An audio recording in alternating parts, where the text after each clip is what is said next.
Hello. Hello, welcome to the stream. Sorry for the delay. I had a whoa, Inky, stop it. Oh my gosh. Not to interrupt myself. Inky has started chewing on a random wire. Don't do that. Um my cat Inky. Yeah, sorry for the delay. I was setting up my broadcast and then my program died, but I brought it back and we're here now. So, hello. Um how is everyone? Just gonna take a minute to let some people arrive and settle in. I've got my cup of tea as usual.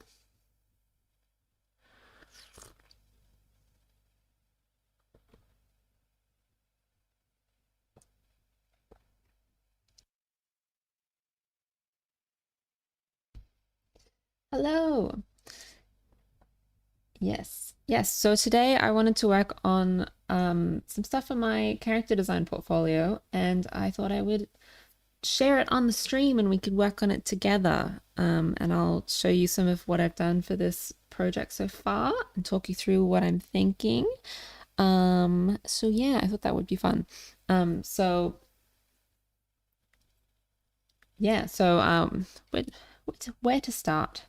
Where to start? Well, on screen right now, this is what I want to be working on today. So this is the character that I want to be drawing. I think her name is Rosemary or potentially Eleanor. I can't decide because she is the aunt of the main character in this story that I'm developing. It's in this sort of three character story that I'm developing. So she's either Auntie Eleanor, which sounds pretty nice, or she's Aunt Rosemary, which doesn't roll off the tongue in the same way, but I think really suits her character. So I'm somewhere between Aunt Rosemary and Aunt Eleanor.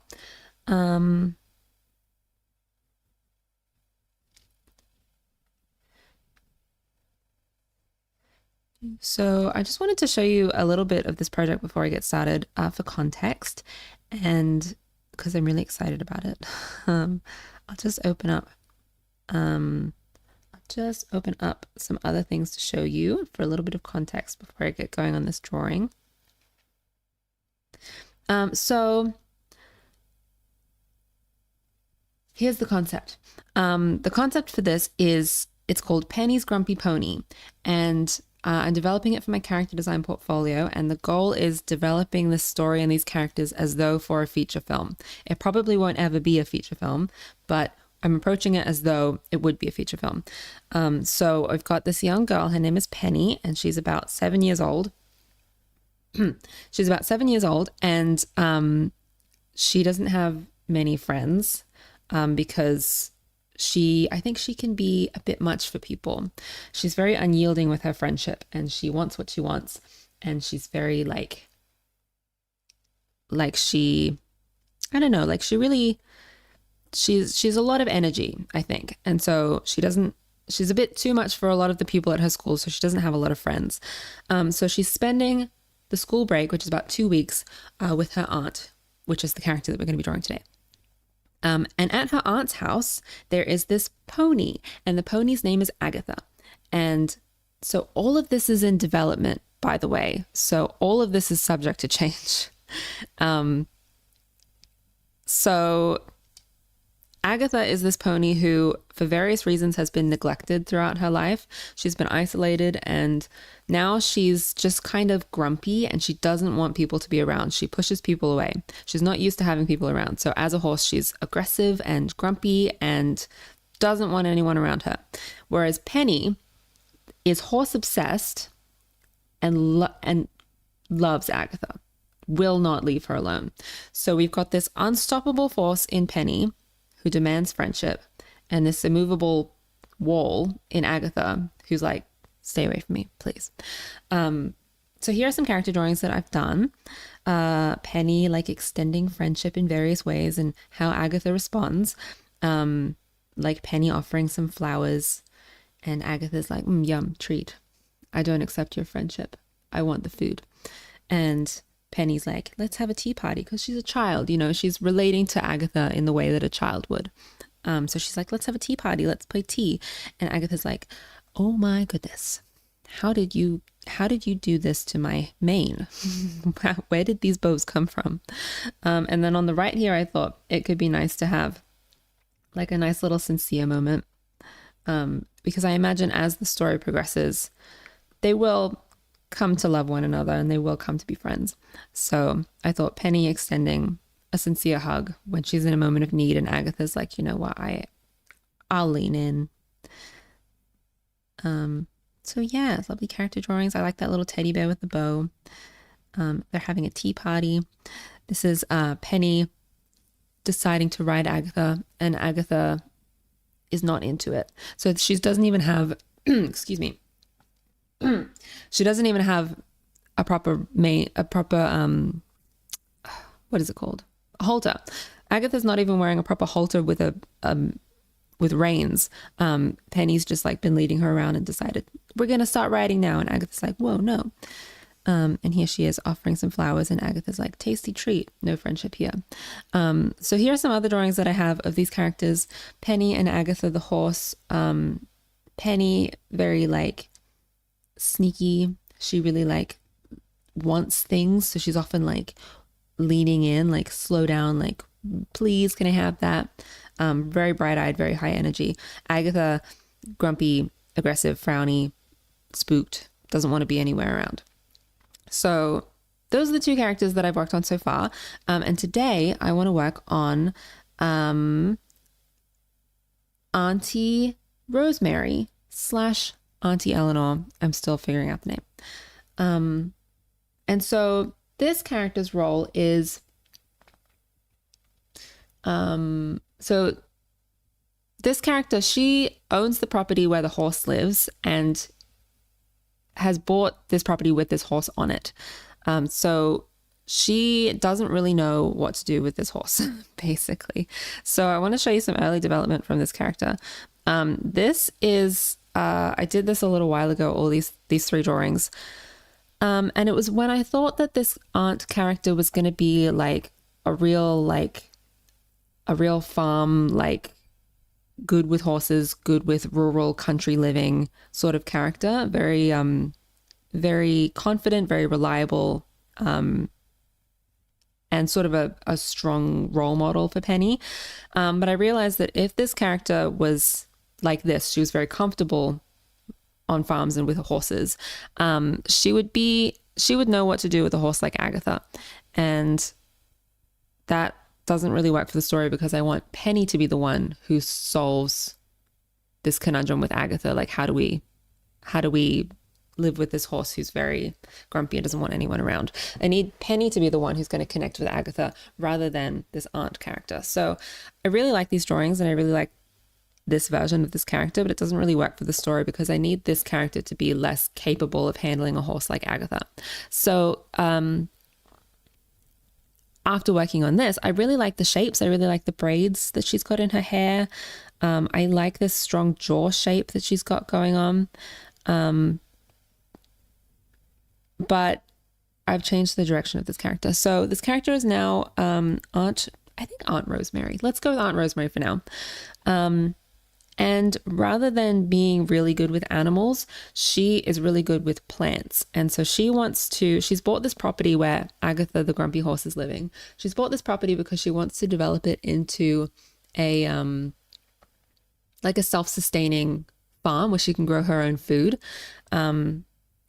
and like cultivate the land and like have a beautiful garden. But she doesn't really know what to do with this horse. So, yeah, so this is the character we're going to be working on today. So I drew up some facial expressions for this character, really figuring out what her face looks like. Yesterday, I drew this this costume pose and figuring out like what sort of things she wears. I think she leans into green. I want these three characters to be really in like cool tone colors, so like greens, blues, and purples. And my thought is that after figuring out this family, I could design the neighbor family, and the neighbor family could be all warm colors like oranges and reds and things. So there'd be some contrast. So this family is in cool tones. So I think Rosemary is in greens, and I think a secondary color is purple, is really pretty. And she's wearing like florals. She's got like hand braided bracelets and jewelry, and she's got a little flower in her hair. Her earrings are little leaves, and she's sort of suntanned because she's often gardening. So she's got some freckles and some tan on her face. And big hair is part of the art style, I've decided. So we've got like over here, Penny's got this quite big braid, and Agatha's got a big mane and tail as well. So yeah, Rosemary's got this lovely, very full braids. And I've done some character expressions, so I'll show you these. These are really cool. So this is a drawing that I did of Rosemary's face. So you can see under here, this is the first drawing that I did of Rosemary's face. And I wanted to see like how would her face look if her eyes moved around, if her eyebrows moved, and if she had a different mouth shape. So over the top of this drawing, I've just drawn a few different expressions to see how her face would move. Seeing like looking more forward, or like what if her smile was an open smile. Seeing what do her pupils look like when they're in the middle of her eyes as opposed to sort of looking to the side.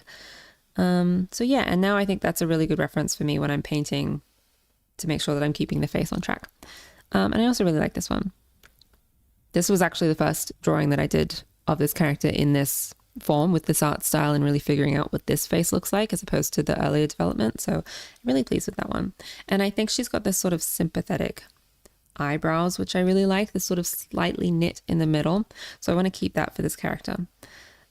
So yeah, how about let's get started on this painting. I drew up this pose. So I think she's in the garden. She's got a bucket of like vegetables or something she's been harvesting, and she's got a big hat to protect her from the sun. And yeah, that is basically my project so far. And now I think I'm gonna paint up this pose. So I'm gonna have a quick sip of tea. How is everyone? Is anyone else doing anything today? Doing any drawings?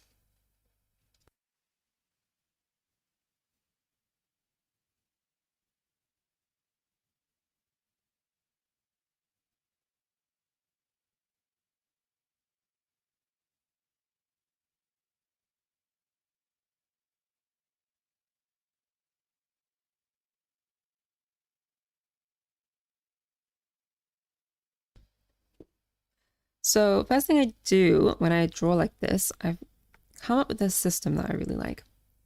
I've got the character on one layer, and it's pink outlines, and I've set it to multiply.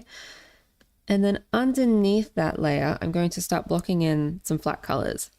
So the first thing I'll do is I will pick the colors that I already know. So skin and hair really, and I'll just block those in. So I use, I'm using a brush. This whole painting is going to be in the style of this painting on the left here. And I use two brushes basically. There's this one, which is flat and it's got a bit of texture to the side. And then I use this, blending brush. And the blending brush really is just to help me get some in-between colors when I'm putting one color on top of another color and I want something in between. I'll blend it a little bit and then I'll just pick that color. But mostly this is just this big flat brush with a bit of texture on the outside. So I'll pick the skin color and I'll just block that in.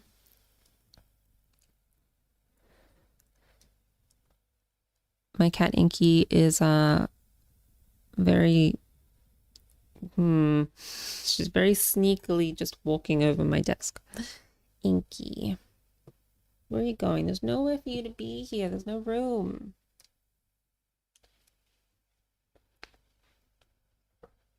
Okay, I've put her on a pillow to the side and hopefully she accepts the offering.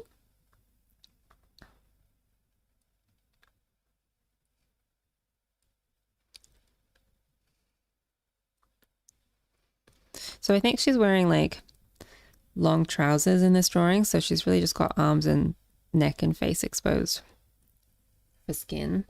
And now I'm going to block in the hair.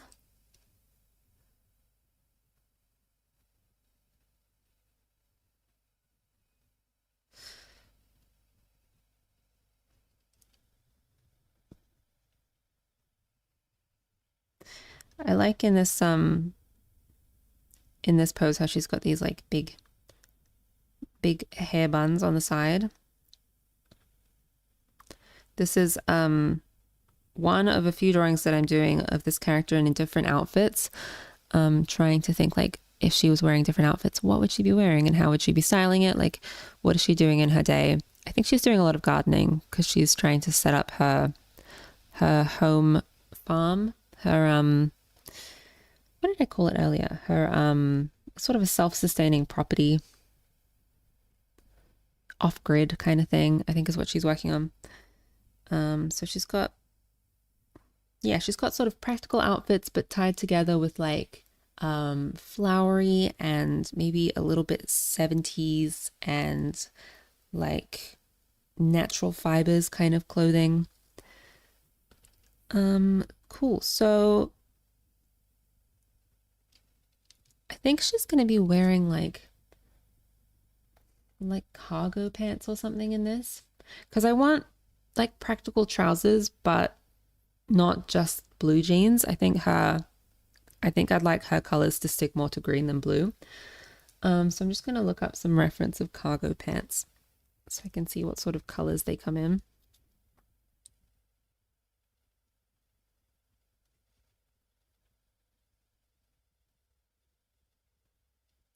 Also, that means she has pockets, which means we can put all sorts of things in pockets.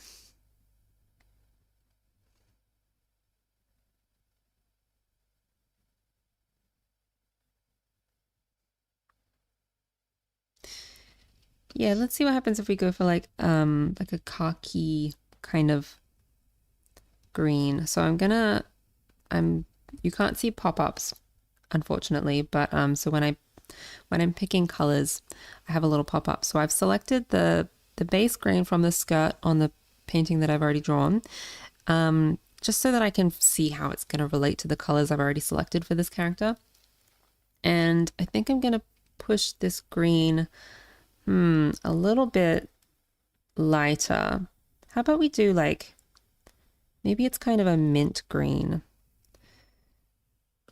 And I'm going to block that in. Oop. Clip Studio, once again, is doing an automatic save. Thank you, Clip Studio. Mint green, maybe. That could be fun. So mint green, like cargo pants, and then we'll put pockets. And maybe she has like some gardening tools or something in her pockets. So part of why I made the outline pink and I set it to multiply is so that when I'm painting under it, I'm getting these like purple, you see these like purple colors that are coming up? And I'm going to use those to shade later. So I really like this system. It's usually when I'm drawing, I'll do a sketch and then I'll do outlines and I'll have my outlines all split up on different layers, very organized. And I'll put my outlines into a folder.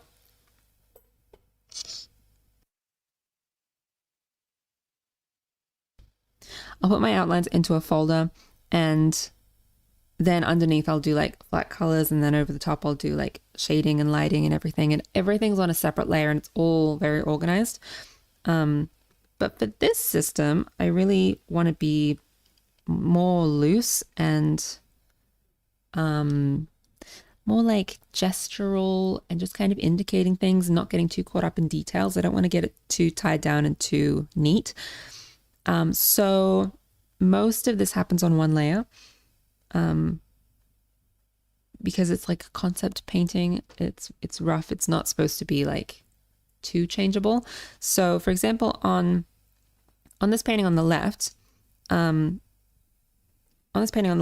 most of it, all of the layers are all tied up together very messily just to keep things loose. I'm pretty sure though I did have this apron on a separate layer. Ooh, there we go. Apron on a separate layer. So I could go in there and change the skirt pattern and I don't have to worry about avoiding the apron. And I've got also some of these accessories are on a separate layer, like jewelry and things. So like a little bit split up, but not too split up because I want to be loose and rough and just like keep the painting going.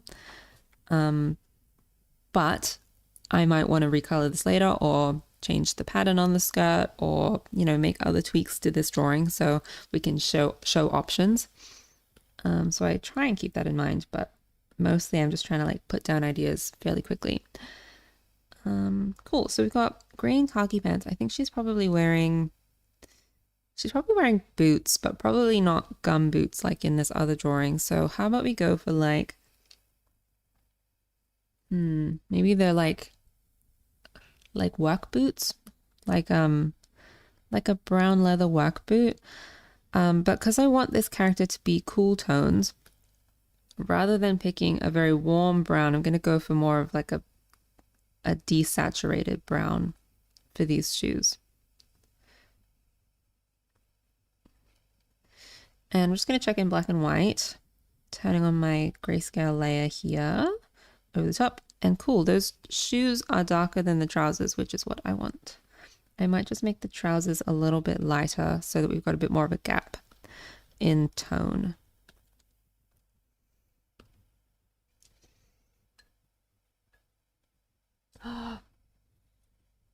This is my drawing. My drawing looks like one of your characters. Hello. Oh my gosh. Whoops. Sorry. Didn't know. Hello, everyone. Thank you for joining.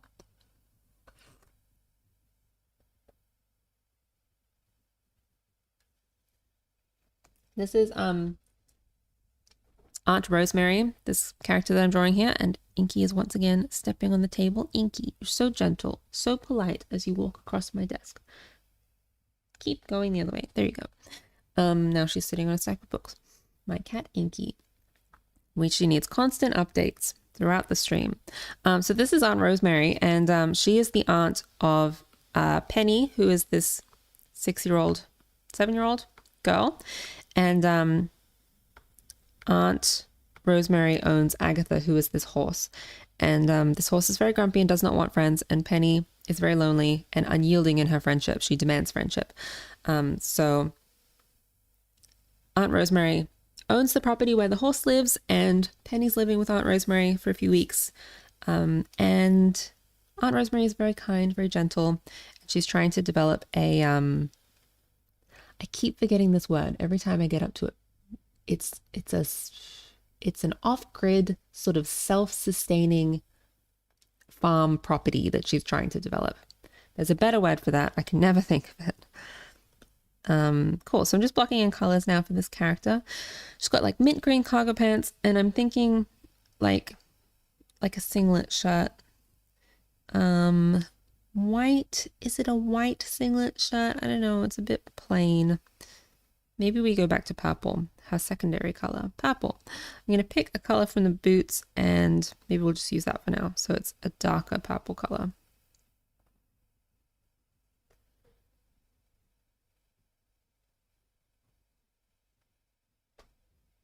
How many studios did you pitch this to? I have not pitched this to anyone yet. This is a project that I'm working on for my portfolio. So basically the whole goal of this project is to show what I would do if I were developing a story like this for a feature film. And to show that portfolio to studios and be like, hello, please hire me. Look at my drawings. Please choose me. So yeah, I'm developing it as though for a feature film, but it probably won't actually become any sort of film. It's mostly a portfolio project, which is cool because it means that I can share it with you because I'm developing it all by myself. So I own all the rights. So I don't have to ask anyone if I'm allowed to show you this because it's mine. Which is tricky in animation because a lot of the stuff that you do for work, for like paid work, is it's top secret, and everyone's like, don't tell anyone. You can't show anyone, you can't mention anything. So this is entirely mine, so I get to show you. Okay, so she's got mint cargo pants. Let's just while we're here, let's just gesture in some of these pockets so that I can figure out where they are. So I've got my layer on top in pink set to multiply, and I'm just picking colors from it, like this purple that it's become blended with this green. And I'm going to put in some pockets because she's a gardening gal and she's got stuff to carry. Just looking at some reference, figuring out where the pockets go. There's probably going to be one like here. And maybe even one here. Pockets low on the leg. Something like that. There'd be other pockets on the other side. You probably can't see them from this angle though. Like a belt kind of thing. Not a belt, but like the top of the trousers.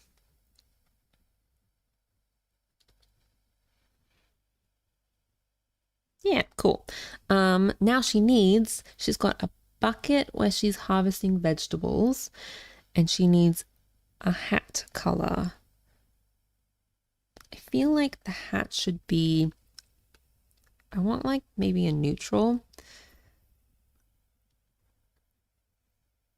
Is it a straw hat? I'm gonna look up some reference of straw hats.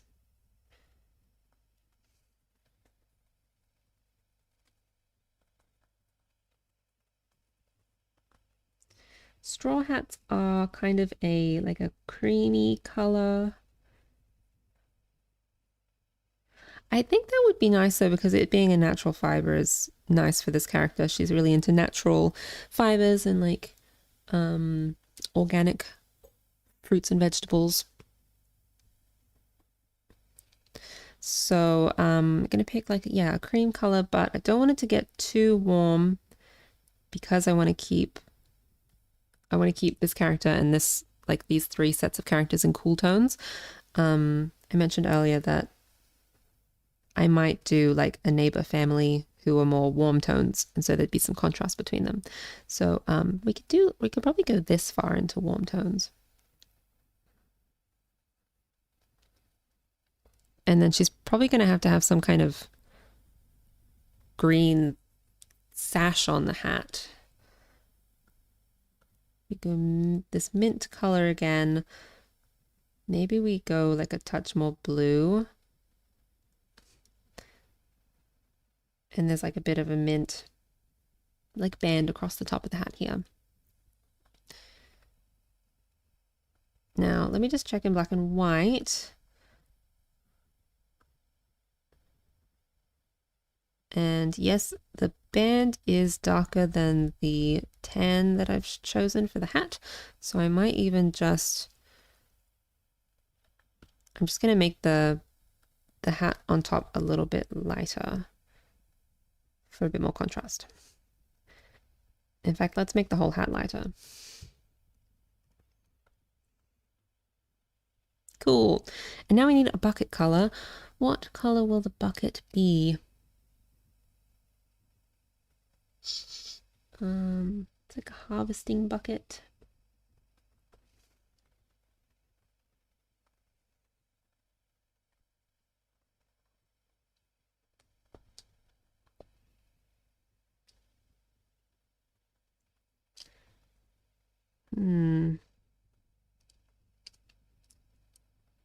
Maybe the bucket could be, I like it when outfits are sort of tied together. So there's like a limited color palette I really like.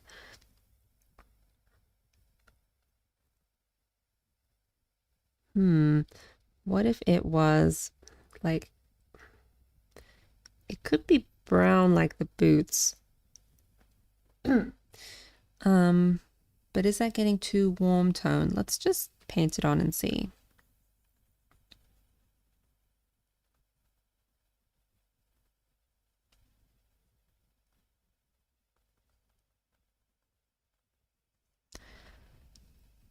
I feel like it could be more fun.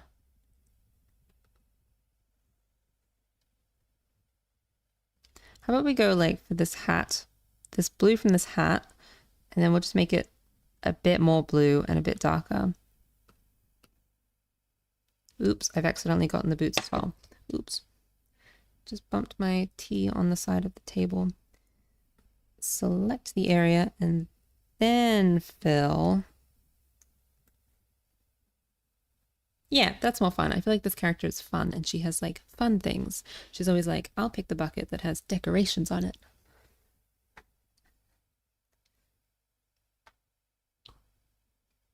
Which makes me think we need to put a pattern on the bucket.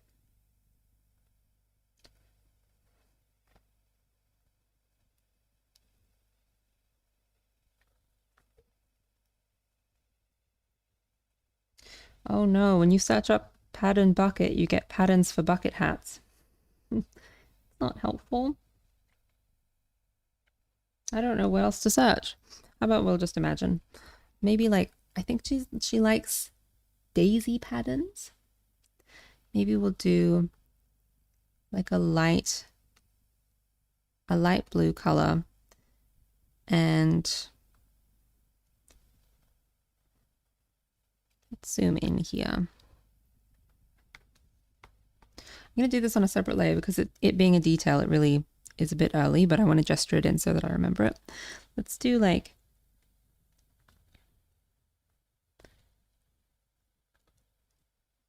a little bit of a flower design going around the outside.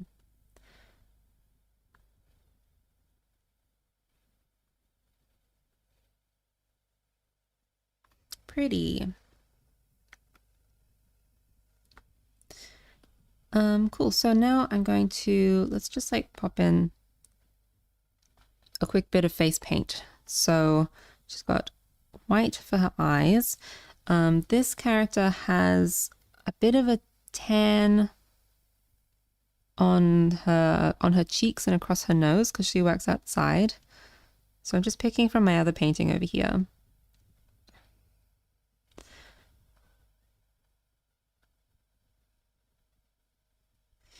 And a little bit of a tan on the forehead.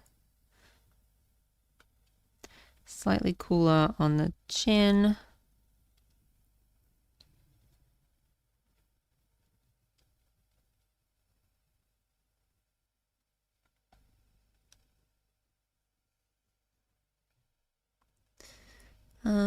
Just add, I've got some extra little bits of hair here that I want to just gesture in. Cool. So let's indicate some vegetables. Actually, let's not forget eyebrows.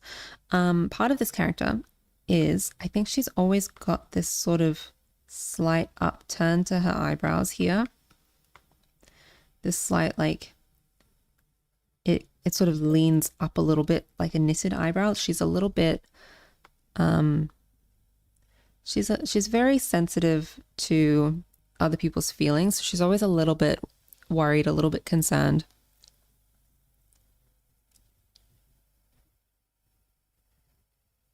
Oop. Automatic save again. Thank you, Clip Studio. So she's got this like slight upturn to her eyebrows. And I'd like to keep that in as many of her facial expressions as possible. She's always a little bit concerned for other people. She's worried. She's just very gentle and very sympathetic character. So here in my sketch, I hadn't had this idea yet. So her eyebrows are currently doing this sort of thing. But I'm wondering if I could make one of them that slightly upturned in the middle shape. So how about, it's probably, in this pose, she's looking not at camera, but a little bit towards camera, a little bit off camera. So she's open to the idea of what she's looking towards. I think she's like looking and she's curious. So I think this eyebrow is going to be, no. No. You know, I start an explanation and then halfway through the explanation, I realize the explanation is wrong. She's got, her mouth is tilted higher up on this side than it is on this side. So therefore, I think this eyebrow needs to be lower than this eyebrow because one side of the face is compressed and the other side is open. You can lift the same eyebrow on one side of the face as you've lifted, like you could lift this mouth and you could lift this eyebrow and have this eyebrow down and this mouth down, but it's less interesting and also it's a bit more difficult to do physically. Like if you try that, it's a bit tricky to, if you raise your right eyebrow and you raise the right side of your mouth, it doesn't feel very natural to me. So I like to have a bit of contrast. So therefore, because I've got this mouth going up like this eyebrow needs to be the lower one. This long-winded explanation, we got there. So there we go. She's slightly sympathetic eyebrow. And this is the higher eyebrow. Yeah, she's looking over, she's curious, but she's also not unconcerned.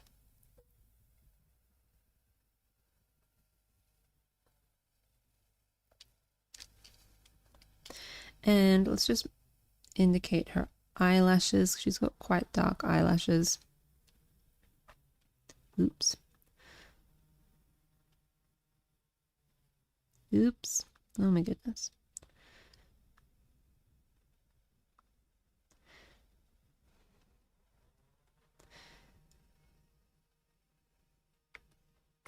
Cool. So I've got my daisy patterns on this layer, the flat colors on this layer, and the outlines on this layer. Now I'm going to make a layer on top, and I'm just going to paint over the top of everything. Not before I indicate some vegetables though. Let's go like green. I think she's got like carrots. Long, greeny, grassy thingies from carrots. And let's go like an orange. Let's pop in a proper carrot. She can be carrying warm stuff, right? But it shouldn't be the overwhelming color story for her. She shouldn't be... I wonder if the orange actually makes her look more cool. Maybe that's a good thing.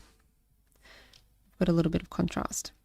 Just indicate some carrots and some other greenery.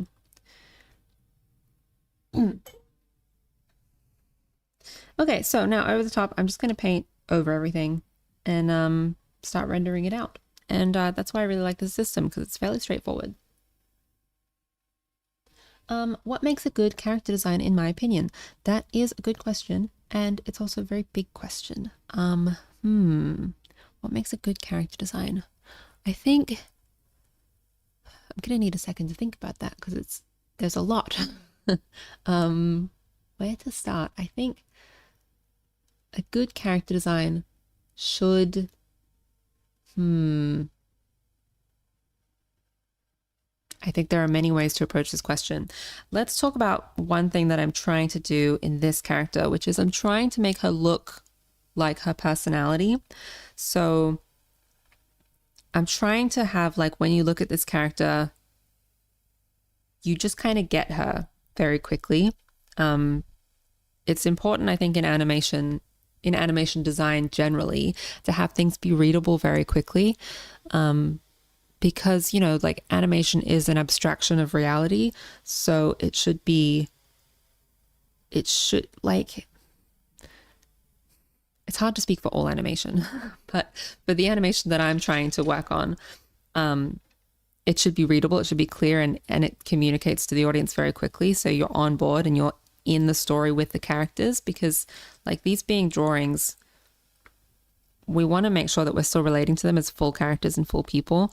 So the quicker we understand them, like, the more we can just enjoy the story and believe that they're real people. So trying to have characters look like who they are. So like thinking, like, when I was drawing these expressions, it's not just like, if this character was happy, how big could her smile be?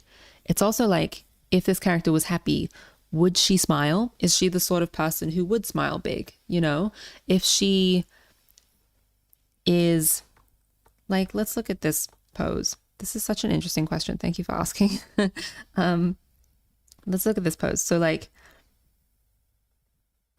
she here, I think she's like looking down. I think she's looking down kindly at our main character, who's the 7-year-old girl, Penny. And when she's looking down kindly at this character, she pushes her eyebrows up a little bit. She has this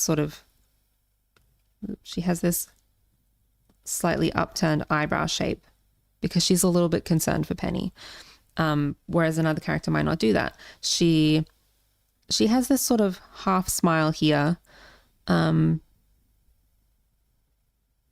And I think, like, you know, she's dropped her eyelids. She's got very soft expression. She's a very gentle character. Another character looking at Penny might not do this expression.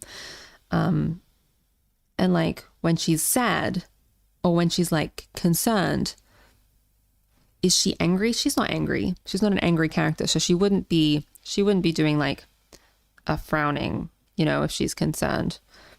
she would be doing this more like slightly sad eyebrow shape. So I think like making choices that the character would make, not just what they could do, but what they would do. That's something that I'm thinking about a lot. And I think that leads into your question, like what makes a good character design?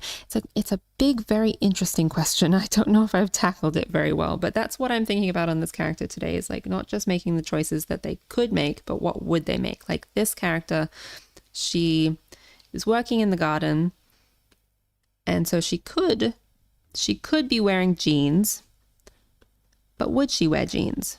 I think this character might be wearing cargo pants because lots more pockets. They're more like movable. And I think this character would prefer something with more loose fabric than a stiff fabric like denim. I think something I was thinking about this character is that she's got like she's got some pieces of her outfit that are more like fitted close to the body. Like on this character drawing here, the middle of her shirt is quite fitted to the body, but then she's got these puffy sleeves and this flowy skirt.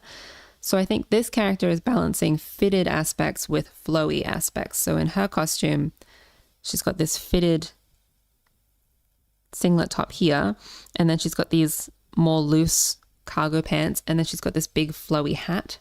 So she's balancing the fitted with the flowy, and she loves flowy things. But she's got to be practical. So she's got to have also something a bit more fitted. She can't have stuff like snaring too much on like the things around her. So yeah.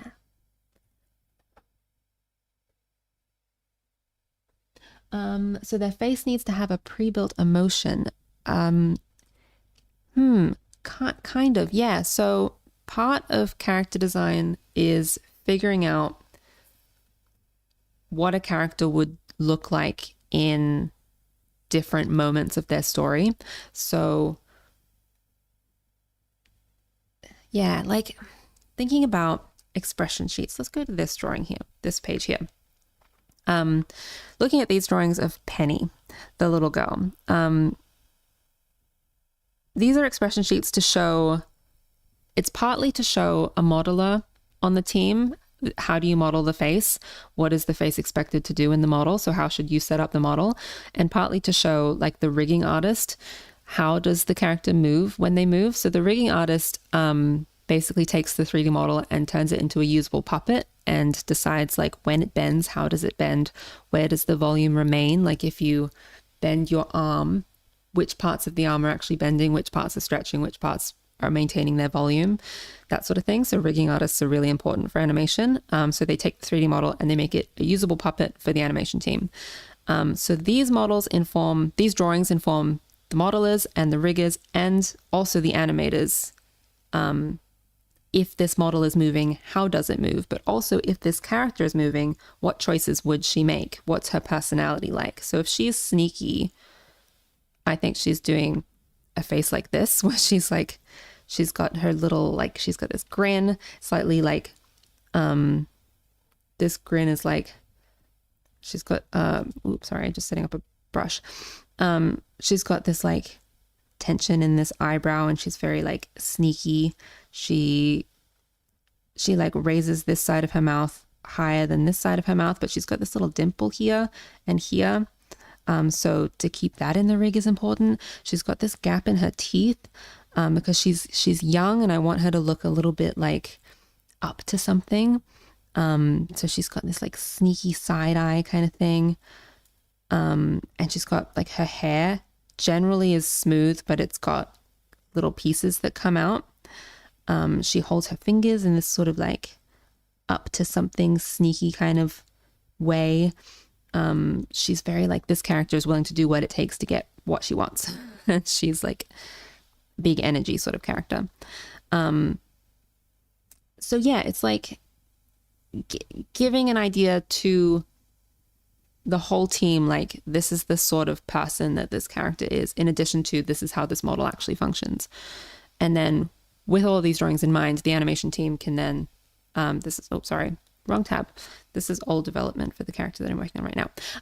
With all of these references in mind, all these drawings and exploration of the character, the animation team can then decide what makes sense for that character in the moments throughout the story. So everyone's working on this character together, and we all have an idea of who this character is, and we're building off of the same foundation. So part of the character designer's job is to set that foundation for the character so that everyone's coming from the same point. Hopefully that makes sense. It's a big job that I really like to think about.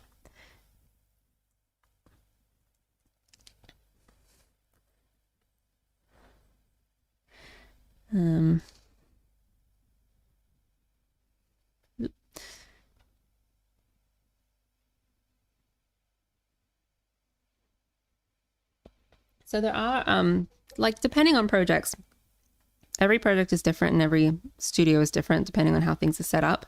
But some projects you will have, like, the character will have a pre-arranged facial pose. So like when this character is happy, you can switch on the like happy face. Like the animators could switch on the happy face, and then they could use that and push it as needed or adjust it as needed for the actual scene that they're animating. It really depends on the project. I think, like, I don't know that a lot of projects have that, but I have worked on projects like that in the past where we've pre-stocked character expressions, because it just makes it's a lot quicker for everyone to be doing something that looks consistent if we've got some pre-built in facial expressions that everyone can use as a starting point for what they need for their scenes. Just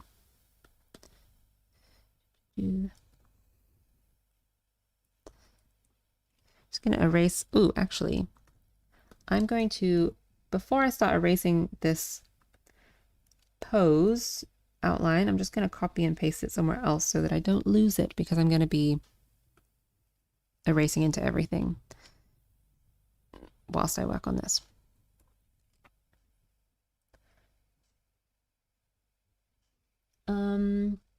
What about the script? What do you mean, what about the script? Was there a specific question?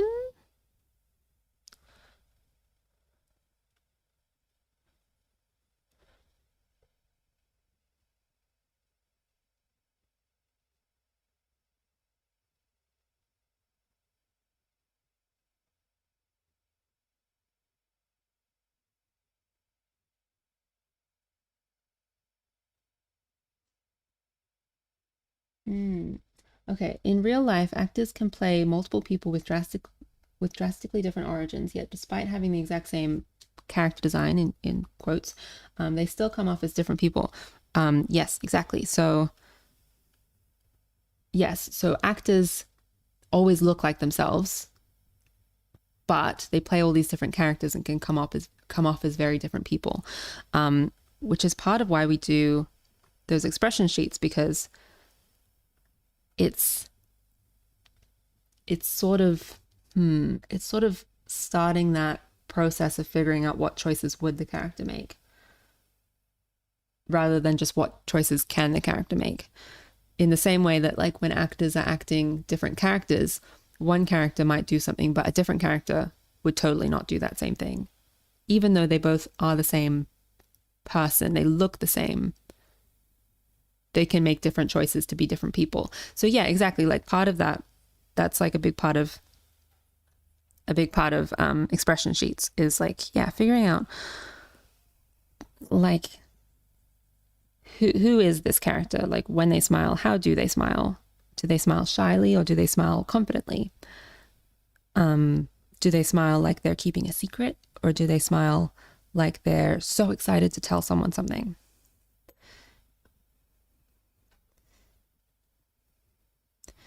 So I'm just erasing some of these outlines here, just to tidy up the silhouette a little bit. And how about we just do, like, let's just do a bit more on the face for a little while. I think what I will do is I'm just going to shuffle some of these around a little, because I'd like to zoom in on the face, but I'd like to also keep this other character's face nearby so that I can reference it. So I'm just going to move this character over here. And And now I might just...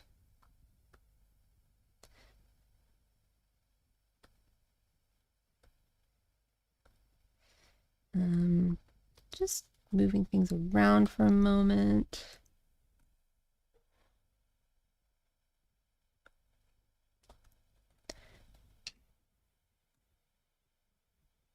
Making some space on the side.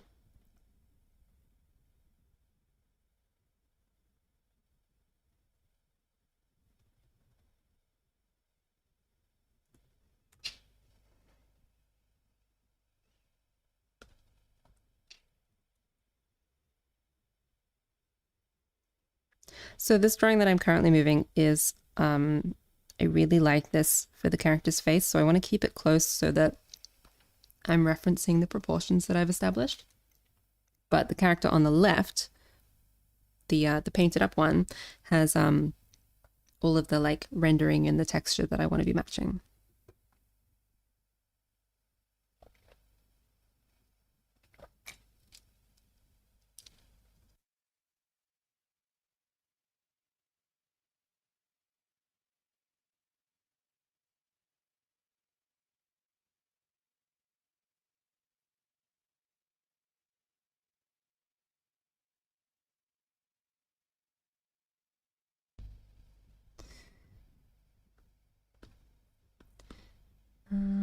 Moving this face around.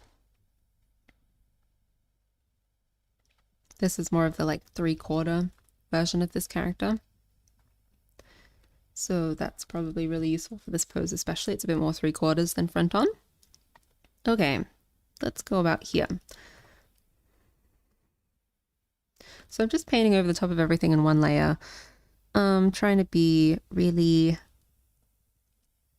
gestural and just kind of indicate things. So the first thing I'm gonna do, I'm just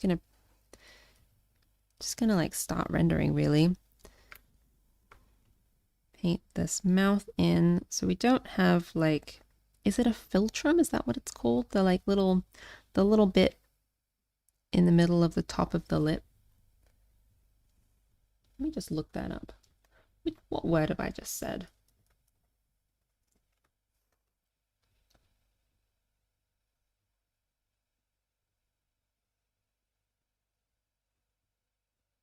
Yeah, the philtrum, the midline groove in the upper lip.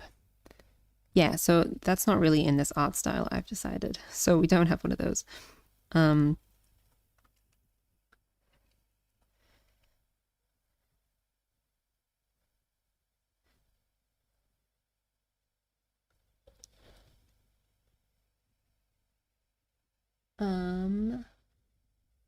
What is my stance on fixed cartoon attire?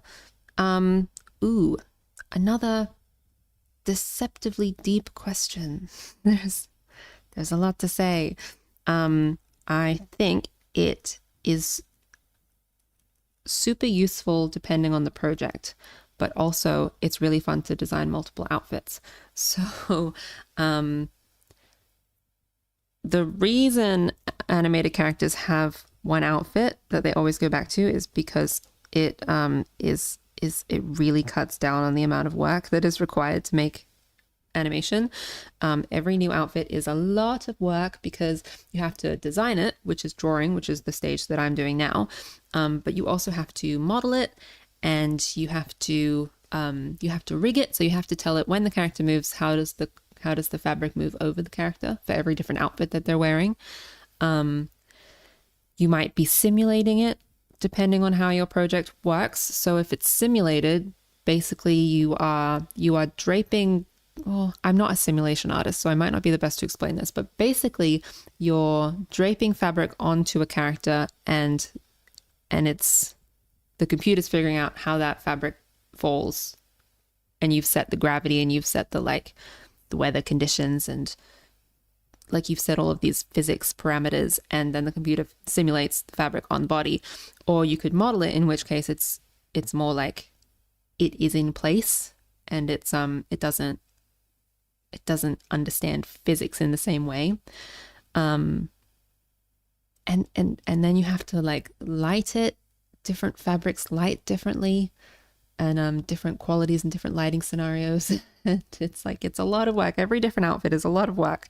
It's a lot of people. So if you're on a project that has a big budget and potentially a big timeline, there is more opportunity to do more different outfits. But also you might not need different outfits depending on the story. If it's only a 1 day story, maybe you only need one outfit. So yeah, it's I really like different outfits because I think it adds some reality to the story. And yeah, I don't know. I like designing. So different outfits for me, I really like them. But they're not always needed. Like I'm thinking about Disney's Tangled. Like most of that story is 1 day. So she doesn't really need more than one dress, you know? Um, yeah.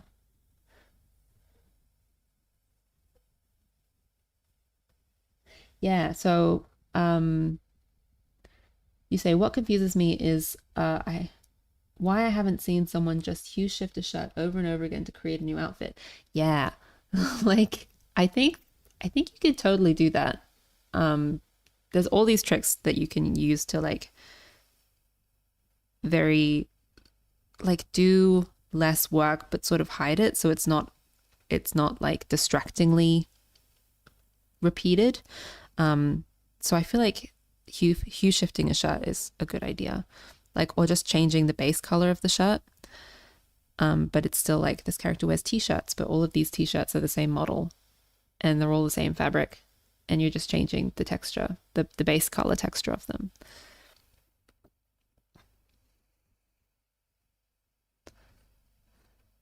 But also like if we're doing different outfits, like it's fun to do different outfits. We might as well do different outfits, you know?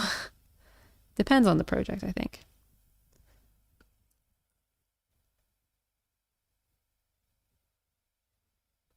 I have actually not watched a lot of Gravity Falls. I watched a little bit of it, but I should watch more of it. You're saying that they had lots of different outfits for each character. That's awesome. I love that. Um I don't know how that show's made. Like that's a 2D show, right? But I don't know if is it is it entirely hand drawn or is it rigged animation? 2D rigged animation is like you set up for anyone who doesn't know, you set up the character and it's basically like a 3D it's basically like you would rig a 3D model except you're rigging a 2D model. And so you don't have to draw it fresh every single frame. And it is a really cool system. And yeah, I'm not sure Gravity Falls' workflow. I'm not sure of how that show works. But yeah, different outfits is cool.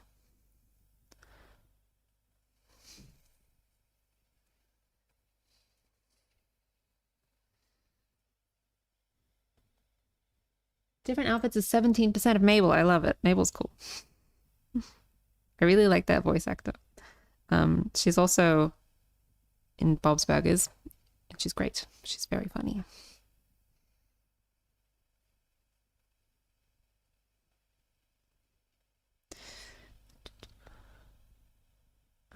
Okay, over here. So I've got on this character, one of the layers that I do have separated is a shading layer. So I'm just going to turn that off for now. This layer of shadow, as you see, I'm just going to turn that off because I want to be picking colors from this face and the shadows getting a touch in the way. Looking at my reference again, this character I've already painted. Well, not painted, but drawn. Figuring out face angles. I'm just looking at the nose. A little bit pointy.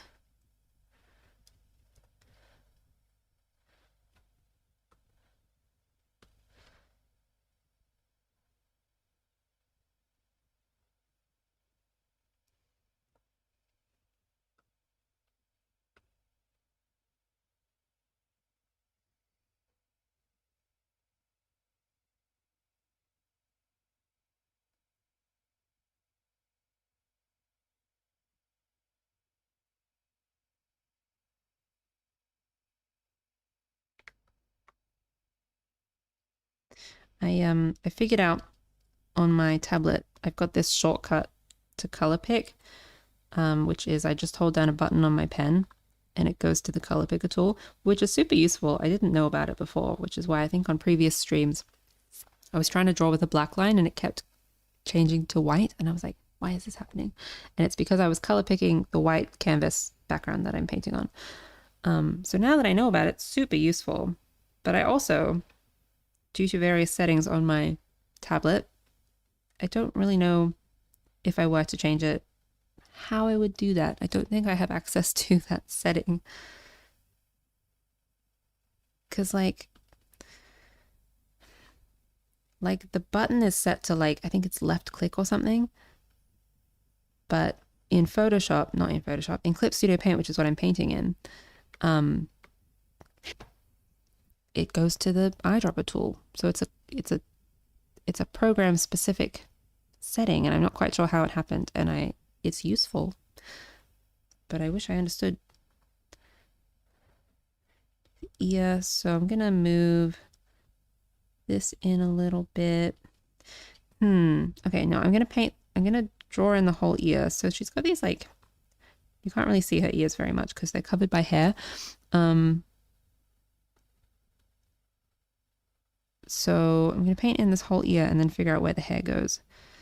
So the hair, I think, because she's got these like swoopy bits over her face, I think this needs to be a little bit more over. And then that same piece goes in front of the ear. Shadow.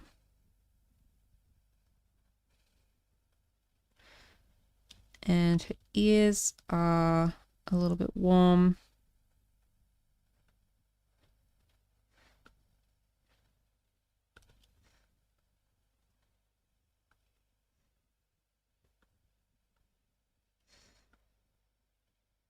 I feel like her mouth might be a bit too far to the side. Which layer is that on? That is totally on this layer. Everything's on this layer. Not everything. Most things. Let's select that and move that over. That looks a bit better.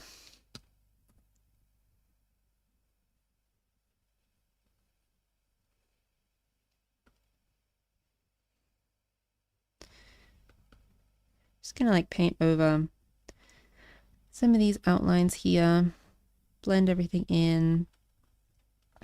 I like this system. It's very like, I don't know, you just kind of render away, which is quite fun. It's quite relaxing. And it's not too neat, which I think is good for me, because I think sometimes when I do outlines, I can get caught up in being neat and very clean in my drawings. And I think that's cool, but also it's not useful right now for this style of painting that I'm trying to do. So I'm really happy that I figured out this system where I basically paint everything on like 3 layers. It's messy, but it's fine because it's not meant to be it's not meant to be super changeable. This is like for concept and ideation.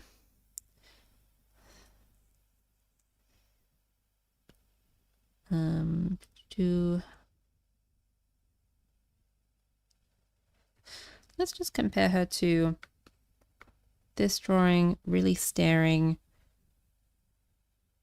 Just trying to make sure she looks like the same person, there are changes to be made.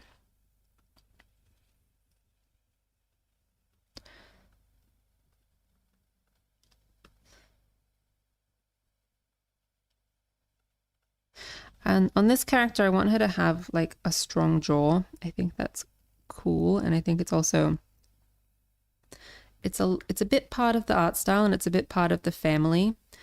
For this character, Auntie Agatha, and her niece, Penny. Penny also has sort of, she's got more of a shallow jaw, but it's still quite square. So I'm trying to maintain that sort of squareness in this character, because they are related. So I want them to look a little bit related. I chose dark hair for this character because I wanted her to contrast against Penny. so they stand out against each other. Because like for this story that I'm imagining, it's gonna mostly be these three characters. There might be some neighbors, which I will be designing in the future after I get through these three characters. And I also want to do some environment design for this. I've done some concept sketches of the shed, which like in North America, in North America, you would probably have more of a barn type thing. So it's like a big building where you would store farm tools and equipment, but also you might have stables. But in Australia, because this is set in Australia, because I live in Australia, so I thought, why not set this thing in Australia? We've got more of like a shed. We do sheds here, so we do like a big shed, and there's like stables, and you would keep your like horse equipment and hay and stuff like that. So I've done some concept sketches of a shed, and my thinking is that because this character Rosemary bought the property and it was all run down, and it came with this horse that's been neglected, and is just sort of in a paddock and won't leave. The shed is like falling apart. It's like all twisted and leaning to the side. So that's really fun. I've done some concept sketches of that, and I want to do some more resolved drawings of that. I think what I'm going to do is, just to make sure that this character is looking right, I'm gonna duplicate this face drawing here, and I'm gonna put it over the top and just check that my proportions are lining up.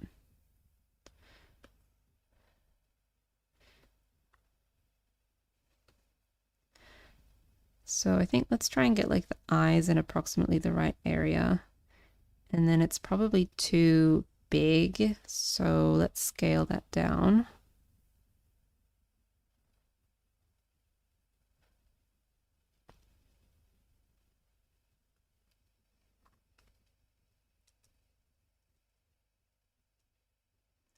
Let's try that.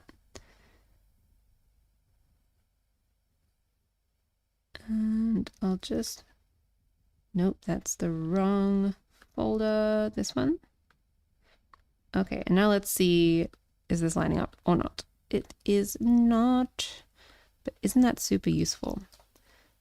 Let's just adjust. Okay, so the nose is in basically the right spot. The eyes are in basically the right spot, but they're not really the right shape.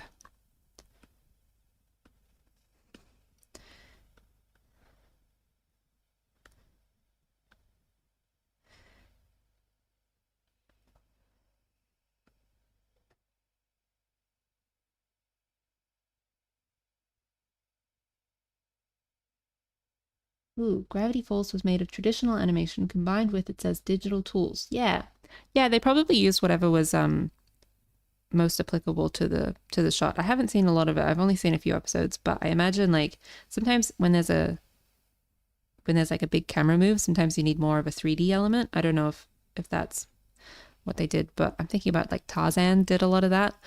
Like they did these big like swinging through vines or like sliding down vines, and it was like a 2D film, but they used like 3D cameras and 3D modeling to get those camera angles. So I don't know about Gravity Falls, but maybe they did that sort of thing. Sometimes it's good to mix up mediums.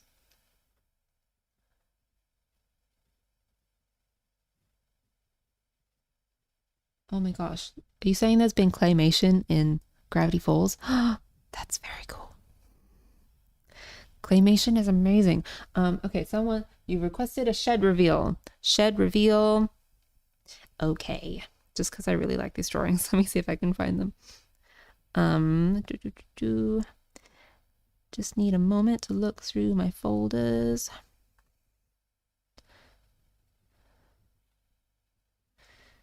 So these are concepts for the shed. So these are not final, but this is like exploring the idea of a falling down shed.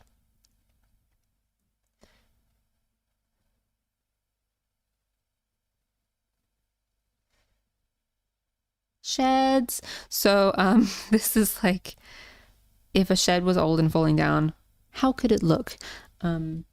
Oh, hello there. Thank you for joining the stream. Hello. So this is some exploration I did of falling down sheds, and environment design for this project that I'm drawing up right now. So I really think it's cool when sheds are falling down and they're old and they all start leaning and twisting, and it's like I just feel like you touch them and they're gonna fall, but they're like twisty and you get these really interesting shapes. And just like the lean and like corrugated iron roofs we in Australia on our sheds, which we have instead of barns. We also have barns, but like it's coming from America. Like Australia, we have more of a shed kind of thing. And we often have like corrugated iron roofs, and they rust and they twist and they bend and they fall.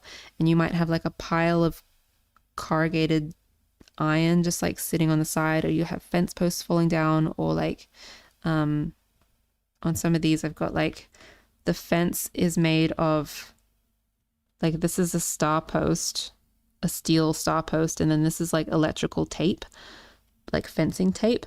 So there's all sorts of ways that could fall down.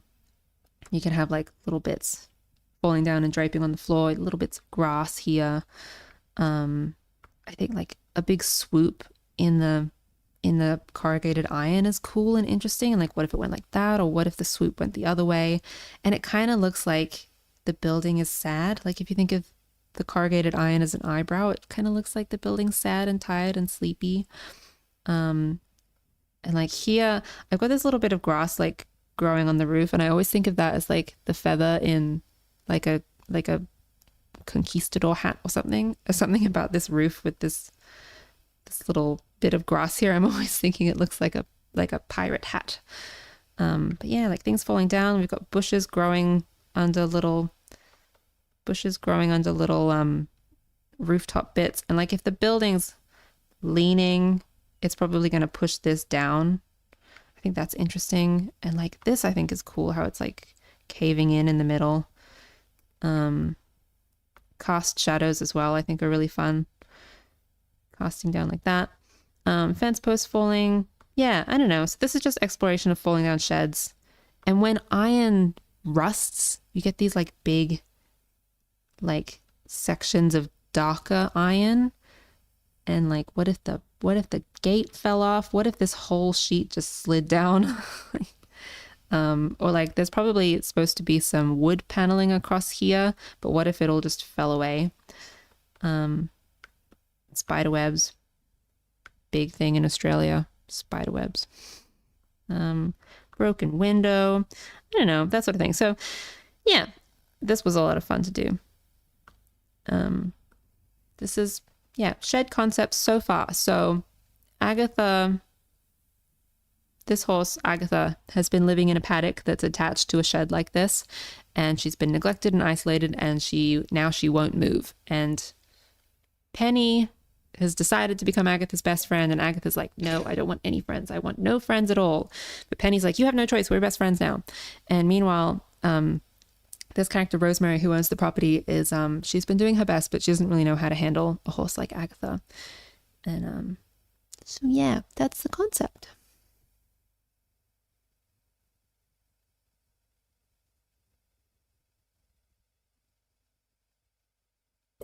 Do I live more in the countryside or of Australia? So I live in Sydney, in the city, but I have family who lives out more in the countryside. And the thing is that it only takes like an hour or so to get to the countryside from the city, depending on what direction you go. So yeah, like most of Australia's population lives within an hour or two of the coast, but within an hour or two of the coast can still be quite country. And yeah, I don't know.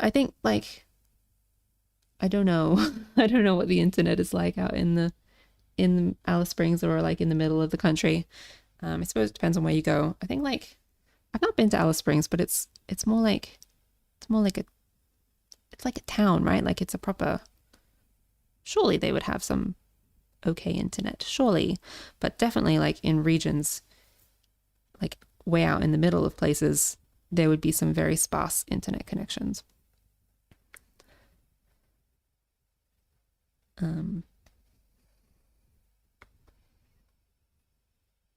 Okay, what was I doing? I was just got so excited showing you sheds. I'm looking at this face and I am just going to match some of these shapes a bit better. I think I need to add a layer of white so that I can see this properly.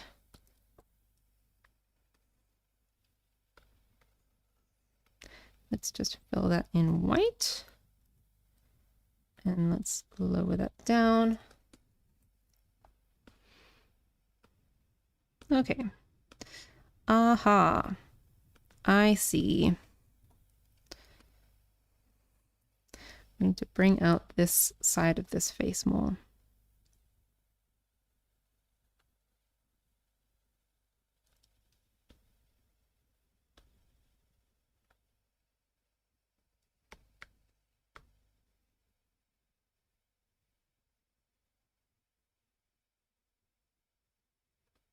Oh, you can find those sheds more in the western desert country of America. Cool. Yeah, they're a good shed.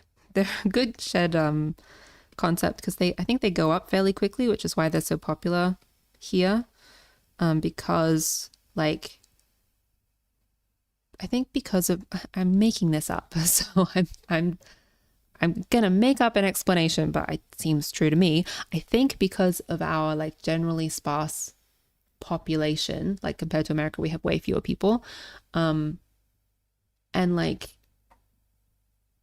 transport is pretty difficult when there's fewer people. So I feel like this like shed design with it's basically sheets of corrugated steel on wooden posts, it goes up fairly quickly, and it's not like we don't need a lot of insulation generally because we're a fairly warm climate in most places. So yeah, it's just I think it's interesting to think about the sort of buildings that different regions gravitate towards depending on what they need and what they have in their environment already. So we've got a lot of like eucalyptus trees, and so there's lots of like wooden posts, like they're really good for wooden posts. So yeah, I think that's probably part of why sheds are really popular here. Also, if you make them big, like if you make the roof fairly high, then it keeps it cooler. I'm just checking my drawing that I did the other day and bringing back some of these proportions so that she looks like the right character.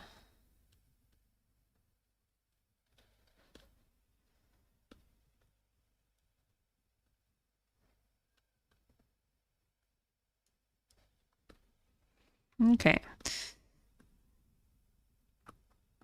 I think so. I don't know if you can tell, but I'm leaving this eye shape for last because it's a big change. I think these eyes that I've drawn are really appealing, and but they're not exactly on model. Also, I think this hair, I've gone too far in with this hair. It needs to come back a little bit.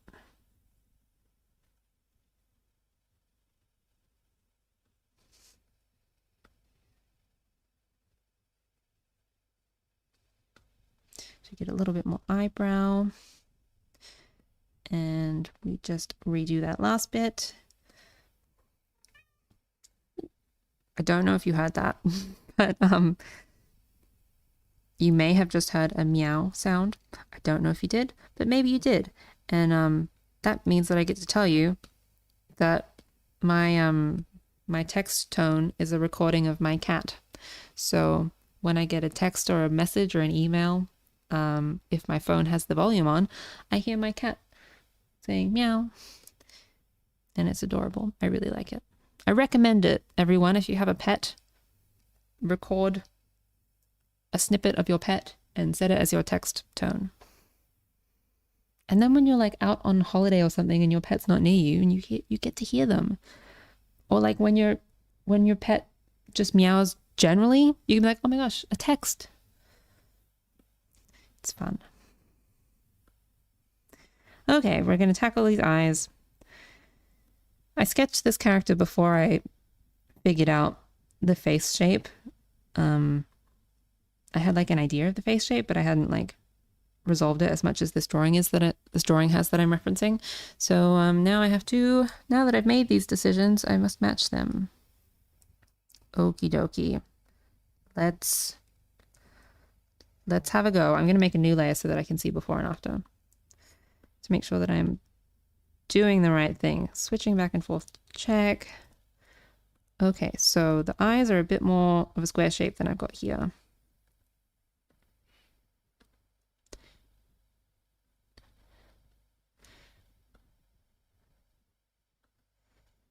How about we just paint underneath?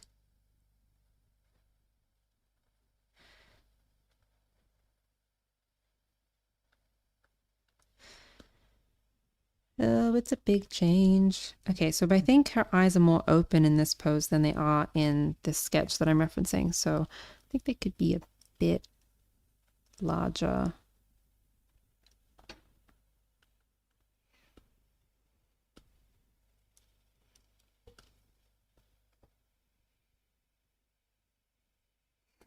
You have a pet snake. They don't make sounds. No. Time to get a rattlesnake.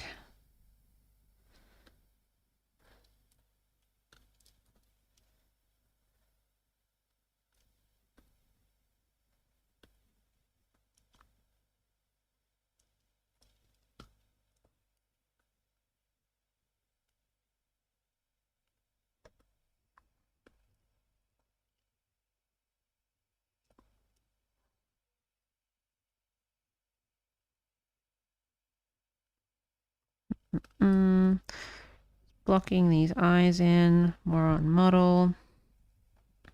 And I am avoiding the pupils for now. I'm just kind of indicating them so that I don't get distracted, because I want to make sure that these shapes are actually right before I put the eyes in and get all distracted.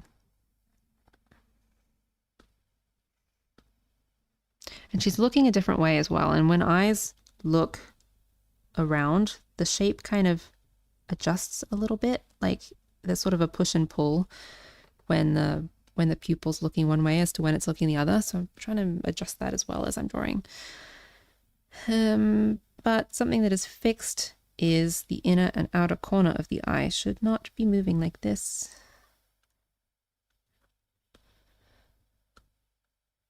Bring that back down.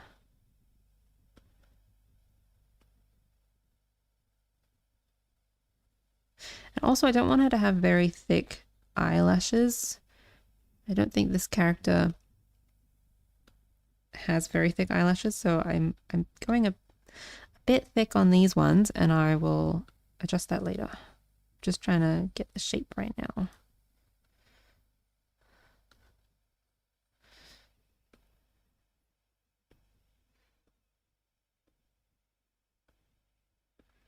Okay, let's open her eyes a little bit more because she's looking more up.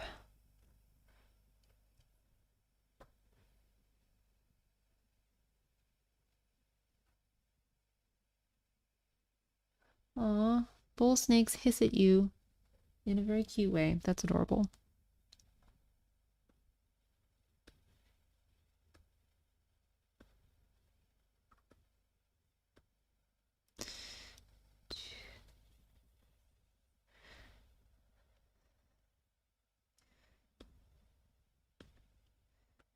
I'm gonna move this over a little bit, this eyebrow.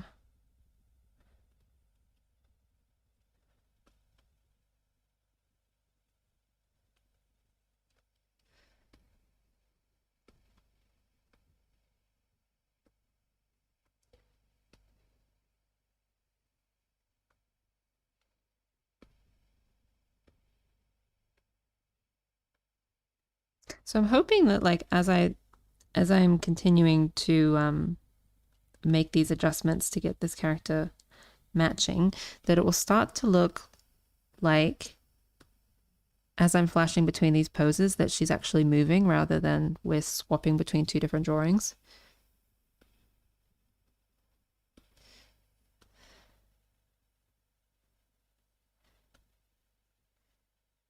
But there's a lot of very subtle adjustments to keep track of.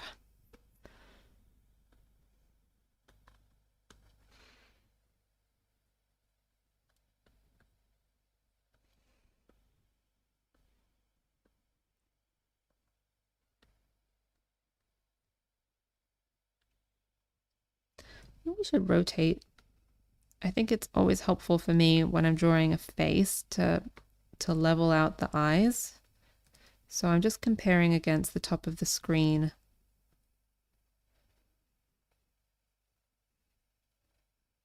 Just to make sure the eyes are level. And now let's see.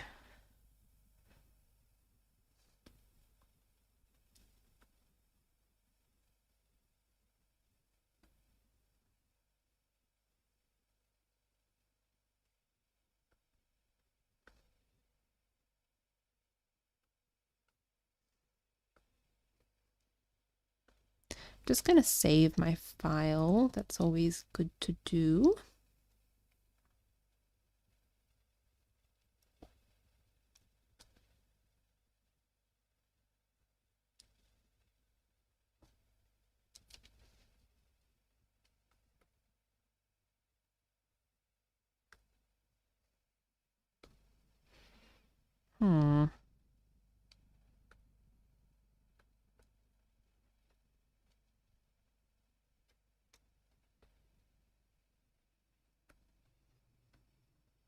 Oops.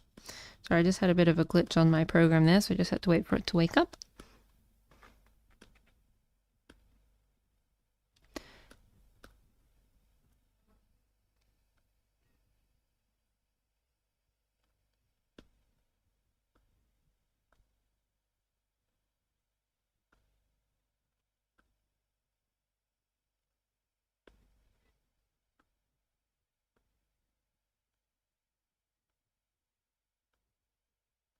Yeah, I think this is coming along.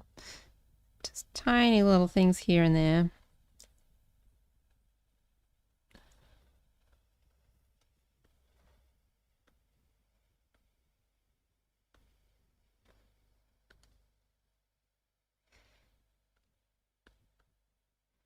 So she's got a bit of a tan on the top of her face here because this character is a gardener and she's often working out in the sun. She's got a big hat on in this outfit though.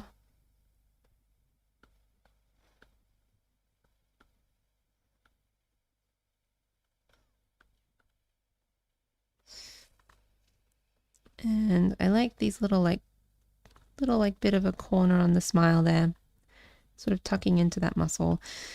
And then the muscle can kind of pull up a little bit. And this one's a little bit lower because she's got sort of a one-sided smile.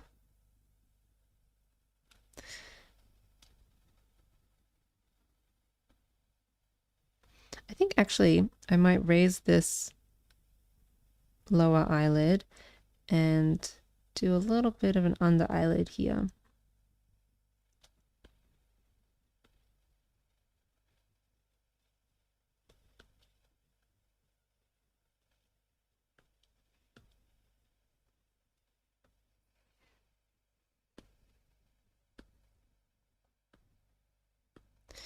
And then nose just a little bit more pointy to match the drawing.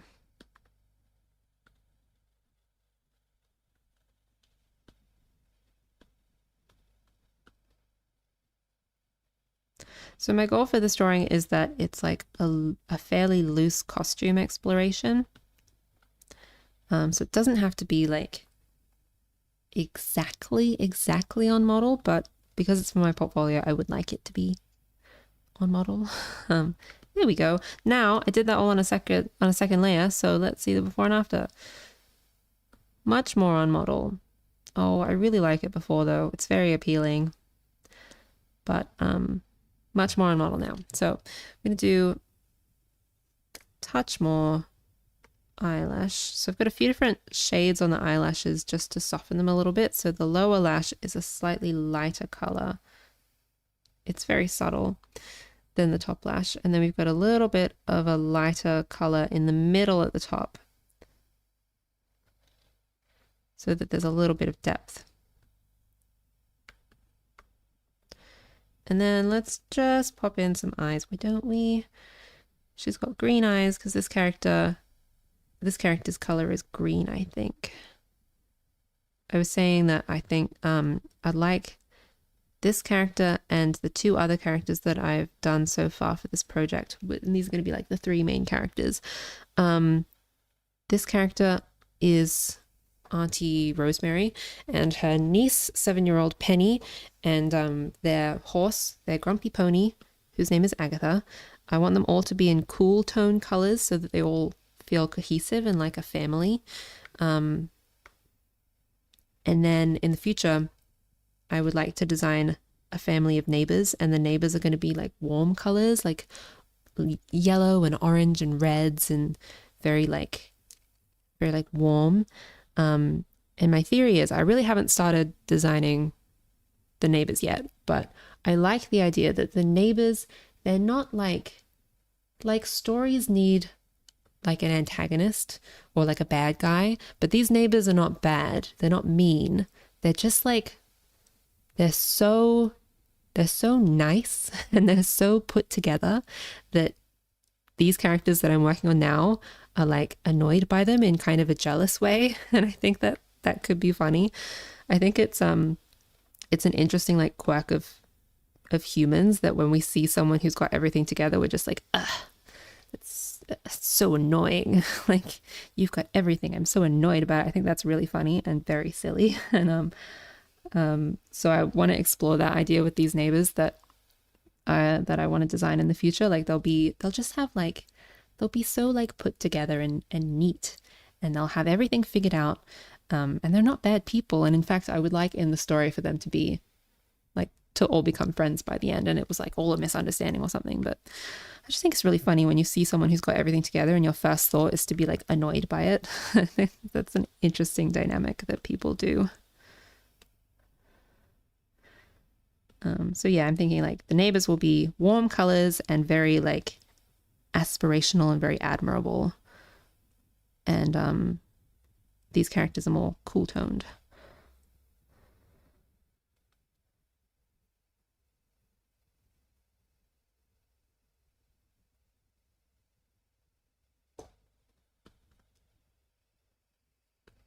Yeah, I haven't really thought about any specifics for the neighbors yet at all. All I know is that I want them to like have their life together in a way that these characters find annoying.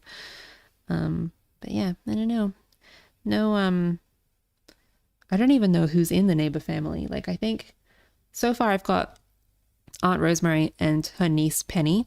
And so I think we need some male characters just so that my character design portfolio is, covering more people. So I think we might be like a father and son or something, or maybe like a grandpa.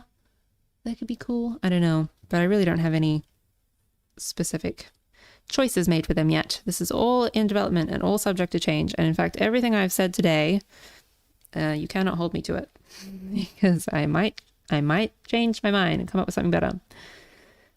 So I've got to remember this character, because she is a gardener and she works in the sun. She's got a bit of a tan on the top of her arms and on her shoulders. I really like this art style because it's more like loose and rough, and I can just kind of very quickly indicate things and then render them just enough, and then that's good.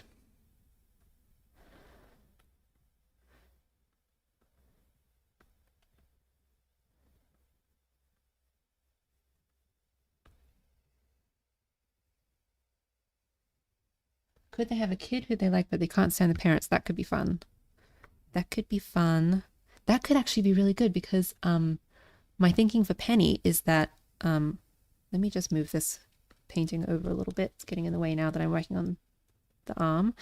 My thinking for Penny is that she is very lonely at school. She doesn't really have any friends because I think she is a bit much for most of the people around her. Like, she's got a lot of energy and she's very like I've got this phrase in my mind, like she's unyielding with her friendship, like she will be your friend and you will have no choice. And I think at her school situation there aren't any people who really get her, so she doesn't have a lot of friends. So that's why she's spending the school holiday break with her aunt, because she's having a break from school, she's got a different environment, and also she is absolutely horse obsessed, and Auntie Rosemary has a horse. It's just unfortunate that the horse she has is very grumpy and does not want to be anyone's friend, but it's a horse and Penny will take it. So that is like the premise of the story that I'm developing. So yeah, it could be good to have a neighbor kid who maybe at first they're just like, oh, just so annoying, you've got everything sorted out. But then they become friends, and Penny has a human friend. That could be nice. Maybe the neighbors, like the neighbor kid, like helps her with Agatha somehow. Just going to clean up some of these silhouettes because I want to make sure that these drawings they can go on top of any color. So I don't want to be painting white to erase things. I'd rather be like erasing from the drawing so that I could put this on a gray background if I need to. I'm not going to have all these little bits of white around the silhouette. So every now and then I'll just like select a bit of the silhouette here and then clip Studio Paint. If I select the folder that's got all the layers in it, it deletes the same section from every layer in the group, and it's great. So I just do that every now and then to clean that up. And a bit of tan here. So this arm is like really stretched. So it's like basically a straight line on top.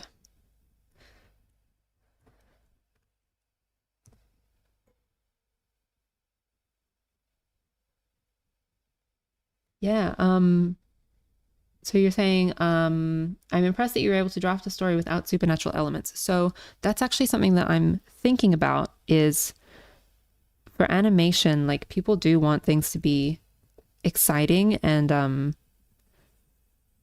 like fantastical elements, because part of making a film in animation is like, why are you making this in animation and not making it in live action? Like, what is it that animation can offer that live action can't offer? And often it is supernatural elements, and you can do fantastical things and you can go to incredible imaginary places. One of my thoughts is that Penny sees Agatha and is frequently imagining Agatha as more than she is. So Agatha is just a normal pony and she's grumpy and she doesn't want to be your friend. She wants to be left alone. But Penny looks at this pony and sees, like, maybe she sees a unicorn, or she sees a Pegasus, or she sees like a pink horse with bows, and she sees sparkles and rainbows, and she's just like, whoa. And so another thing I would like to do for this series is different versions of Agatha and like how she really looks, and she's grumpy and she's scruffy and she's all disheveled. And then that same pose, but like, how does Penny see her? And she's all sparkly and rainbows and pretty. And I think that could be really fun. So I have a lot that I want to do on this project, and also trying to make it achievable. The thing is, like, because this is my project that I've been working on just for myself, and I'm developing the story as needed, I can do as much as I want. And every time I have a new page, I'll just add it to my portfolio and I'll keep updating it as I go along. So yeah, and the reason I have developed this story is that I wanted to highlight certain things that I like drawing. So because it's my design portfolio, I want to make sure that I'm showing people the sort of things that I like to design. And I like designing horses, and I like designing stories. Like, I've noticed I gravitate towards stories that are very grounded and more realistic, and maybe there are fantastical elements, but it's not like a Lord of the Rings sweeping through a fantastical kingdom and huge world building type of thing. I think I gravitate towards stories that are grounded in reality and very simple, because I like, even in my day-to-day life, when I go around, I'm admiring things as they are. Like I'm looking, like right now I'm looking at bricks on a wall, and I'm noticing all of the intricate little textures between the bricks. And I think that's really cool and very interesting. And I think there's lots of ways that we can make normal life really interesting.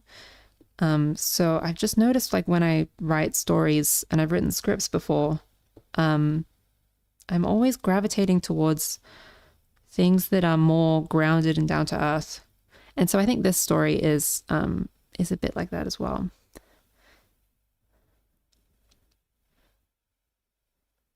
And also, like, I think about Bluey. Like, Bluey is such a successful TV show, and it's so grounded. All of the, if there's anything fantasy about it, it's all in the kids' imagination. Um,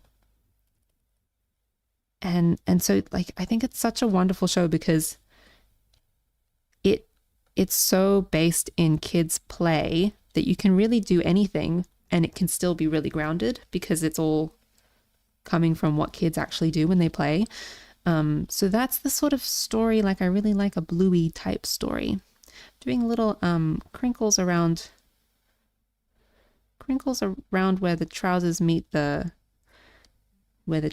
shoes. I forgot the word for shoe for a moment. I'm back. Don't worry. Some crinkles, not too many crinkles, just like a little indication that it's a little bit loose around the shoe.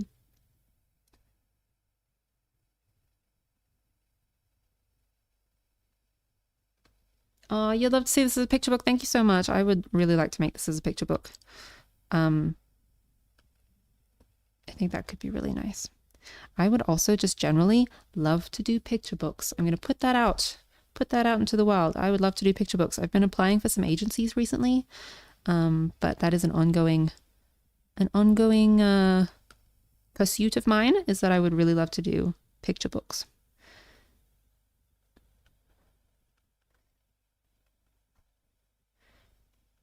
But yeah, this story I'm developing it as though for a feature film. It probably won't ever be a feature film. It probably won't even be a short film, although maybe, but probably not. But mostly it's just to be able to approach animation studios and say, like, look at what I can do. Now, I'm just going to look up some reference of khaki cargo pants, because I want to make sure I'm getting these folds.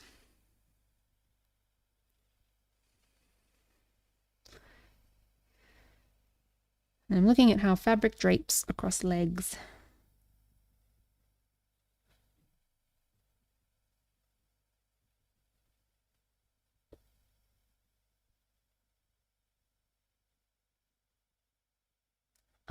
Are my commissions still closed? Yes, my private commissions are closed. I am available for like work. So if anyone has a project that's like they'd like to hire someone to work on a project, I'm absolutely available for that. But currently, when on my social media it says private commissions closed, and what I mean by that is I'm not currently offering like paintings for individual people. So like pet portraits or that sort of thing, or like if you wanted a painting of your family, that sort of thing, I'm not currently offering, just because I don't currently think I can. It's a lot of managing to do private commissions, and it's a lot of like I would want to make sure that I was doing a good job and getting, potentially offering a round or two of feedback to people and making sure it was really worth their money. And so it's a lot of in terms of balancing like how much money I can make from doing private commissions and how much logistics and emailing and planning and like the amount of time it takes to create the work. It doesn't currently, I don't think I can really offer that right now. I think I really need to be focusing on my portfolio and pursuing bigger projects. So yeah, I would like to do private commissions at some point, but not currently. I think I like working on my portfolio as I am right now, I think is quite a high priority for me. So yeah, that's the thinking. It's not that I don't want to do them. It's just that right now I think I need to spend my time you know, seeking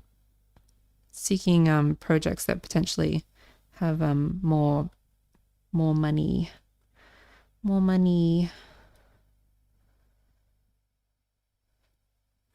Okay, looking at cargo pants. Okay, so I've indicated some seams, but I am about to just paint over all of that. So got a shadow coming from the leg here. And I think this sort of thing. I don't know. Do we have a pocket? Maybe we have a pocket.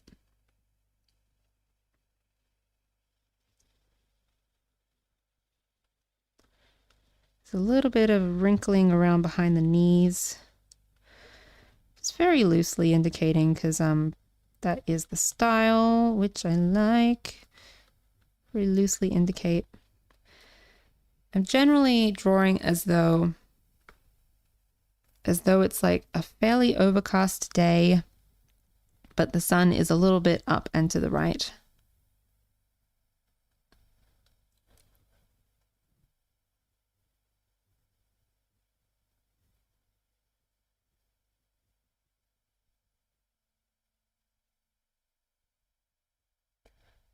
Would I consider an animatic or a storyboard? Do you mean for this project? Because yes, totally. I have actually written a scene for this project, and I would really like to storyboard it. I can tell you about the scene if you want. I'm just like, I haven't shared a lot of this on my social medias. This is the first time that I'm getting to that I'm actually sharing the story and the concept and the characters with people. So I'm really excited about it. So I will tell you all sorts of stuff. But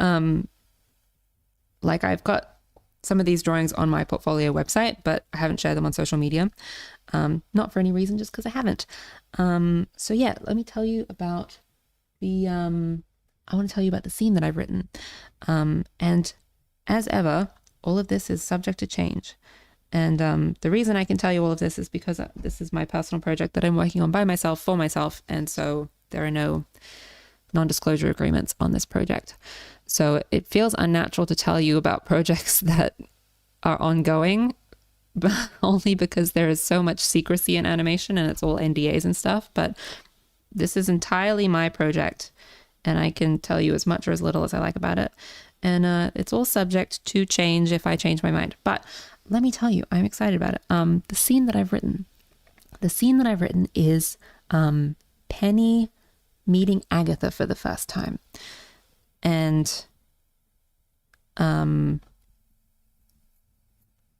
Penny's meeting Agatha for the first time. So Aunt Rosemary, this character here, is walking 7-year-old Penny down to the shed. And Penny is jumping up and down. She is bouncing off the walls. She is so excited because she's about to meet a horse. And she's absolutely horse obsessed. She can't wait. And Aunt Rosemary is trying to just sort of set her expectations and sort of, calm things down. Like Agatha, she's not a very friendly horse, and I can't really get close to her. She won't eat any of the food that I offer her. She's in a paddock that's very grassy, and that's what she's been eating because she doesn't trust any of the food that I give her. And, it's just trying to set the expectations. And meanwhile, Penny is bouncing up and down. She's so excited. She's going to meet a horse. Oh my gosh. Can't wait. Let me just read some of the chat for a moment. Okay, sorry, I'm back. And then there's this sincere moment where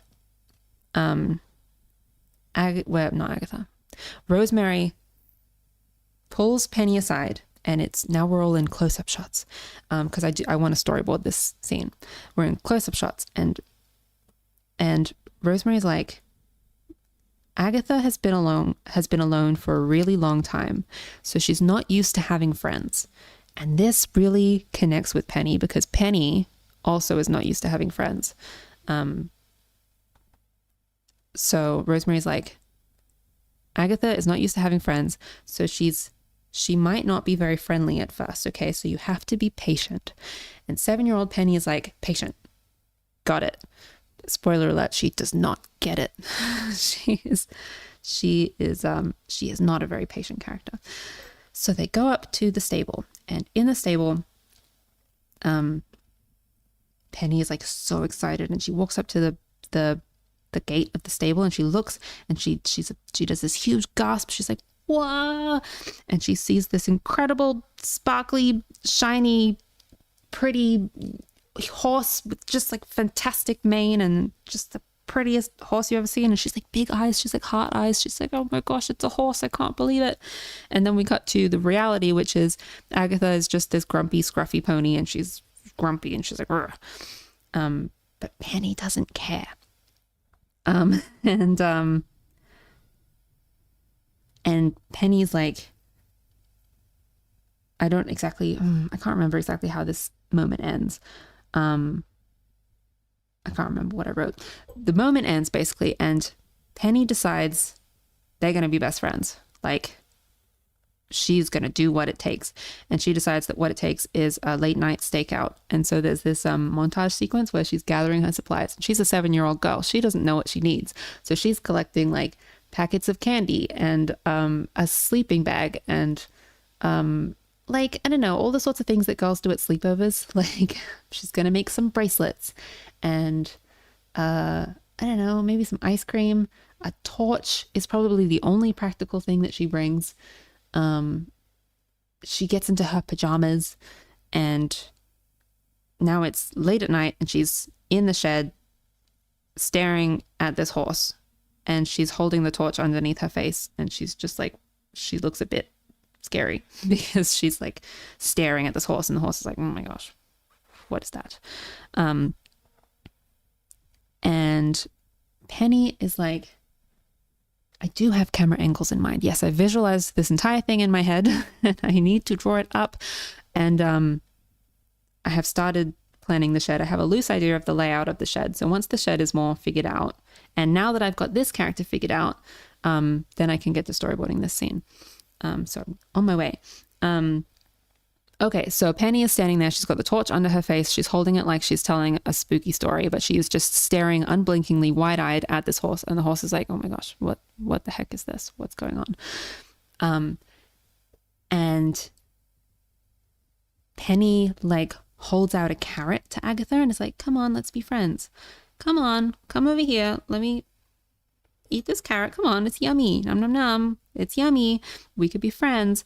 And Agatha's like leaning in. She's like, and Penny's like, that's it. Come on, come over here. And Agatha's like, she shakes her head. She's like, no, look up. And Penny looks up, and there's this absolutely giant spider standing on her head. And I must say, I don't like spiders. But it has to be done. There has to be a giant spider in this shed. It's only right. This is an Australian shed. This is how it goes. There's a giant spider standing on her head. And we cut into the spider.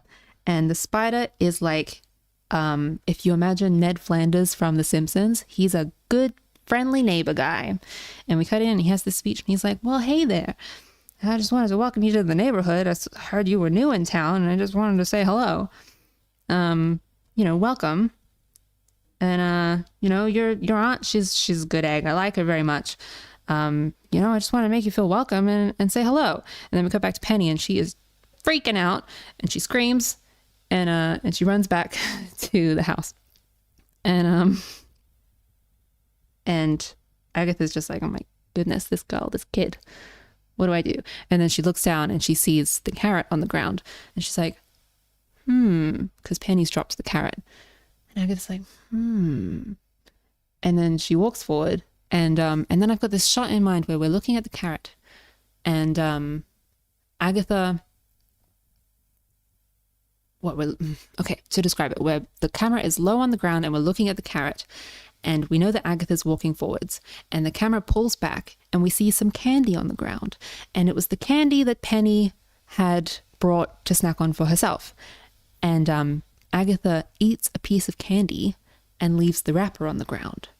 And so it's like, she's not eating any of the food that Auntie Rosemary is offering. She doesn't want to eat the carrots, but she's willing to eat candy. And that is the way that Penny will befriend Agatha. Rosemary would never offer Agatha candy, but Penny would because Penny is 7 years old. And so that is Penny's in with Agatha. And that's the premise for how they slowly become friends. And that's the scene that I wrote. So I would really like to storyboard that. And now that I have a really good start on this character, and I have a layout sketch for the shed, which is not ready, so I won't show you that. But once those two elements are done, then I can start storyboarding that scene. So I really like that scene. I don't want to draw a spider, but I feel it has to be done. And I'll make him a fun character spider. He won't be scary. He'll be like friendly neighborhood guy. And I'll manage. So there's the story.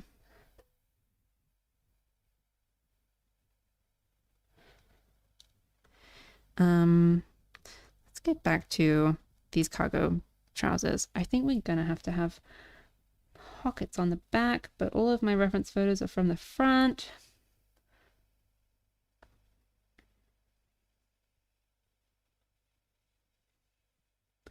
What do back pockets look like on cargo pants? Looking up reference.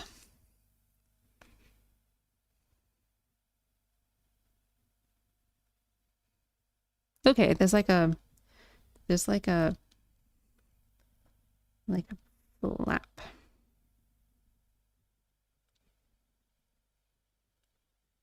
Yeah.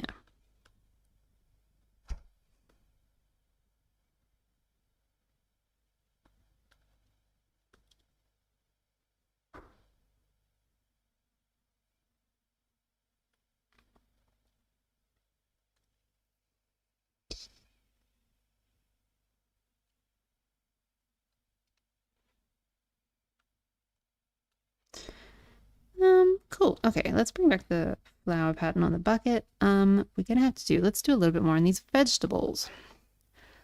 Looking up reference for carrots. Fresh carrots.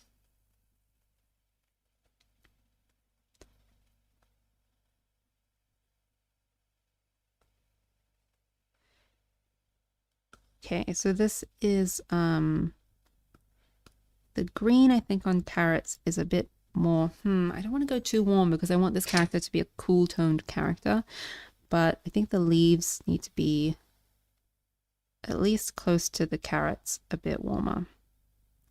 The like stalky stemmy bits. Oh my gosh, my cat just woke up and she yawned and meowed, and it's the cutest thing when she starts meowing, but then she yawns halfway through. Adorable. Okay, just gonna get rid of some of this outline. Select all that, delete.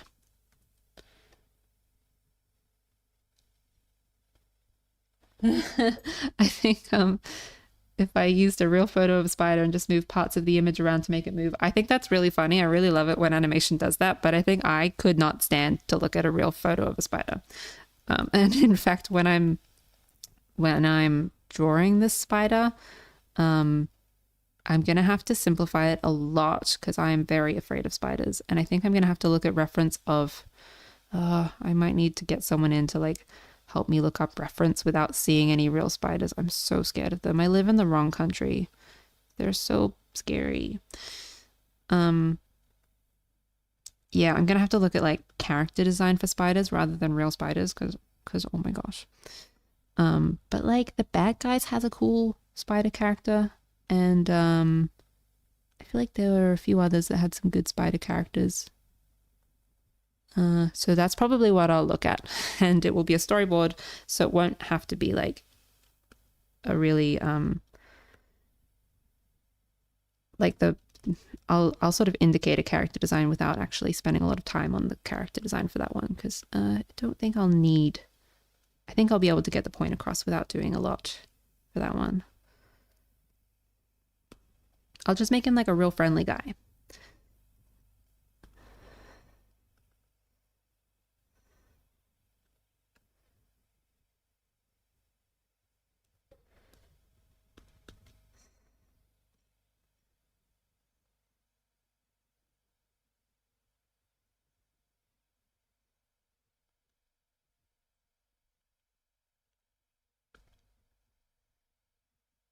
You do a little bit bounce light here just to bring back some of the silhouette. And you go darker in the shadow of the carrots.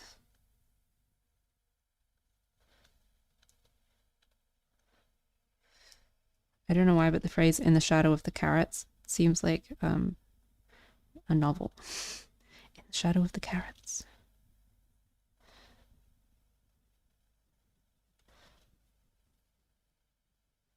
Just like indicating foliage.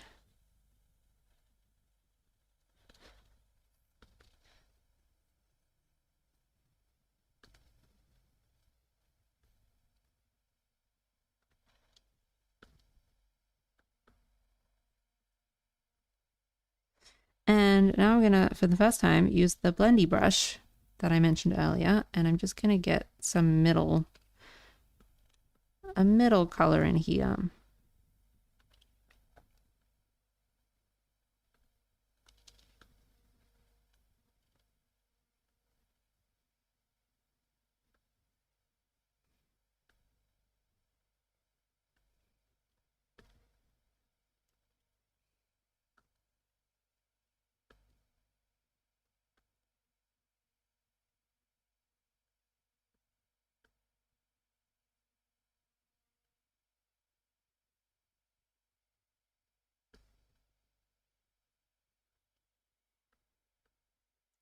And clean up the silhouette. This is a bit messy here. And we've got, this is like a shadow being cast from the bucket. She's leaning on her hip. So I'm just gonna do a little bit of darkening in here. And let's go blendy brush to pick a color that is somewhere in between so I can get some middle tones in here. I like this system of just doing it really roughly with this big flat brush as well, because it keeps things more simple and not as complicated.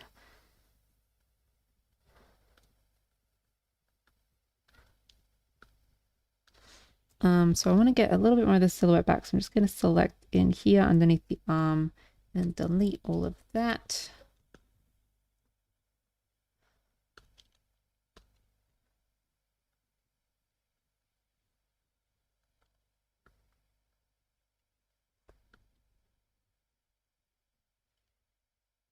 Maybe we just bring the grass, not the grass, but like the carrot leafy bits. Maybe just bring that up a little bit.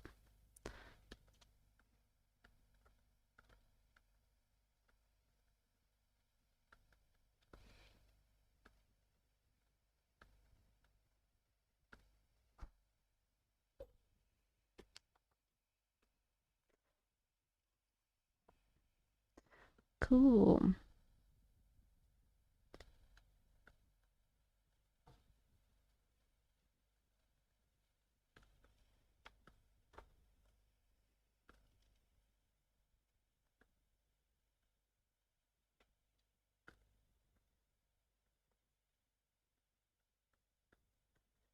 Little freckles on the arms, just like a little bit of freckly indication.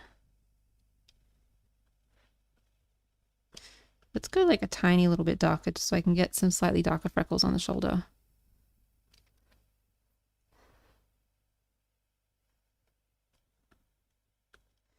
Slightly darker freckles on the shoulder here. Cool, this is coming along nicely. How about we do a little bit more on these boots?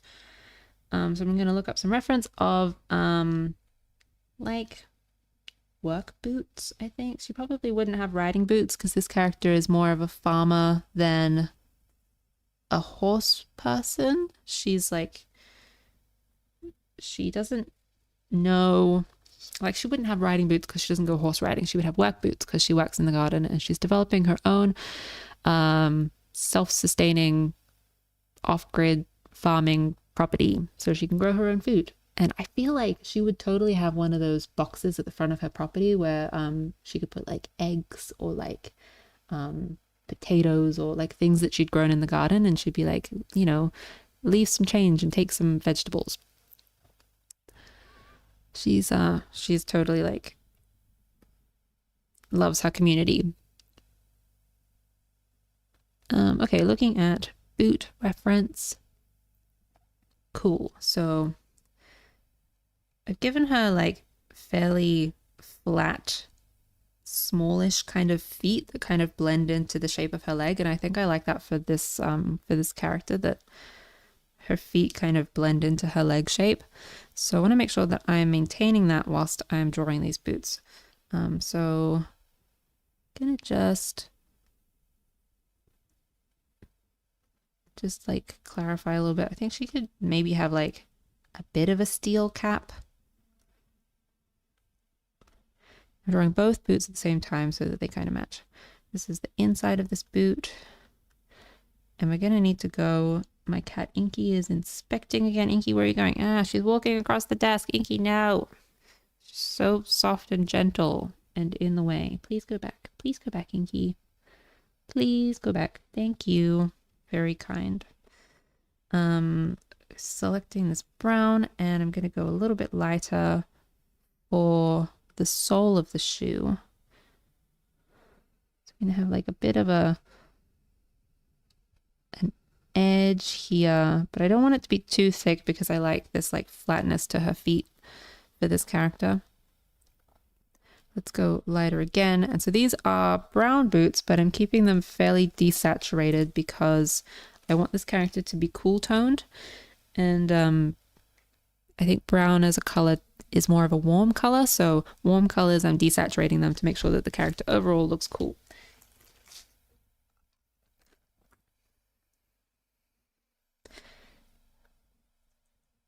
Like there can be warm things in this world, but this character would not choose to wear warm toned things. You know what I'm saying?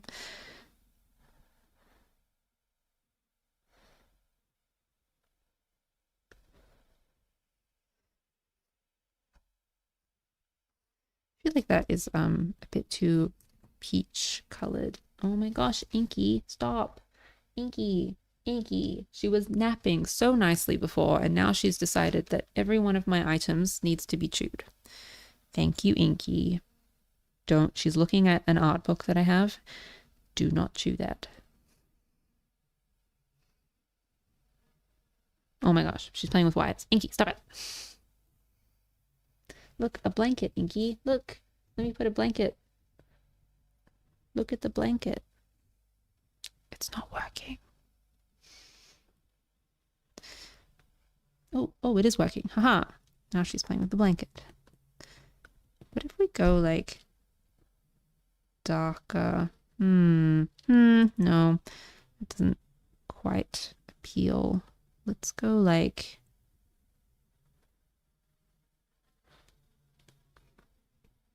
indicate some stitching. They kind of look more like tap shoes than wax shoes currently. We're going to need more of a sole on these shoes.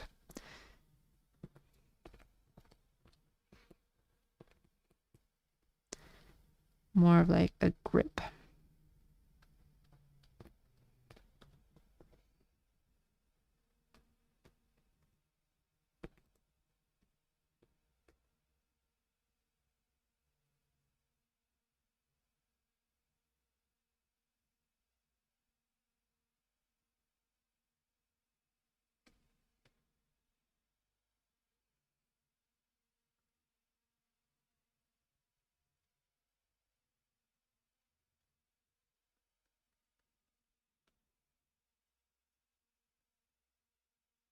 I feel like these are not quite reading as work boots yet. I think it is.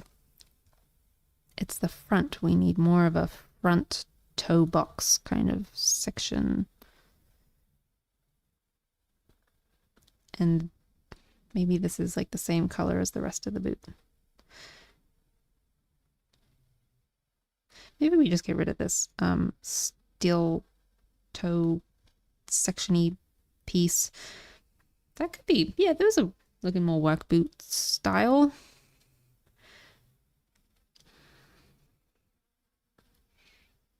Let's do a little bit of shading. I think, let me just zoom out and have a look at the overall thing. That foot, I think the far away foot needs to be turned away from camera more. Am I gonna make a dirty version of her designs, like she's covered in dirt, like she's been working in the garden? Yes, I will add a bit of that later. So like on the drawing on the left, you can see on the apron she's got some mud stains on the apron because she's like wiping her hands on it. So I will be doing that sort of thing at the end. So yeah, right now we're doing like base colors and general shading and just like the whole scaffold of the drawing. And then we'll be doing details like if she's got patterns and stuff. I think it would be cool if she had maybe like, I don't know, she could have some patterns on these trousers, or she could have maybe she's hand embroidered some sections. I think she's the sort of character who would decorate things in a handmade kind of way. So we could do a bit of that maybe. And then we'll do, yeah, like mud and dirt and like sort of lived in qualities to things.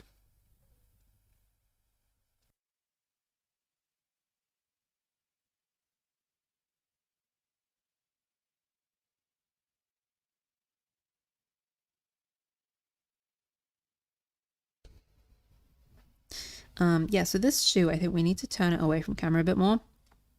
It's just looking a bit side on, which is doesn't feel very natural. So I'm gonna get rid of the end of this foot.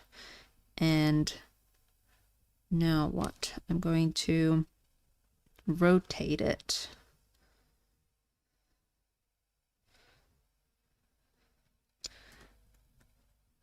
And making sure I'm on the right layer. I'm going to move these over a little bit.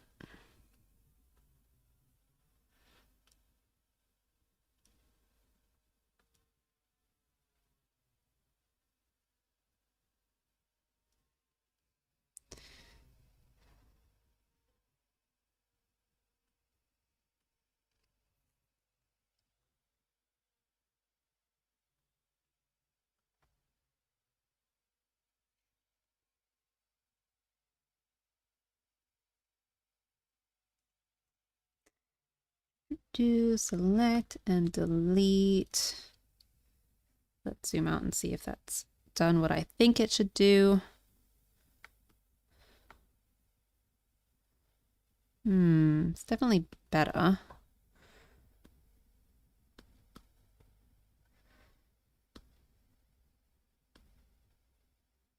Yeah, I think maybe a touch more.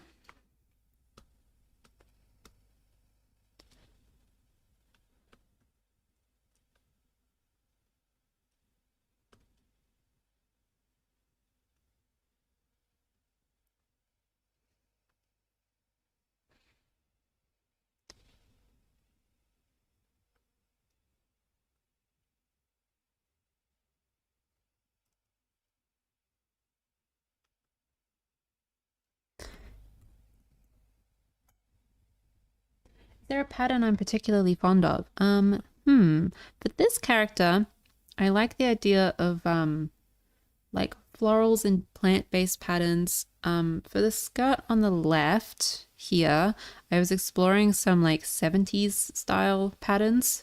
But they were getting a bit busy, I think, especially when I decided to put the apron on and it covered up most of the skirt. There wasn't enough space visible left on the skirt to see the patterns and for it to be clear what we were looking at. So I opted instead for this more like roses over the whole skirt kind of pattern for this one. But I like the idea that she's got like funky patterns, or like I don't know, she's like a very she's like a little bit of a hippie maybe, but she's set in modern times. So I think she's up shopping and she's making stuff by hand. She's decorating things by hand. And she's very self-sustaining type of character. And she's like, handmade, small batches, that sort of thing is the sort of stuff that appeals to her. So yeah, those sorts of patterns I think would be cool for this character.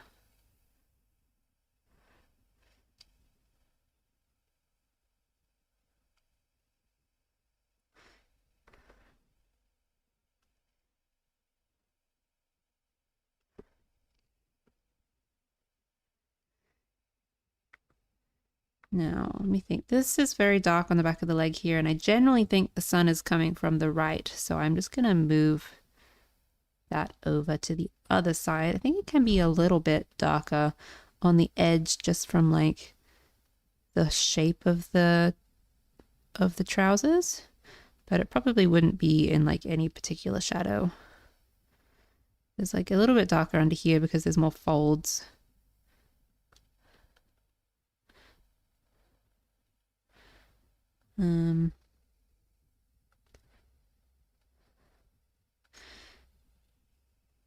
Cool. That's probably, let me think. I think probably should paint over this outline a little bit. I like this like pop of pink that's happening. It's like cool and funky. Just from like an art kind of perspective, but I just reduce it a little bit. What if we had this really more connected like that? Yeah, that's cool.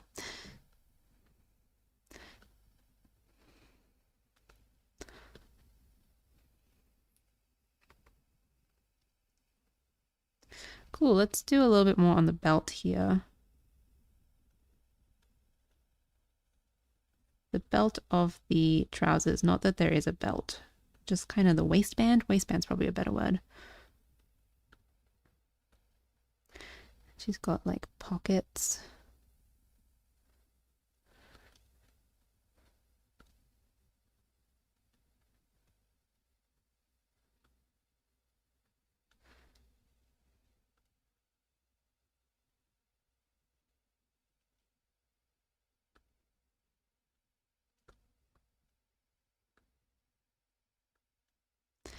And so belt loops, she's got one on the side. She should probably have a belt loop on the back.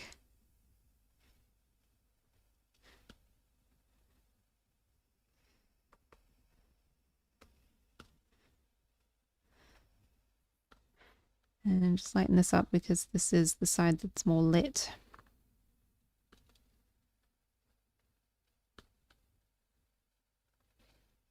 Yeah, very sort of rough, loose indication of things. Cool, let me just fill in some of these gaps here. Nope, that's the wrong color. Purple.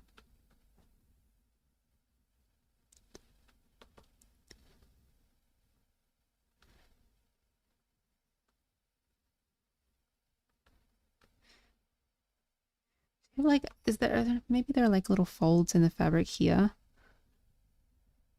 No, I think they'd be coming from like if her shirt's tucked in.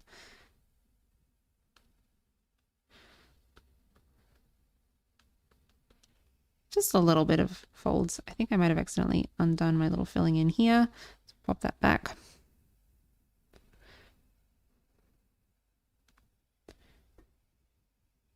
Hello. Oh my gosh, you just got out of your college graduation. Congratulations. It's exciting. I suppose you should have a well-earned break.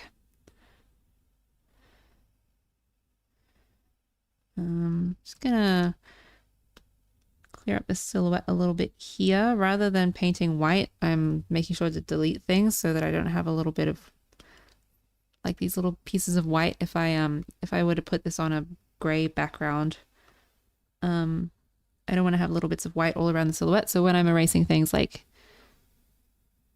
this the pink sketch, sometimes it goes a little bit too far for my liking. So I'll select it and delete it rather than painting white over the top of it. Even though the theory for this painting is generally one layer because it keeps things more loose and it helps me indicate rather than getting overwhelmed with neatness and detail.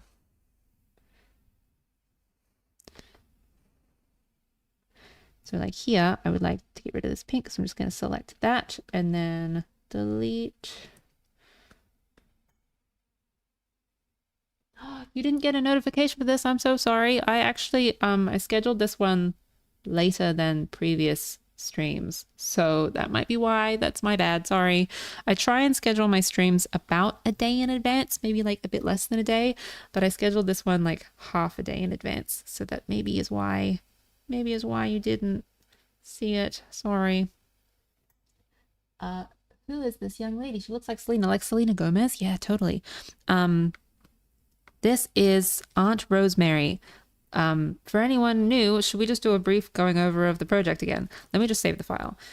Let me just save the file, and it's saving, and it's taking a minute, and it's writing to file. Thank you, Clip Studio. Okay, so this is Aunt Rosemary. And she is one of 3 characters that I'm developing for this personal project of mine. And the goal of this project is to be in my portfolio, and I'm developing these characters as though for a feature film. So this is probably not ever going to be a feature film or even a short film, but it's to show the sort of work that I could do if I were to be hired on those projects. So I have developed some characters and a little bit of a story to show off things that I like designing, so that when I'm applying to studios, I can be like, look at my work. This is what I like to do. This is what I can do. Here are some examples. So this is Aunt Rosemary, but she is not the main character. The main character is these 2. This is Penny. She's about 7. And this is Agatha. She is a horse. Well, she's a pony. And the name of this project is Penny's Grumpy Pony. Very briefly, Penny is 7, and in her normal life, she doesn't have a lot of friends. She has a lot of energy, and she is very forceful with her friendship. But in her life where she happens to live, she doesn't have a lot of people who get her. So she doesn't have a lot of friends, but she really wants friends, and she absolutely is horse obsessed. So she is spending the school break with her aunt, and her aunt has bought this property, and this is the Aunt Rosemary. She would like to turn this property into a personal farm and a homestead, and she wants to be like making organic food for herself and farming and making a beautiful garden. And she's really into like homemade stuff and plants and gardening, and she likes decorating things in slow fashion and that sort of thing. But she has absolutely no idea what to do with this horse. This horse came with the property, and she has been neglected for a long time, and she is grumpy. She doesn't want anyone around, and she just wants to sit in her paddock and ignore everyone. She's grumpy and she's isolated, and she wants it to be that way because she's given up on people. Penny desperately wants a friend. She's horse obsessed. Agatha wants nothing to do with it. So the dynamic between these 2 is the core of the story that I'm working on. And Aunt Rosemary owns the property and is looking after Penny for 2 weeks over the school break. And she's very kind, very gentle, very sympathetic, absolutely has no idea what to do with a aggressive, isolated horse. So Penny comes in, and over the story, through various means, Penny becomes Agatha's friend, and slowly they get to know each other. So yeah, today I'm doing this painting here in the hat of Aunt Rosemary, and exploring different outfits. I think she is like, generally she likes green, and her second color is purple. So going for like greens and purples in her outfits, and she likes to decorate things, and yeah, so currently just like working on this base painting, and then we'll add some decorations and extra stuff later. What's next? Probably let's do a little bit on the hat, and then I think the face needs a bit more. I think these eyes need a bit more. They're not quite there yet. So yeah, anyway, that's a brief recap of the story. How are you? How is everyone? The art looks so silly. Pause. Thank you. That's exactly the goal. I like silly things. I'm trying to make like really push character. Oh, I didn't show you this. This is just some poses and expressions for these characters. Penny and Agatha. Penny is very much like, I want this, please, can I have it? Like, I'm not gonna let you say no because I want it. And she's sneaky, and she's willing to do what it takes to get what she wants. And the horse is like, grr, go away, I don't like it. And we're doing big hair as part of the art style because I love hair. And yeah, so that's it. So back to Aunt Rosemary, or potentially Aunt Eleanor. I think Auntie Eleanor sounds nice to say, but Rosemary I think really suits this character. So the more I talk about it, the more I'm convinced that she's a Rosemary. Just making sure I'm on the right layer. Okie dokie. Cleaning up the hat.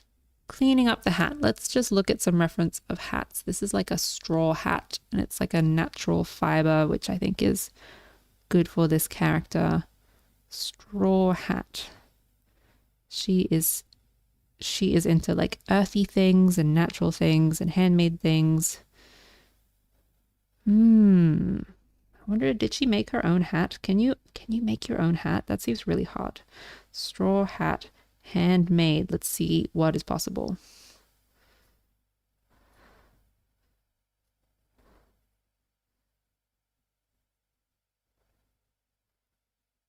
I mean, it occurs to me that probably all straw hats are handmade by someone, but surely by professionals. I don't know that we would say Rosemary is a professional. So how would her hat look if she were to make a straw hat? These all look really good. All these references I'm looking at, they look like professional hats.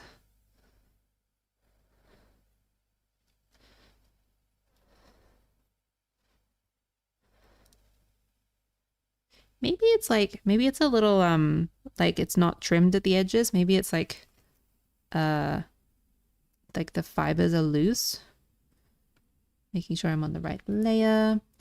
I don't want to add I want to add a little bit of texture to the hat, but I'm not going to add, I think, too much shading because the underside of this hat should be darker because, it's casting a shadow. But I'm going to add shading on a separate layer. So I think when I'm painting this one, I'm going to like indicate texture rather than too much shading. I'm just going to delete some of this silhouette. She gets called Rosie for short. That's a great idea. Aunt Rosie. Am I on the right layer again? Oh my gosh. Sometimes my program needs a second. So this is the, I've just taken off a layer where this is the sketch initially. But the sketch, since drawing this sketch, I figured out a bit more like the face of the character. You can see here in these two, this is like the face shape that I'm really going for. So her eyes have a few more corners in them. And she's got like this quite strong jaw and sort of placement of everything. So I overlaid this sketch to make sure that I was matching the model. And then I drew this layer, and I really like how she looked before. She was very appealing, but I also want her to be a bit more on model. So I will go back to these eyes and finish them up because I think that they look a little bit unfinished. But just for the time being, let's work on this hat. I think also because I'm setting this story in Australia, that classic the hat that has like wine cork thingies tied around the side. I think that could be fun. We could do something like that. But this character, I think, if she had something dangling around her hat, it might be more like beads. I wonder if like maybe she got really into pottery for a while and she would totally like do pottery on a wheel, and maybe she makes beads and she's attached them to her hat to get rid of flies. So that could be cool. Now let's make sure. Okay, so I'm noticing on this character, the volume of the hair here is sort of around nose height. So I'm going to try and make sure that I am reflecting that. So here we've got this volume at nose height, but this one on the far side here is too high. So I'm going to lower that down.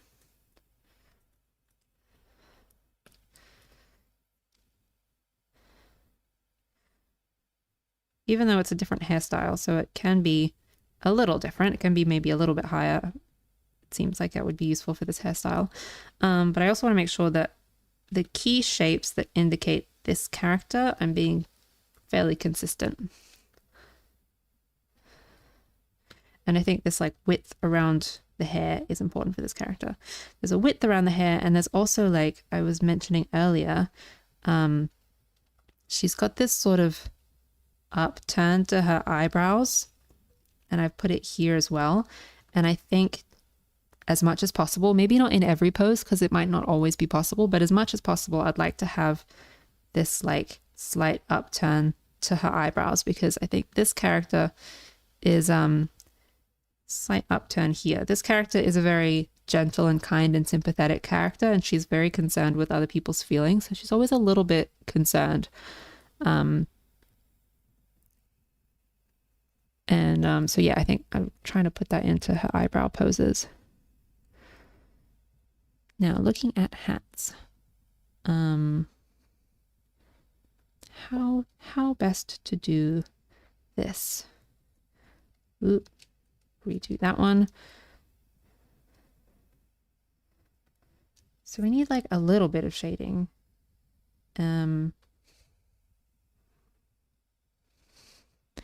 Sun is generally on the nope, wrong color. The sun is generally on the upper, oh my gosh, let me just zoom in. The sun is generally on the upper right, so just doing a little bit of like general shading.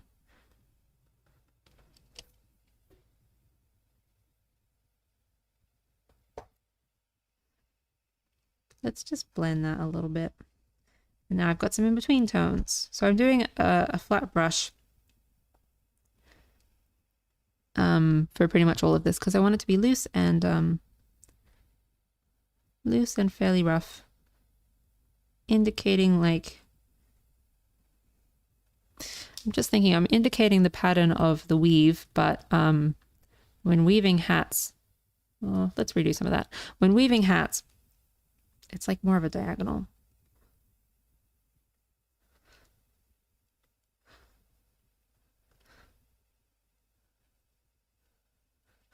And we don't need this pattern to go everywhere. We just need it to be in key areas to indicate. So like here, we don't need to see the texture because we get the idea because we've got it here.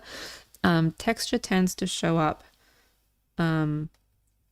where darkness and lightness meet on a form. So like here, it's changing between light and dark. And here it's changing between like medium dark and more dark. So we don't actually need it in the medium or the light because we see it in those transitional moments. Because yeah, it's good to like not overwhelm the eye with too much stuff going on. We like indicate as needed and then we let the rest kind of breathe.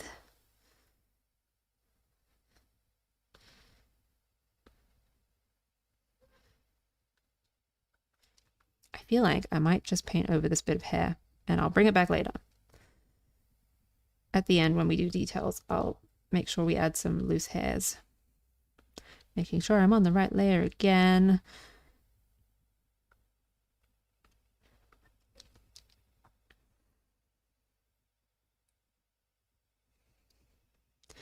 Okay, so hats have this like,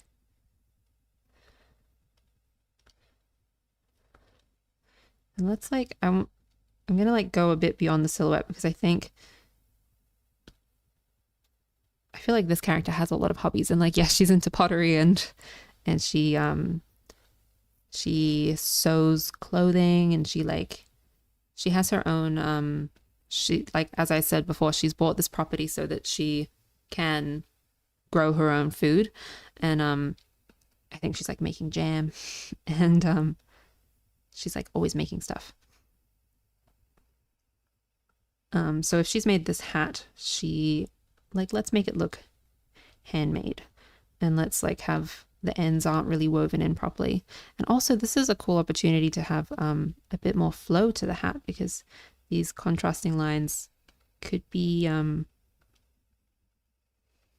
these contrasting lines can like give some energy and some flow, reinforce these shapes. That's always fun. Now let's think what's happening here. This is the edge of the hat. So what if we do this? We're doing this all on one layer, so risk, but it's fine. Let's do this with a lighter color.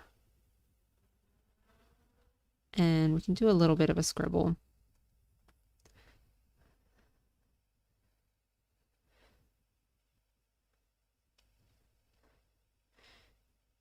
And we don't really need this to be everywhere, so we can tone it down a little bit over there. I'm gonna go to my sketch layer, which is this pink layer, and just get rid of some of these because it's getting a little bit in the way there.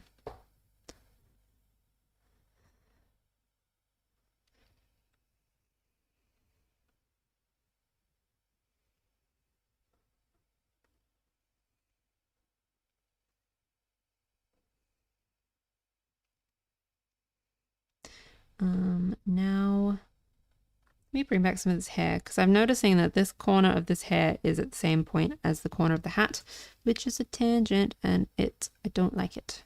We want to be clear when things are overlapping or when they're not overlapping. So we either need a gap between the hair and the hat or we need an overlap. And I think on this case, it's an overlap.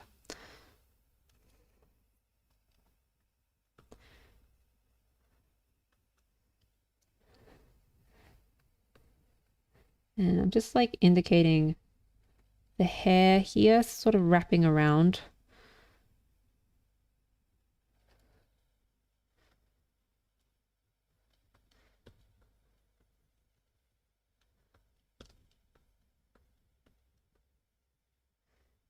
I think this character, because I mean, like, big hair is part of this art style, like big hair shapes. Um I think this character is, she braids her hair before she wraps it up into these spuns. So we could probably do like indicating which way the hair is wrapping around. She's got like if you were to put your hair into two plaits, one on either side of your head, and then you wrap the plait up and then you pin it. That's kind of what I'm imagining for this hairstyle. And I think that's because she is like kind and very sympathetic and very understanding of other people. And so she's a little bit of a worrier. She sort of overthinks a little bit. And as a representation of that, she keeps her hair tied up. You know, she's a little bit overthinking. And so she's a little bit trying to control things. And because of that, like that sort of theme, like she's trying to control her hair. She keeps it braided to sort of hold it down in the same way that she overthinks to kind of have a hold on situations. Does that make sense? It's a very tenuous link. Like, I think it's just like a really subtle way to like try and reinforce her personality and her choices. Like, you know, she doesn't want her hair to get caught on stuff. She doesn't want it to get tangled. So she keeps it plaited. And that's one of the ways that she's thinking a lot.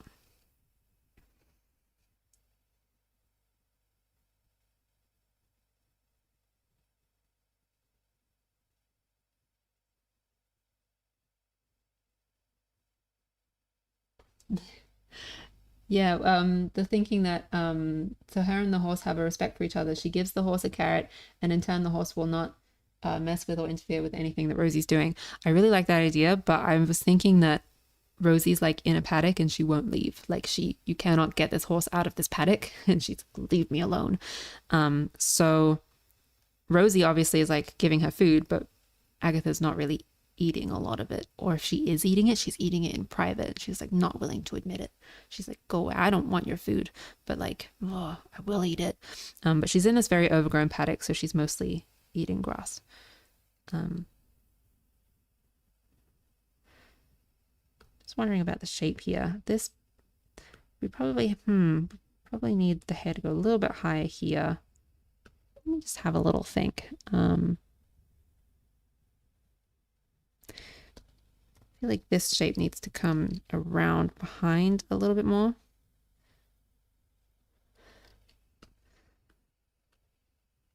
I think definitely like throughout the story, like they will develop an understanding. And but I think at the point in the story where I'm keen to start, it's like Rosemary still hasn't really figured out what to do with this horse.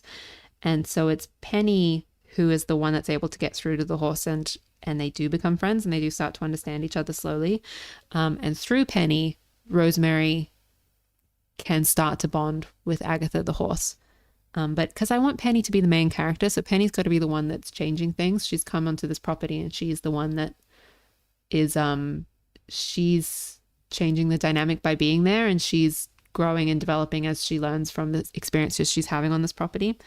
So yeah, by the end of the story, totally, I think Rosemary and Agatha will have an understanding and I think they'll be friends. I think they'll be friends in their own way. I think maybe Agatha and Penny will be like besties by the end of the story, but Agatha and Rosemary will have their own understanding, especially because Rosemary and Agatha will be living together. Like that's where they live, and Penny's visiting for the school holidays. I think I might have put that. What happens if I just delete this shape here?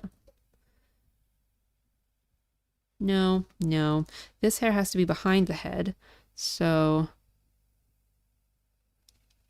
just trying to make sure that the shapes look fairly balanced.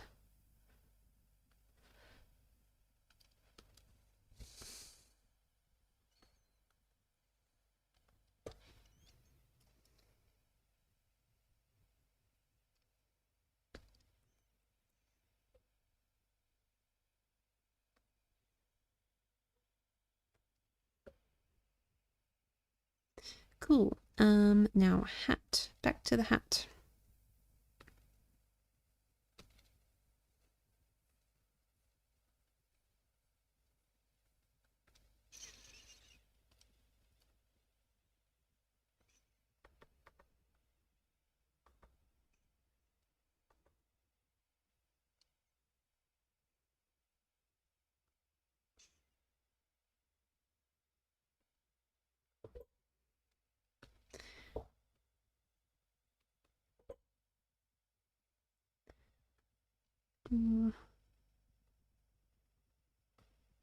It's indicating like this edge of the hat here. Oops, it made a line that was too thick. Redo. And it did it again. Nice. Cool. This is totally on its way. Let's do a little bit of shading on the hair. So this is very, these colors are very dark. I'm just going to lower the blind for a moment. Give me one moment.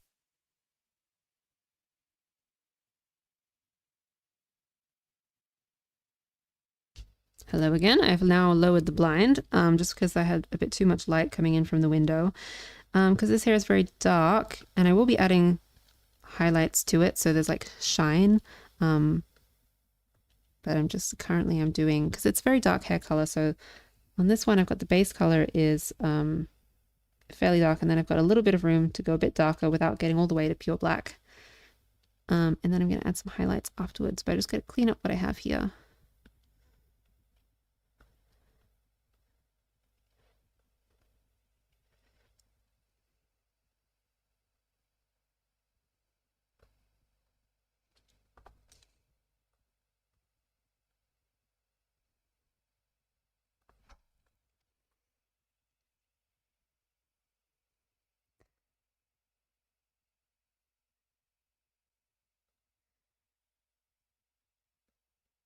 Cool, and then we'll go to this other drawing, and I'm going to pick this color. I've got two colors here. One like medium light, and then one that's more of like a highlight. And the highlight is still like in the middle of colors. It's not a very light highlight for this hair color. Let's look at both of them and try and match. So we're doing a medium highlight. This is like a shine.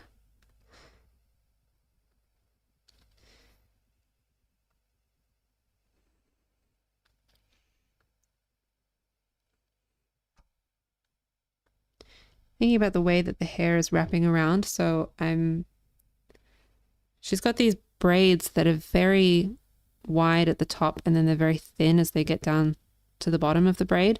So I'm thinking that this section here is like the widest part of the braid, and then the thinner part is wrapped up somewhere inside, and we'll add extra little like hair pieces towards the end.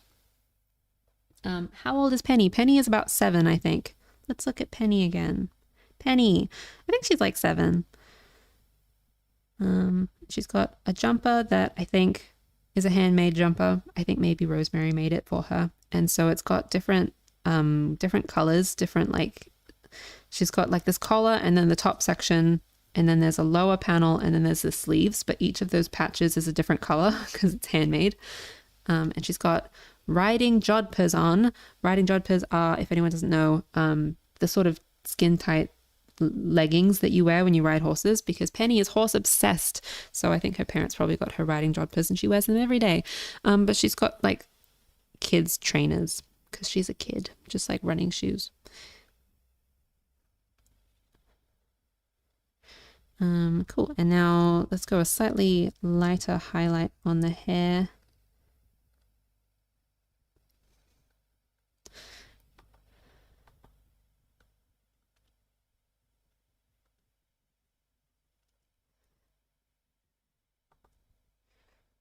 I think let's just do, oh no, redo. There we go. Let's do the highlight on the tops of the hair and maybe just on the tops of these sections of the buns and not the lower section so that it's not too much everywhere. And now let's do, why don't we now work on the face a bit more? So I want to be zoomed in, but I want to make sure also that I can see, I want to be able to see these other drawings so that I can match them. How to do that? Let's bring this drawing back over. How about let's just save the drawing for a moment. Save the drawing. Give it a second. And bring the drawing over. So we're almost finished with like the base drawing, and then the next bit is patterns, which is fun. Patterns and decorations and accessories and like scrubby mud stains on her trousers because she's always working in the garden, and little details and bits. And I really like those because you get to tell the story. Like on this one that I'm just moving over right now, I just need a second for my poor little computer. It's only a poor little computer.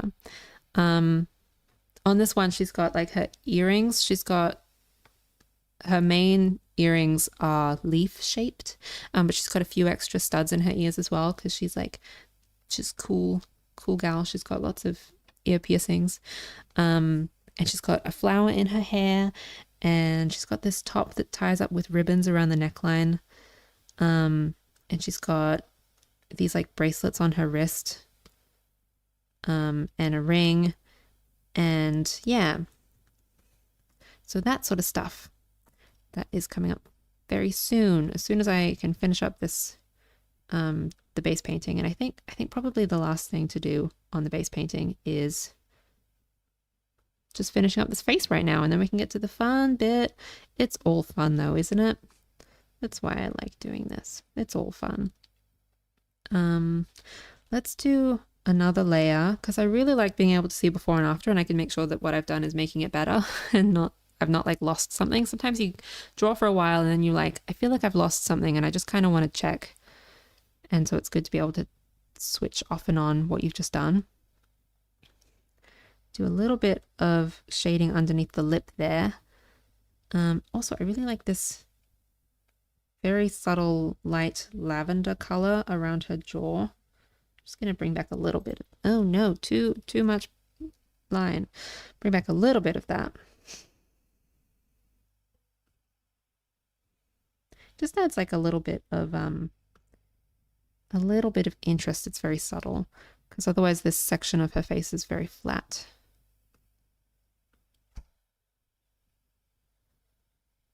Hello, thank you for joining.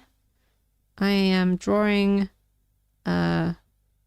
Rosemary, Aunt Rosemary. Thank you, Aunt Rosemary. She is a character. I think I've gone over the story a few times when people are joining.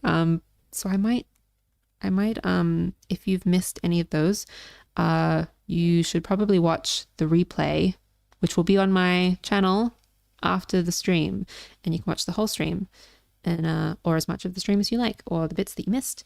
You can scroll through the stream, and yeah, that would be cool. So yeah, this is Aunt Rosemary. she is setting up her own self-sustaining farm property. She likes gardening.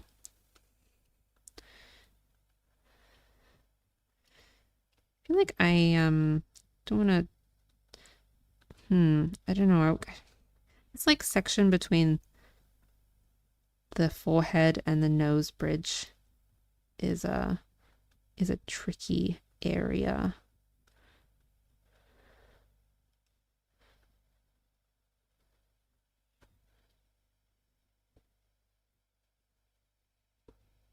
Oh, thank you for joining.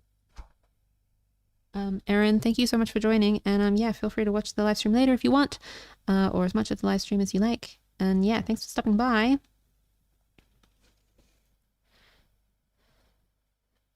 Oh no, my brush keeps glitching and drawing at full thickness. So I have to kind of undo it a little bit, but that's fine. That's totally manageable. Eyes. Looking at the eyes, I feel like it's not just the green and the pupils that is not finished. I think there's something about the eyelashes that I want to resolve a little bit more.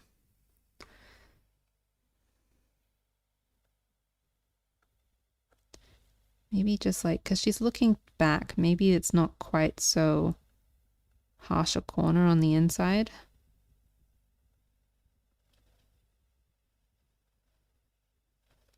Also making sure I'm looking at my drawings. These two drawings to the side here are my reference for drawing on model for this character because I really like them. So I'm looking at those and I'm trying to get that energy in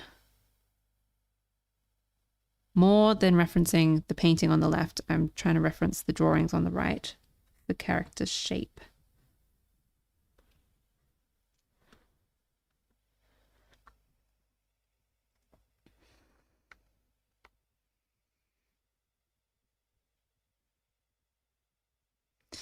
It's a bit too much lower eyelash. Let's just like do a little bit of a gap.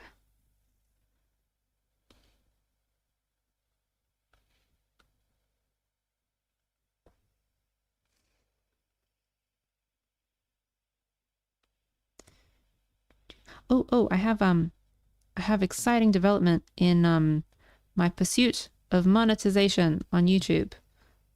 Because it would be so cool if I could monetize my YouTube, because then I could make a little bit of money, and that would be cool. And so yeah, I'm working on getting monetized. So doing regular live streams is one of my strategies, and I would like to do more long form videos. There are some in the works.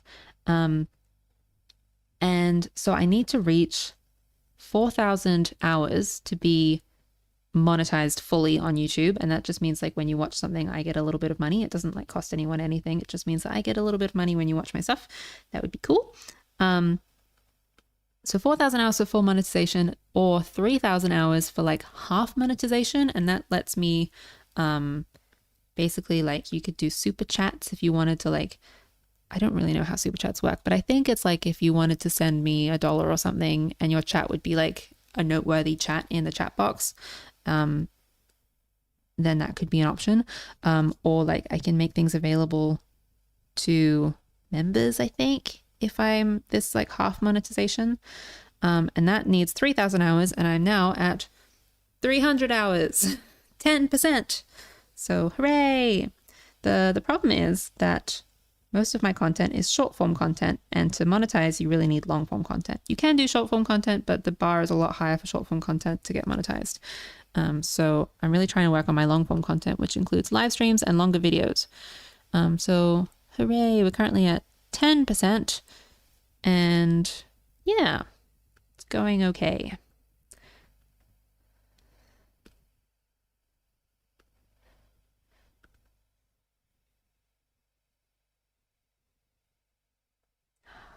Julie is going to bed soon. Thank you for stopping by. I understand if you have to go to bed if it's getting late. Absolutely. This will also, as I mentioned before, the live stream will be saved to my YouTube live tab if you want to watch it later, if you want to like skip through and see what happened when you were gone. I would encourage you to watch the whole thing though, or if you wanted, just because that helps me with my monetization goals, as I was mentioning. But you do you.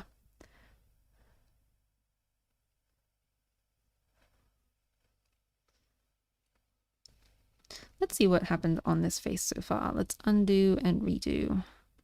Oh yeah, that's coming along.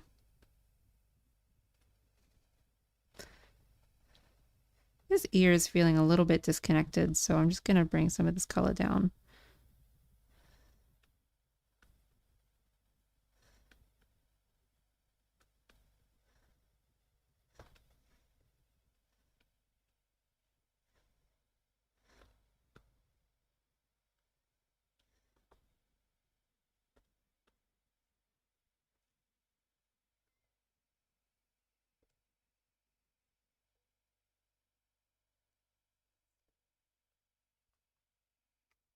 Comparing to the other one. Comparing to the drawings. Okay, I'm noticing that on this drawing, this upper eyelash does not go all the way to the corner. Whereas on this one, it kind of does. It's a little bit higher here on the left, but it kind of goes down all the way on this one. And I think I prefer when it stays higher up. So I think I'm going to bring that into this drawing. I've done that also on this painting, so I think I'm going to need to go back and fix this drawing, but I will do that later. Let's soften this eyelash on the outside here then. Sort of bring it back towards the model.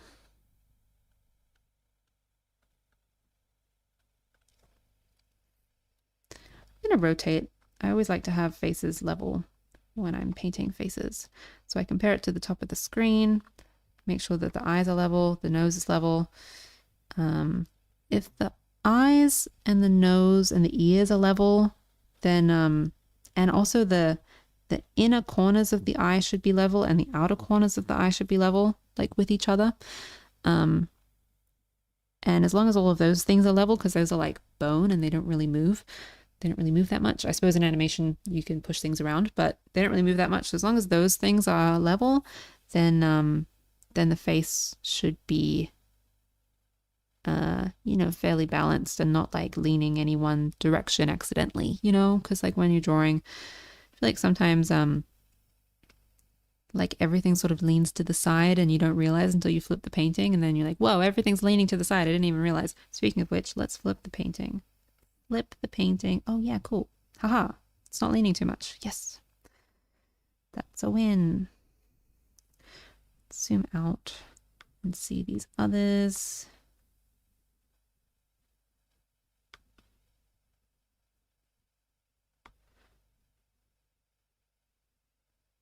I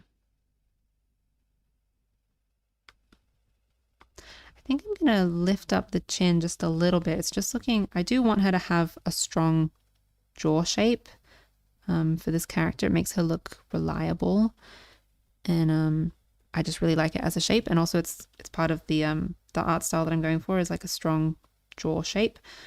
But I think it's just looking a little bit deeper than the other drawings. So I'm just going to bring that up a bit to match.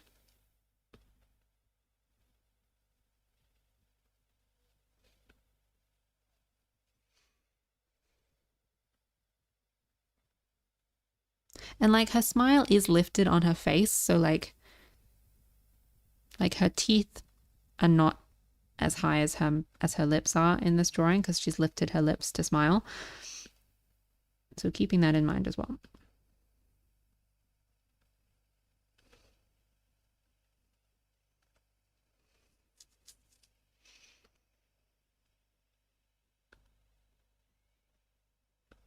Now she's got dark eyelashes in front of dark hair.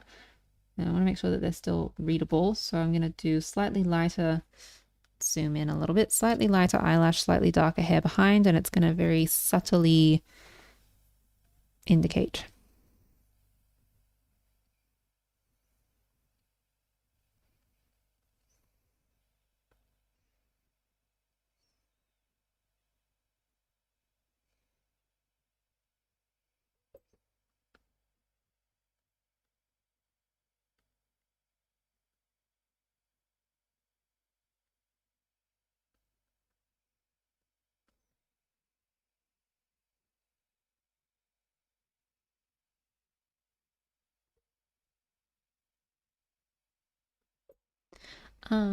Julie's just left but has asked if I can do a live on Thursday or Sunday. I actually uh so far I've been doing Wednesdays and it's my Wednesday, it might be your Tuesday. Just because that's how it's kind of worked out. But I was wondering about moving it to like my Monday, some people's Sunday. That could be cool because I think more people generally might be free on a Sunday. Does anyone have any thoughts about that? Like Sunday versus Sunday slash Monday versus Tuesday slash Wednesday. Wednesday in Australia, Tuesday potentially in other countries, depending on where you are.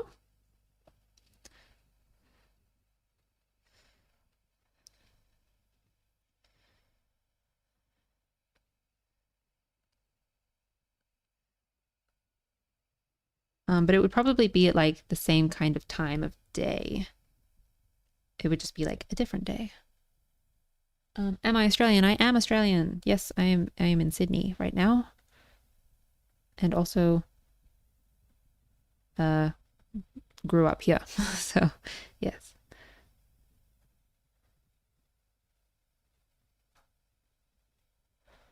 Also, this story is set in Australia.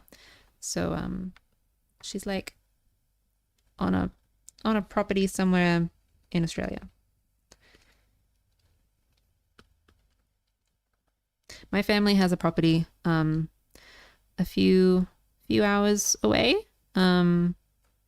So part of this is like referencing what I know and like I don't know, just like what I'm designing like this I mentioned earlier, I'm designing a shed for like the shed that has stables where the horse lives and also where you would keep like hay and like equipment and stuff. So my thoughts on that are based on like the sort of shed that my family has, and it's like this big corrugated iron shed with like wooden posts kind of thing. The sort of thing that like I think it was built ages ago, like way before my family bought the property. And it's just so sturdy looking, but like our shed is not falling apart in the ways that let me show you the sheds again. These are some sheds that I that I sketched up exploring the idea of a shed falling down. Our shed is not falling down in these ways because these sheds are very sturdy, but I think they're so cool when they do start to fall apart, the ways they start to fall apart. So yeah, part of working on this project is referencing things that I know about living in Australia and the sort of farm life, the sort of farm culture that we have here. It's like distinct from US farm culture, distinct from UK farm culture or any other country's farm culture. Um, yeah, I think that's really interesting because you know if I'm designing this, I got to add the authenticity, got to add the stuff that I know. You know, I think that's what makes good designs when you really know stuff.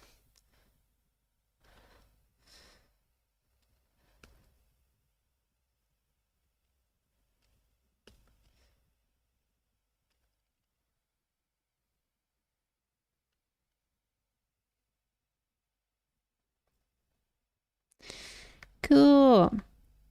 Um, I'm feeling better about this face. Let me just check what we've done. Oh yeah, totally. Totally. So we still got to do the eyes. And then I think it's fun accessory time. Accessory time. Let me just add a little bit more detail to the eyelids. I think we could do just a slightly darker color in the crease here.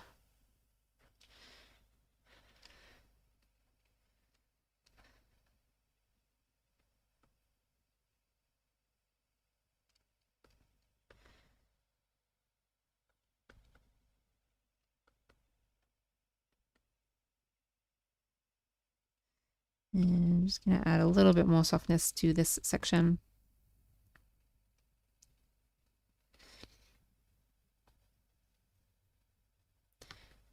Oh, also, just a little detail on the lips here. Slightly darker line there. And then one of my favorite things is the little shiny bits. She's totally wearing lip gloss. She's a lip gloss girly. Gotta keep hydrated. She probably makes her own lip balm. Totally.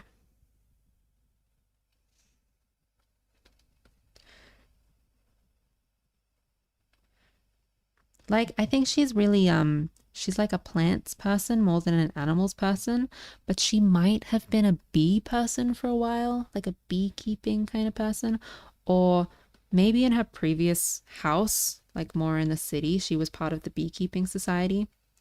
So maybe she didn't have her own bees, but she helped out with the beekeeping society. And maybe one of her plans for this property is to set up her own beehive. She would totally do that, and she would plant all sorts of pretty flowers for them to eat.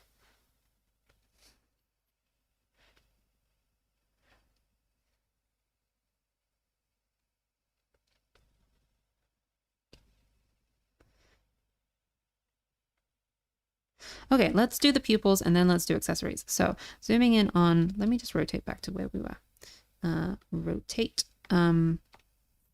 So the pupils, we're going to do this in parts. So we're going to start with the actual pupils. Oh my gosh. Now I want to rotate back. Just checking that I'm level. Okay. So, and part of this art style that I'm developing as well is eye shapes, like the pupil and the irisy bit are a little bit vertically tall, just because interesting. So rather than being perfectly round, they're just a little bit vertically tall. So I want to make sure that when I'm drawing the face, they're vertically tall the same direction every time rather than vertically tall to the camera. So if you, just to be clear, right now they're vertically tall this way, but if I were to have the camera being level, they would be vertically tall this way, which is not right because I need them to be the right angle on the face and not the right angle compared to the camera. So let's rotate back. Making sure we're level.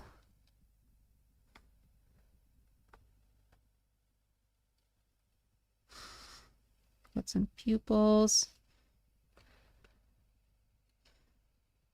And now let's go back to, I'm going to pick the eye colors. So we've got this like very saturated color and then this less saturated shine. And what have I established? The light is on the right going left because we flipped the canvas. So let's just keep these going the same direction so that we're being consistent.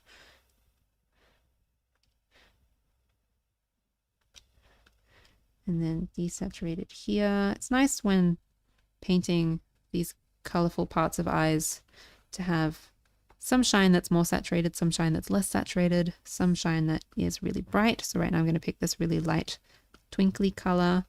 And I'm also going to do a bit of shadow. So wait, let me just check again. Where did the twinkly color go? Twinkly color is specular highlight from the actual sun. Sorry, let me check again. Okay, it's a little bit on the edge here and the same over there. And then the shadow is kind of, I think I have picked the wrong color. Whoops. Okay, I have accidentally had the base of this color be the shadow color. So now I'm just going to select the base of this color with Magic Wand tool and just lighten that up. So now we go back and we pick the shadow color. And the shadow color is basically like the eyelashes, and the brow bone is kind of casting a little bit of a shadow on the eyes because there's not as much light coming from that direction. So we just have a little bit darker up there. It's very subtle. And then the pupils as well have a bit of that. So we're going to pick that slightly darker color and just do the top half of the pupil. This is all so subtle, but fun.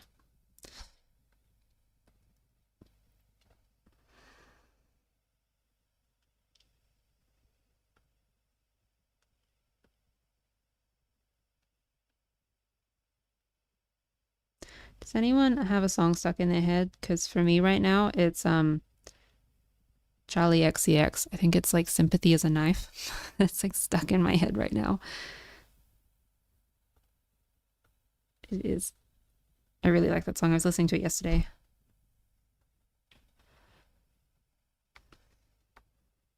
Cool. Nice. Dare I say, she looks like the same person. Yes. Let's save the file.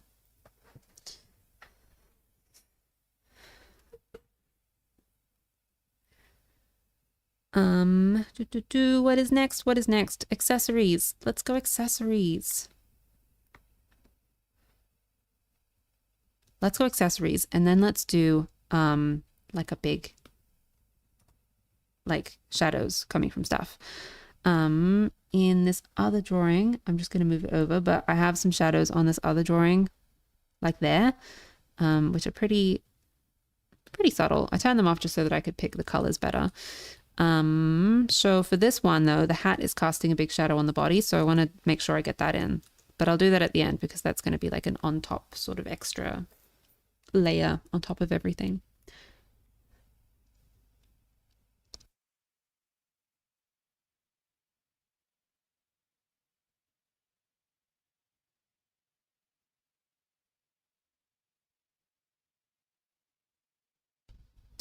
I think I need to get a cup of water, so I might just take like a 2-minute break. Please don't go anywhere. We're gonna do a 2-minute break, and when I get back, we're gonna do accessories. So if anyone has any ideas for accessories, start your brainstorming. I'm gonna write a little note on the screen. Nope. Let's use a thicker brush. B R B 2 min. Smiley face. Let's do a proper smiley face. Come on. There we go. And a smiley face. And I accidentally got rid of the N in min. Be right back. 2 min. Start brainstorming some fun accessories. So she's like earthy. She likes to hand make stuff. She's into patterns. She's into plants. That's the vibe. Okay, I'll be right back.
Hello again, I am back. I now have a cup of water. So hydrated.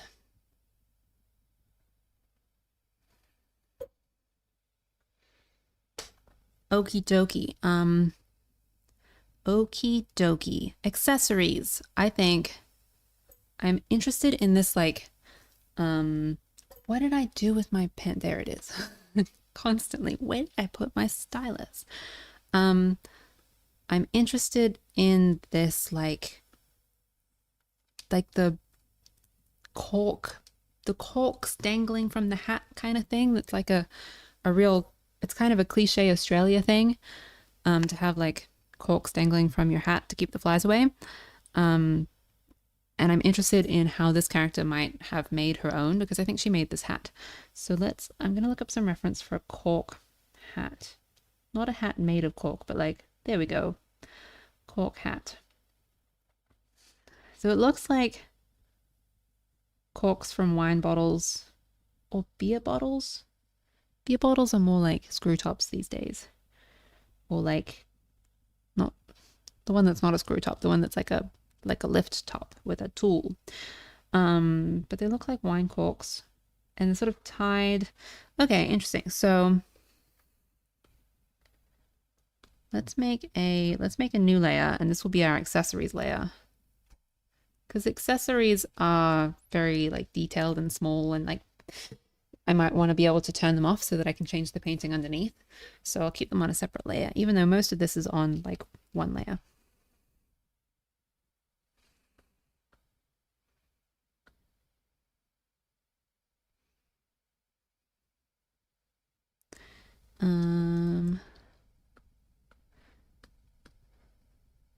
I'm just now realizing I'm in the wrong group. So I'm going back to, wait, let me just see something. Okay, yep, that is a separate group. So I have been in the correct group before. This is the group I'm looking for. I'm just doing a little bit of layer management off screen. Okay, accessories layer. So her main thing is green. She likes the color green. So let's go for a green color. And these, I think she's made beads. Let me just also look for some reference for handmade beads.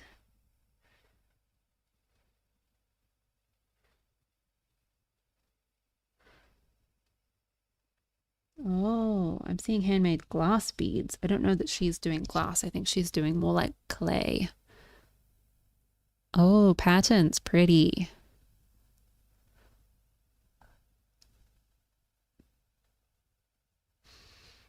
Mm-hmm. Okay, so like mostly round, but I think it would be cool to have like a little shape here and there. Like maybe she's made a leaf or a star or something. Okay, so we've got to have the camera rotated correctly because these are being affected by gravity, so they've got to go straight down. So let's just like see where they would land. Let's just plot out where they would go. I don't know that I don't really want them to cover her eyes. I think they should probably be landing about here maybe. So what if I've got that and I'm just gonna like move that around so that they're all the same length. Oops.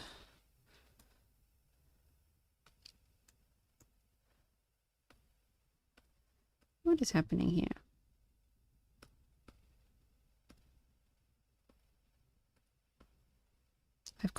I'm just trying to find a layer. Where did it go?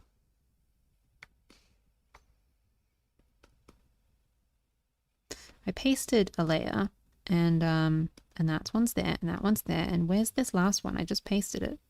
Oh, it's pasted over there. Okay. Huh. So confusing. Okay, there it is. So pasting these equidistantly, that's a fun word. Oh my gosh, I've done it again. There we go. Oh my gosh. Why is... Okay, I know what I'm doing. I keep copy pasting from the wrong spot. I know. So these are like going around here. Are these too long now? They might be too long around the back.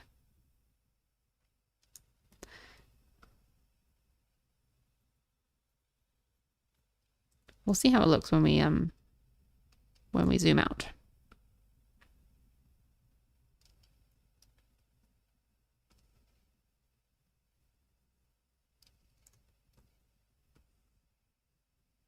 Ooh, that's worked out pretty well.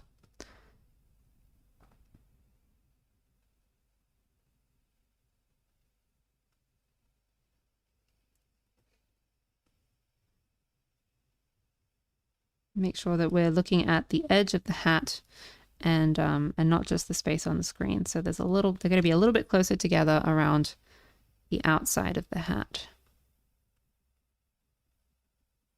I found one of the copies that I had lost. Oh no.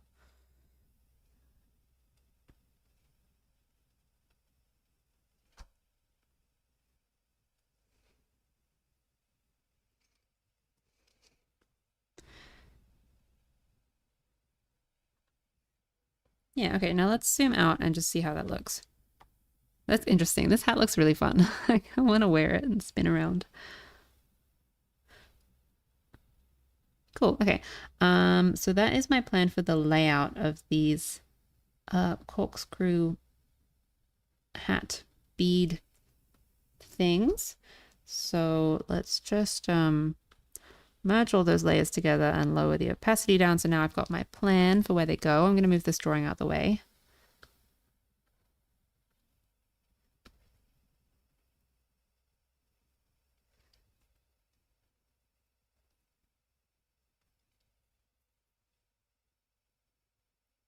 Cool. And now, beads. Beads.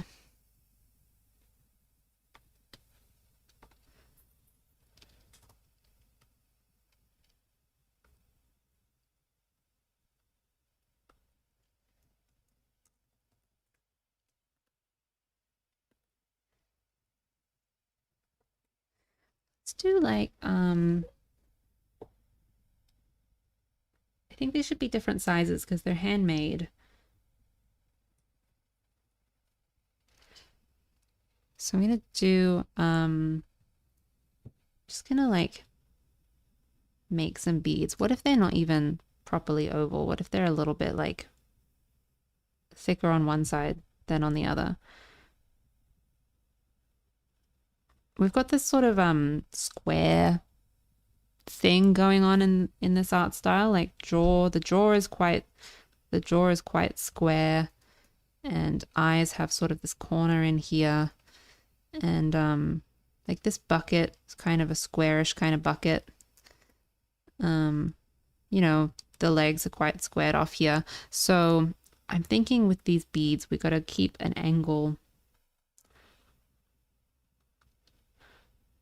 So I'm just gonna I'll use like a few different colors, but for now I'm just gonna make a bunch of the same kind of bead over here and over there, and then I'll swap my color around and I'll do some more beads and I'll just kind of stack them up.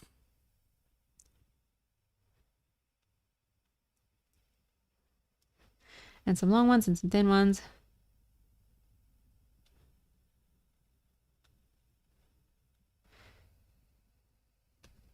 Let's do let's go like a darker green. And why not also let's make it more of a blue green. More of a blue than a green. Let's go even darker.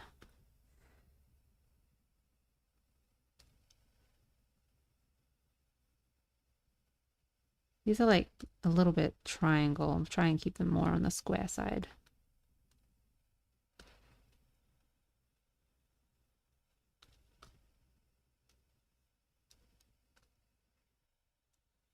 And start stacking beads. I think should have like 3 or so beads per per string.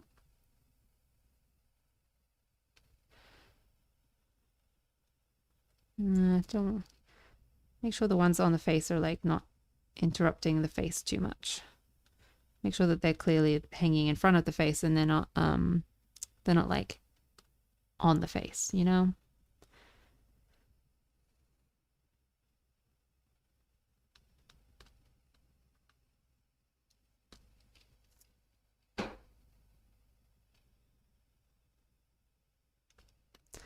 Okay, let's do some more stacking.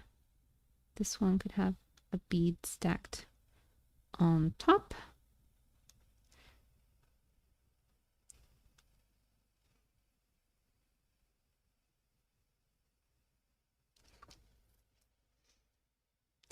And let's do like a bit of purple as well, because her secondary color is purple. So let's get one kind of purple in. Let's go for like a light. Let's do like a light purple. Maybe purple is round.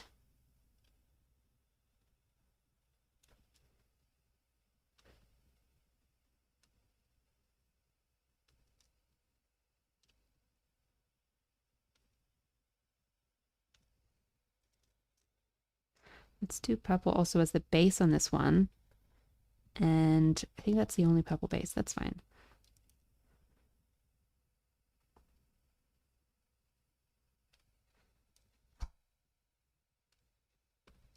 Cool. And now I'm just going to make sure that I've got like 3 or so on each of them.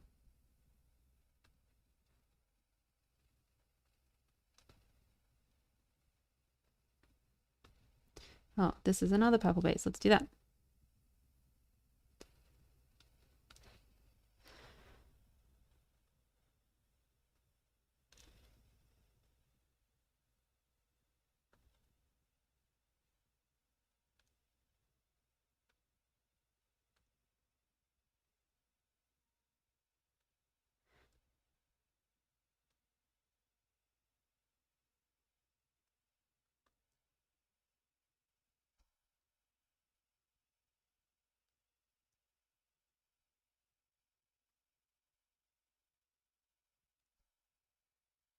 Yeah. Does that look like, I feel like that looks like a homemade kind of fly swatty hat. Totally. Cool. So now I'm going to do the string to attach it to the hat. Let's do something that is I'm not going to get too in the way. Maybe let's use the color of the boots again, because it's not really anywhere else. So I want to make it clear what it is.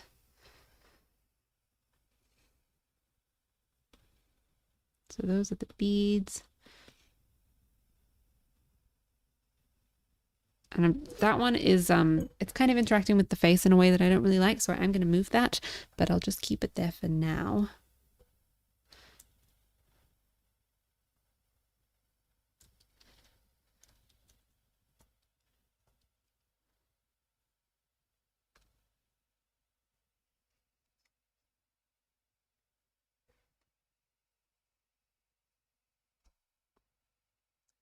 Just saving the file. There we go. Nice. Okay.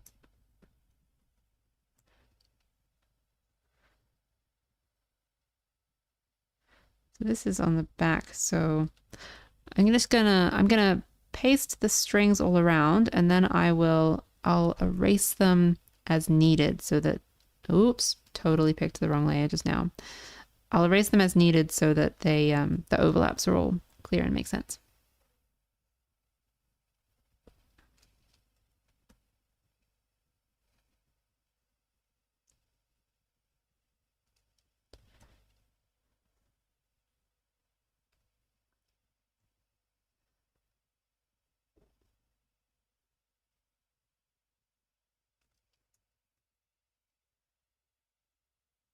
Yeah, like this one's going right over her eye, which I don't want. We want to be able to see her face, so I will move these around.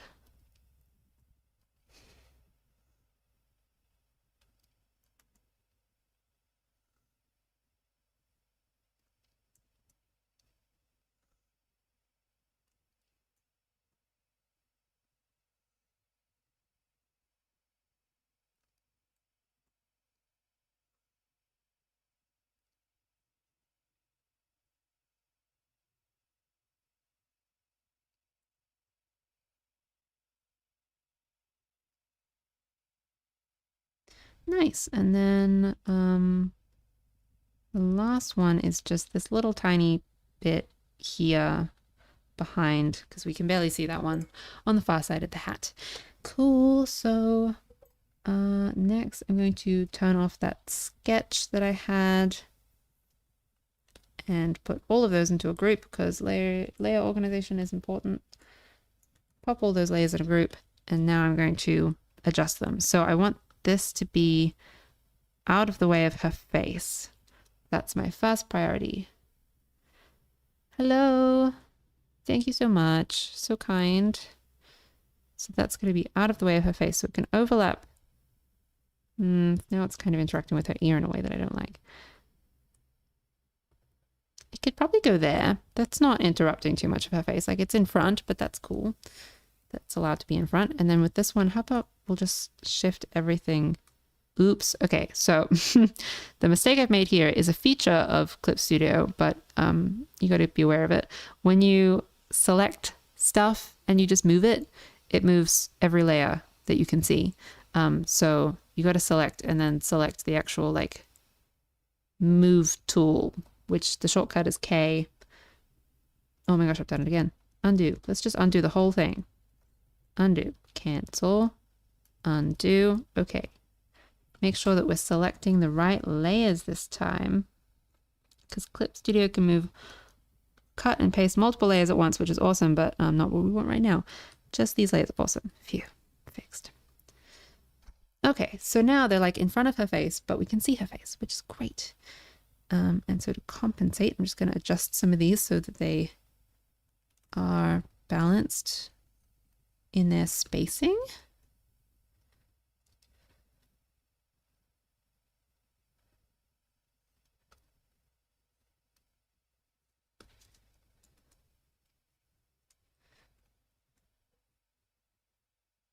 Cool. Get my strings. And now I've got to erase some of these overlaps. Maybe I'll mask them. I'll probably just mask them so that I can bring them back if I change my mind. So I'm going to add a clipping mask. And so the ones that are behind, so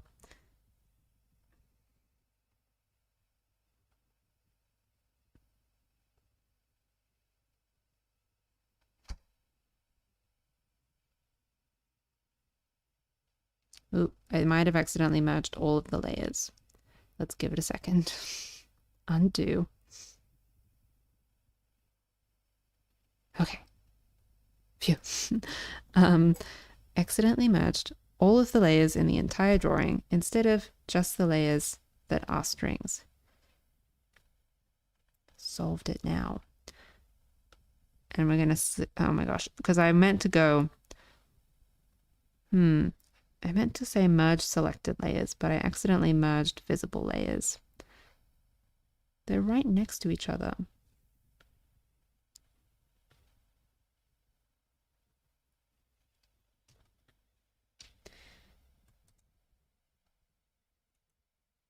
Merge selected layers, and now the strings are on one layer. Phew.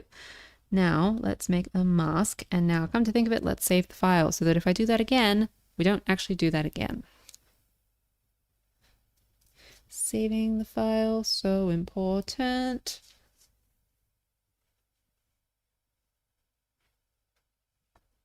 Okay, now I'm masking out the overlaps on these strings. So it's occurring to me that this bead should be in front of these beads. So I'm just gonna do that.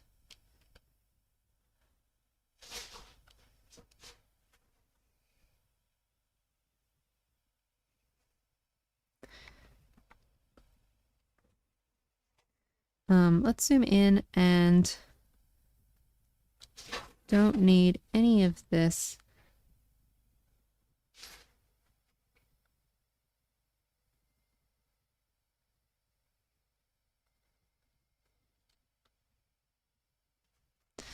And we don't need this one or this.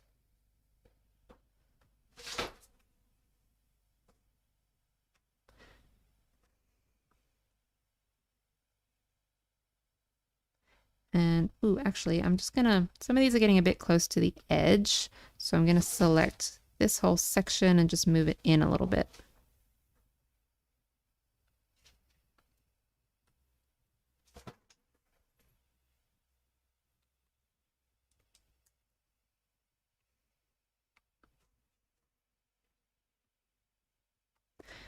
And I think same with these ones.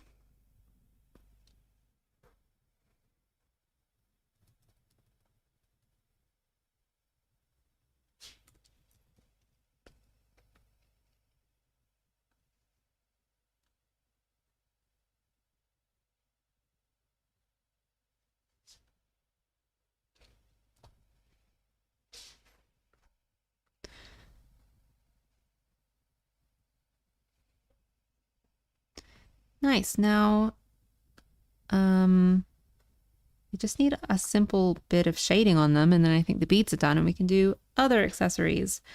Let's do, let's grab a purple color. On this other painting, I have a layer that is set to multiply for shading. Let me just see if I can't bring it back. This one. I'm going to select the same purple from there. I like to use purple for shading because it's nice and warm. And also it's one of these characters' colors. So it fits. Purple's cool because it's like, it is warm, but also it's still cool, and shadows are kind of a cool color generally because that's where the light is not. So they're cool, but purple is warmer than blue. You see purple shadows in Lilo and Stitch, and it's so pretty because Hawaii is warm, so of course it should have warm shadows. So let's do, let's set that to multiply. And I'm going to darken the ones that are far away first. I'll just darken the entire thing. And then we'll do a little bit of shading on the ones that are nearer.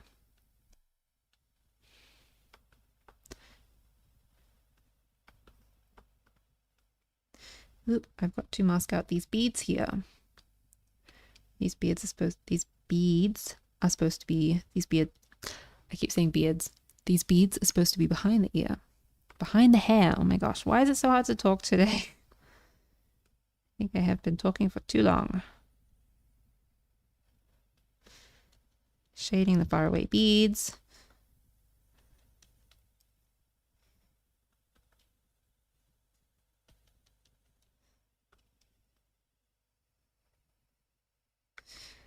Cool. Now these are on a hat, and the hat should be casting a shadow, but also they're towards the edge of the hat.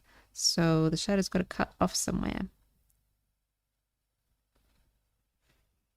So let's do something like that, maybe.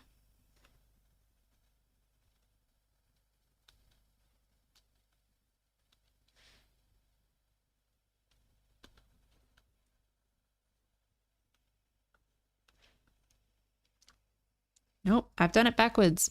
I wanted the lighting to be in the top left, and I have done the lighting from the top right. So I'm going to undo that and do it the other way around.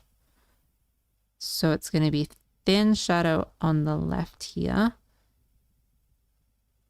and then it goes down lower on the right.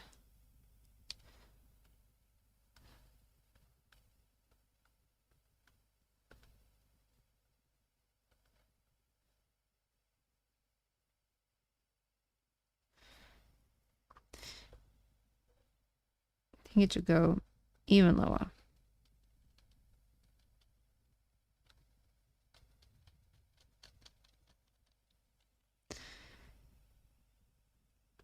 And just a simple layer of shading on the beads that are left.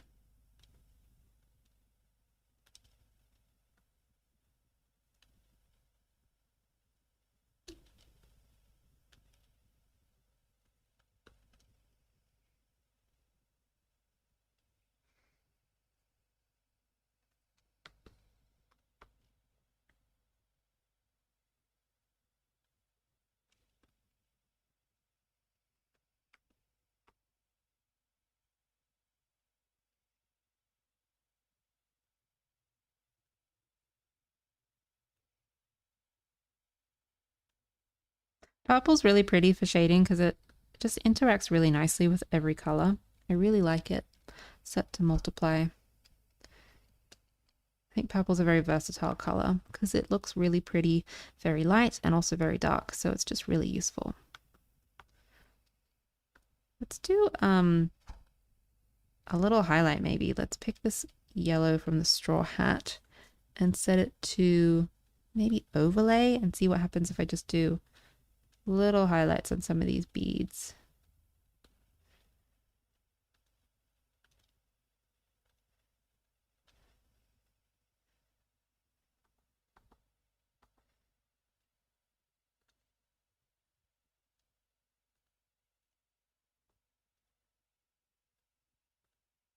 Even I think the ones on the back, they could have a little bit of a highlight just so that they've got a little bit more depth. Pretty. Lovely. I really like this. Now my cat is scratching my sofa. Inky, stop it. Stop it. Oh my gosh. Inky. Inky. Please, be reasonable. Ma'am, stop it. She's in a zoomy mood. It's always so scary.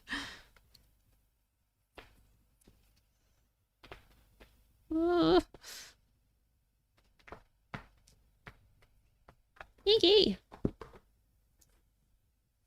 She has no respect for property. What now? Let's do, I like these bracelets that she had in the other outfit. So let's do something for bracelets. It'd be cool if we had a different option though, like a different style of bracelet. Also, we've got these carrots here, so there's a lot going on in this part of the drawing.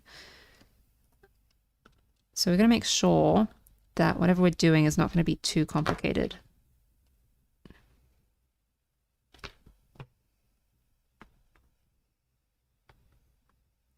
Maybe she has like an armband.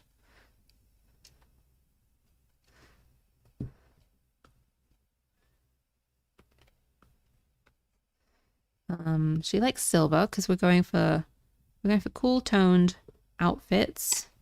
Oh my gosh, Inky, stop playing with wires. No, stop it. Ah.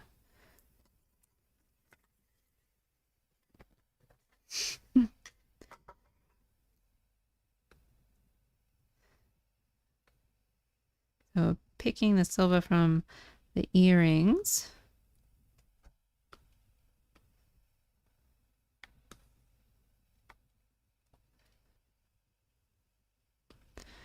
What if she had like a, would she have like a metal armband? Would that be, I don't know if that would be practical.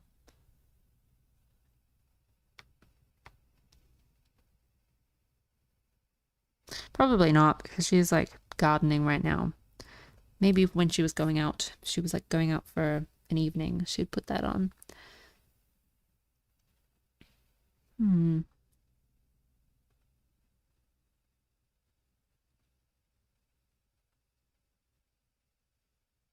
Just noticing that this hat, the top of the hat angle should probably be a little bit more level with the head. So I'll just make that tweak right now. Let's just select a section of hat and warp that.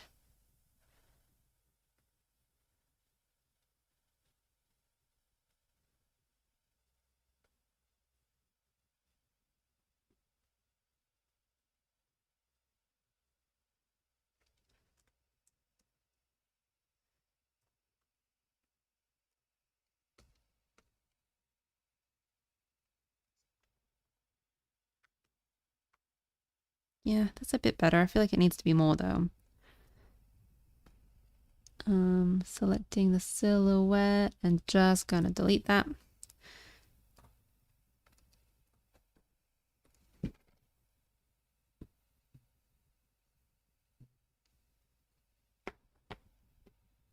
I'm very afraid of my cat right now. She is in zoomy mode. She's got her needle feet. She's spinning. She's hiding.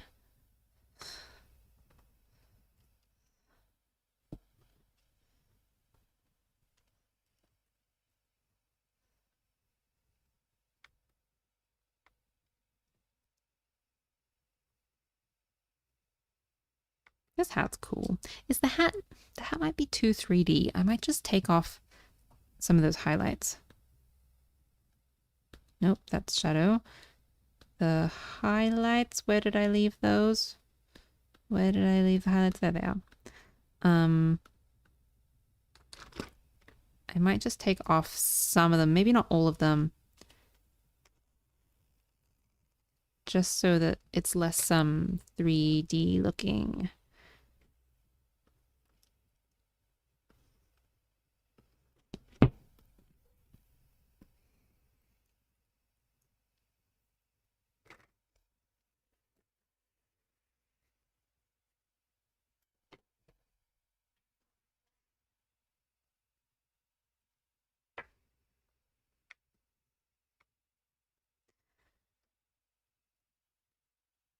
Cool, cool, cool.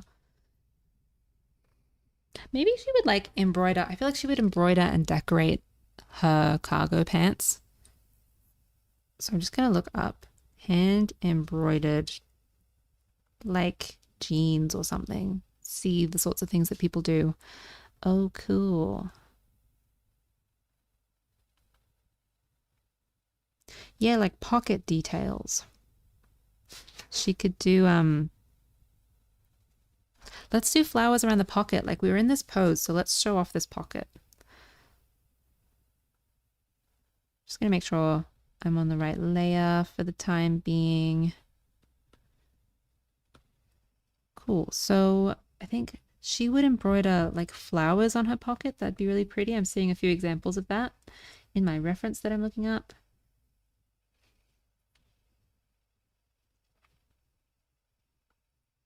So I'm going to use green. Why not make it the same green as the beads? And let's do a little bit of embroidery around the pocket. I really like doing this sort of stuff.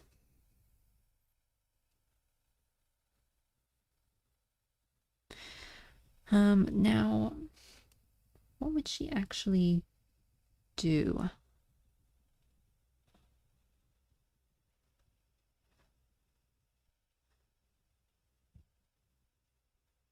Maybe like a vine.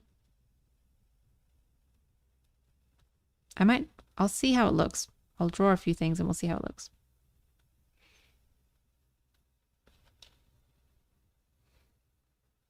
No, let's do like,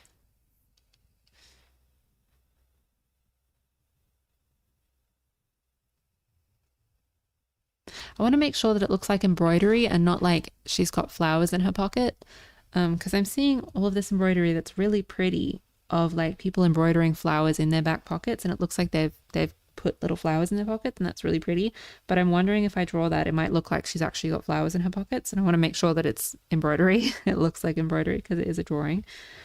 So I think we need to interact more with the shape of the pocket and be like on the pocket rather than in the pocket. Hmm.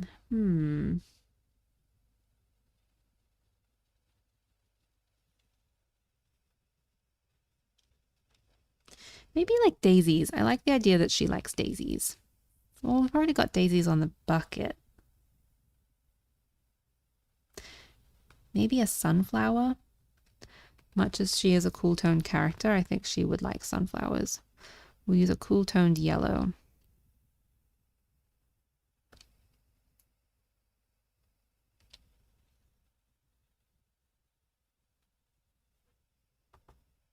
Let me just check that this yellow is visible on this green and black and white. Yeah. I think it could still be a bit lighter though, for extra contrast.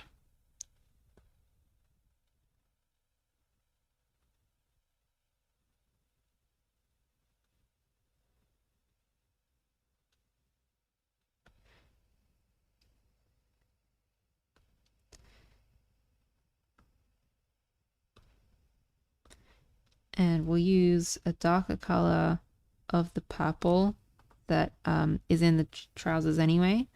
And then I think I'm gonna try and make it look like stitching, like vertical lines of stitching.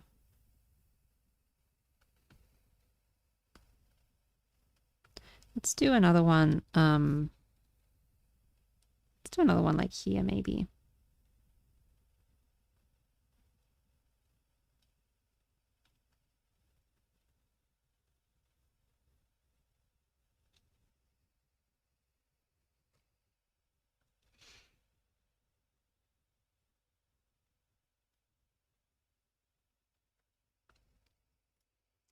And now some leaves.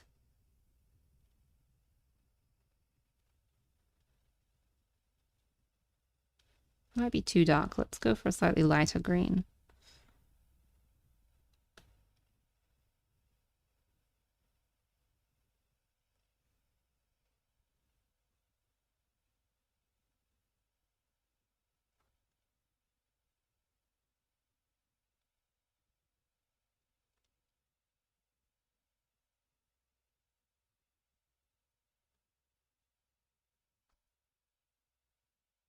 Has anyone ever like hand embroidered something to decorate before? I have you know that Uniqlo handbag that's like the sort of saddle shaped Uniqlo handbag. When it came out in corduroy, I bought a black corduroy one, and I've done a little bit of embroidery on the sides of it, like little stars and a moon, which is pretty customized, and I like that.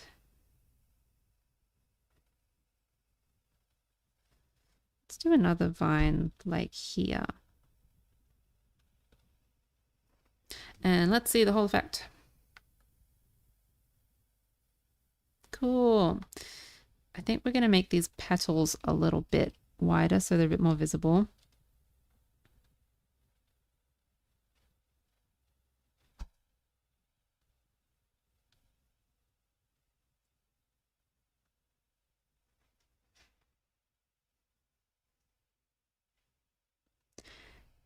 And let's just go for like, I think we should just do like little like crosses or something simple just to show that it's embroidery and not a real flower. But what color should it be? Um, let's do more of a blue.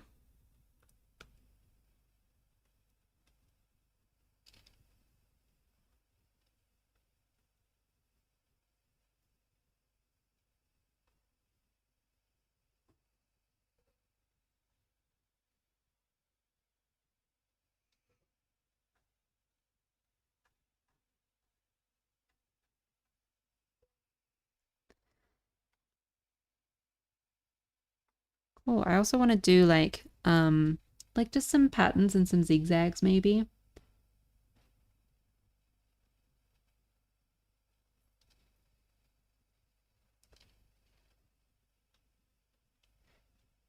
To really tie it all together so it's not just this pocket, it's like it's these trousers.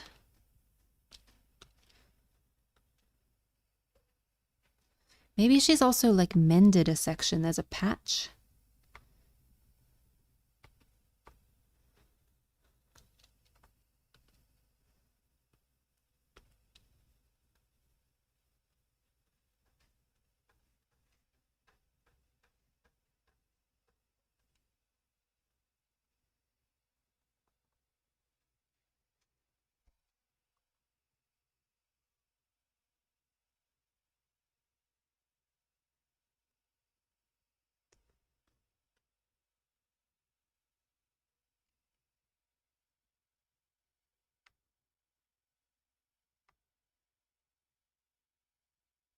I'm gonna do one more zigzag on this pocket.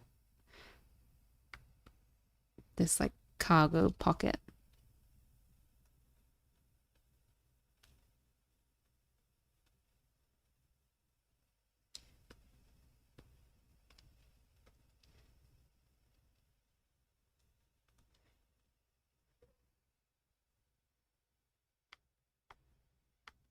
Cool, that looks really fun. Just gonna save the file.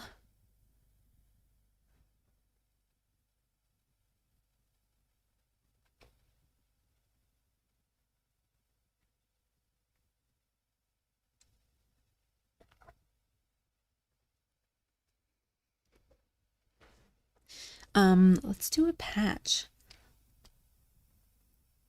How about we'll do, let's get that green color. If in doubt, go green for Rosemary. And let's think, like, where do trousers rip when you're working in the garden?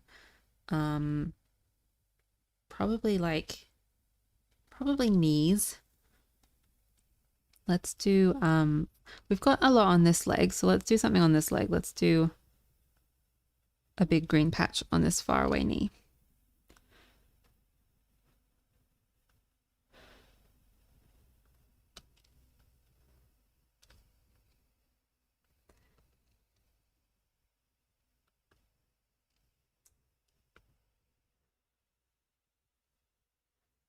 Just trying to blend it in with the shading, so a little bit darker here. And now let's get that yellow color.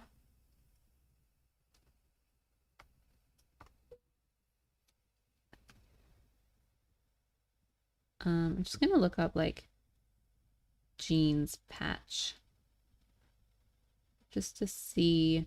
I have an idea for the stitching pattern, but let's just see how jeans patches actually work. Looking at my reference.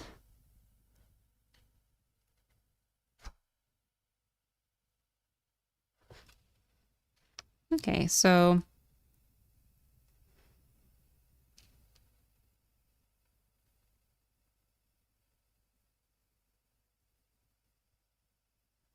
yeah, I think I'm gonna do like this is like a decorative stitch, so we'll do like a zigzag again.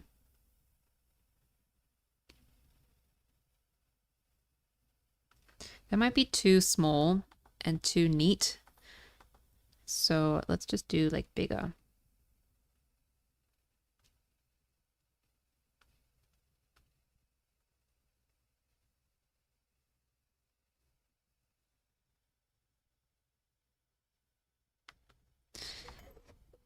Cool. Now I think that needs to be a little bit darker because it's in shadow. So let's just pick a slightly darker version of that and fill that in. That looks better.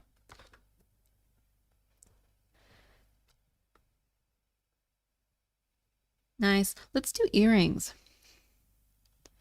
So I've got that she's got, what is that, like 3 piercings?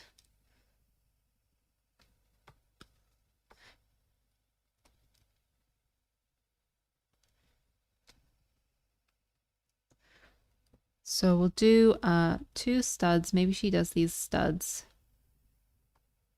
And what should the main earring be? Let me look up some reference.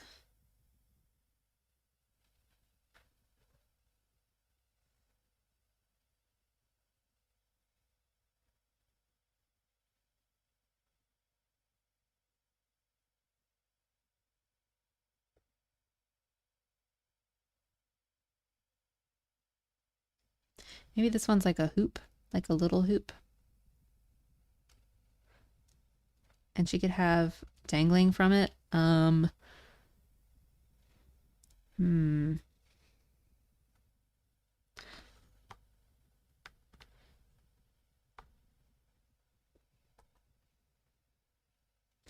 What does she have dangling from it? Like a little,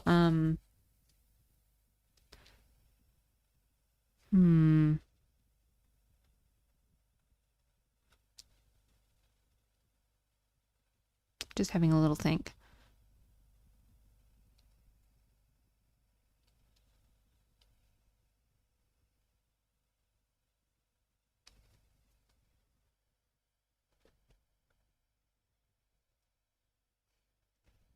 Ah, Inky. Ah.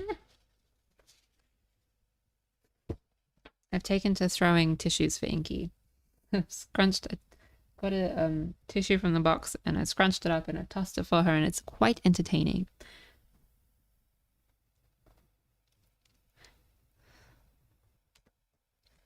I'm gonna move this earring over a little bit. Maybe Maybe it's just like a little sparkly.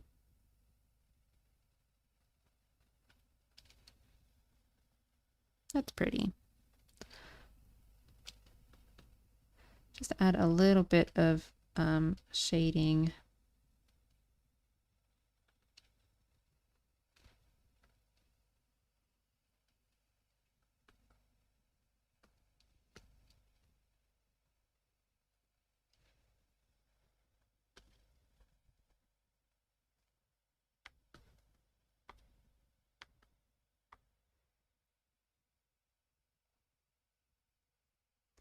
And now I have noticed that the yellow on these daisies is really hard to see, so I'm going to make that even brighter.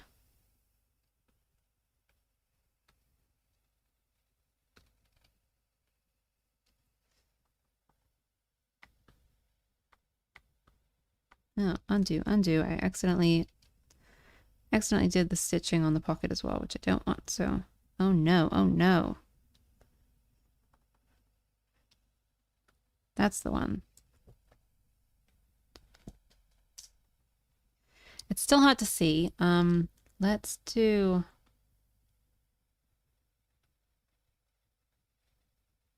Maybe if it was like darker?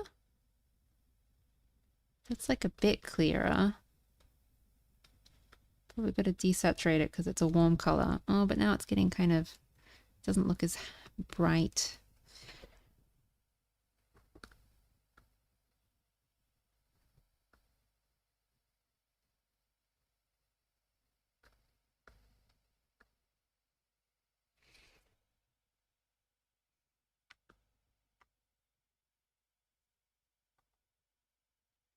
I think we're going to have to darken the jeans, the cargo pants a little bit. Inky, my goodness. She's playing with a wire. Inky, let go of the wire. It's not plugged in or switched on. Go. She's like a puppy. She loves chasing these tissues that I'm throwing.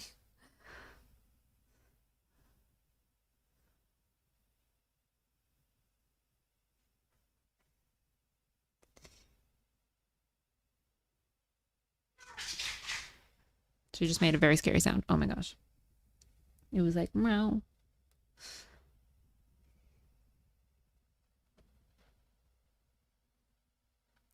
Cool. Let's just, I'm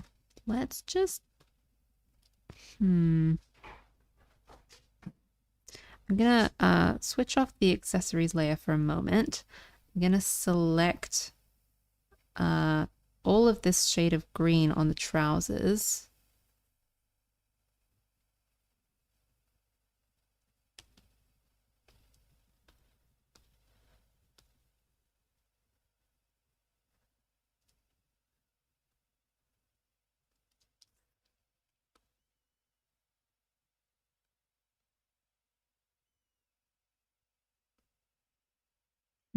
Just got to figure out how to select it in the best way to get everything.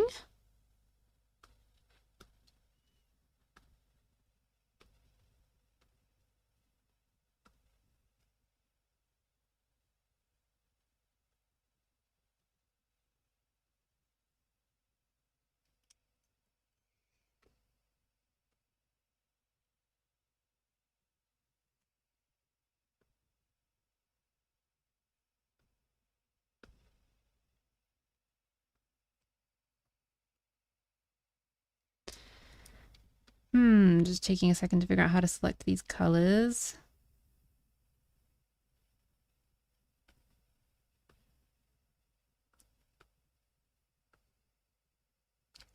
My color selection is being not good.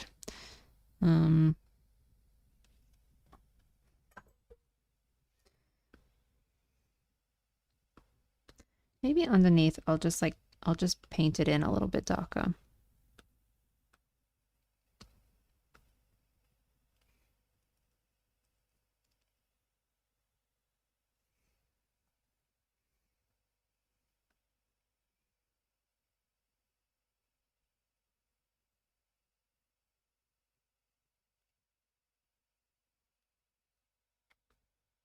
This might also help actually make the pockets more distinct from the rest of the trousers if I just darken them.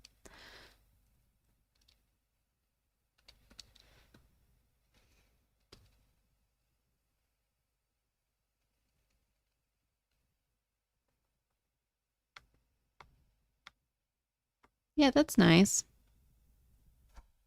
What if I set that to multiply? Oh, yeah. I like that. Now I need to adjust the blue on the embroidery so that that's visible.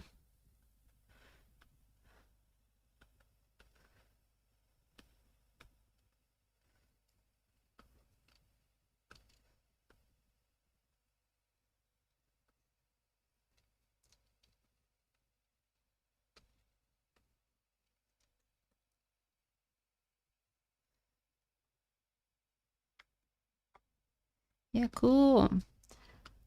Select that color and just neaten that up a little bit. Make sure we get the whole pocket.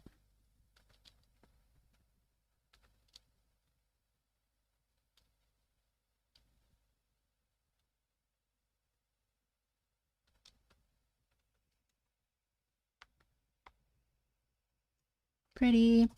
Just gonna, I just want to redo this flower. It's just looking a little bit messy.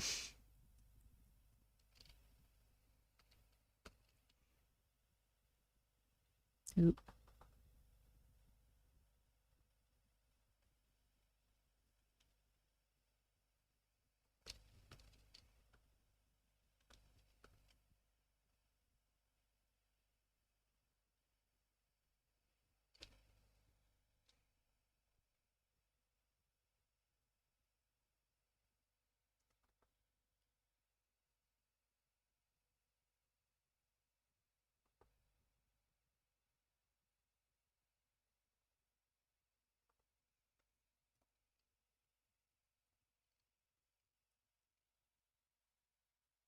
I think this is pretty close to being done. I think we just need to add the shadow coming from the hat.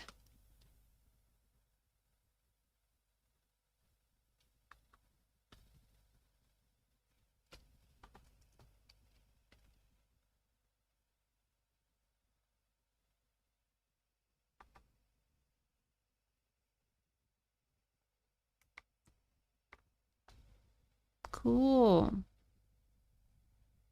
I really like her. I think she's cool and very fun. So I think let's do the shadow coming from the hat. Now we've got our, let's go and get that shadow color back on this other character. We'll pick up the same layer. And then over on this character, let's, oops, clicked the wrong button.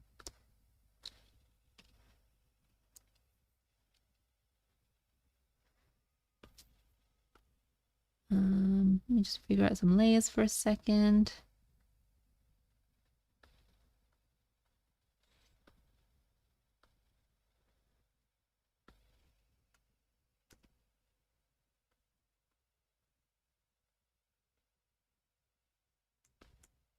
Organizing my layers.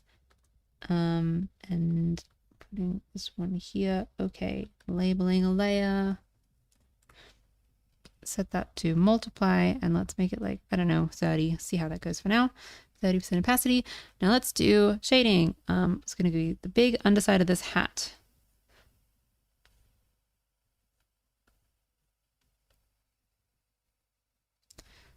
Maybe that's, I want it to be on multiply, but I don't want it to be covering up anything white. But I want it to be behind some stuff. So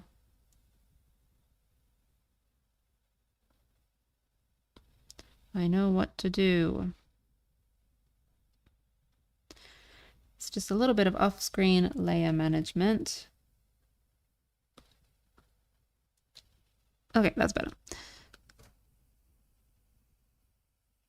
So big shadow underneath the hat. Might even make it a bit darker. And then let's think of where this hat shadow is going. Let's cut it off like here.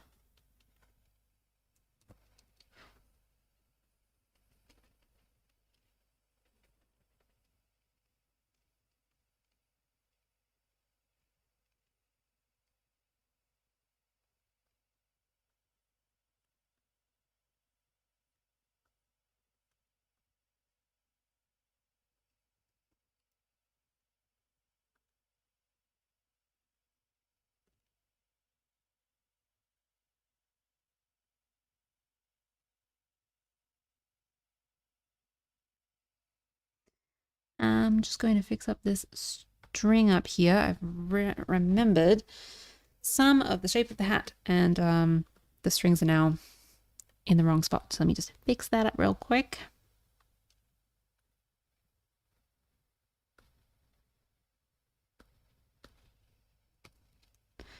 This should be connecting about there, that should connect there, and this is overlapping.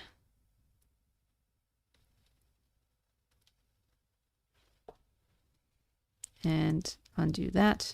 Gosh.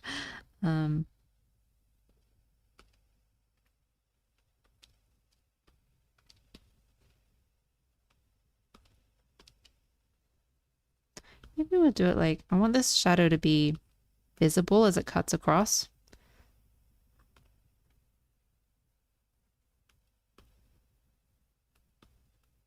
Something like that, I think. And we'll just add a bit more shadow onto the body.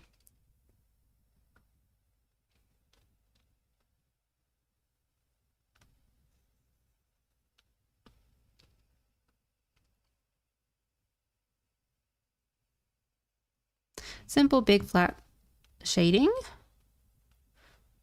We've already got a bit of shading in the painting, but this is more just like reinforcing the direction of the light.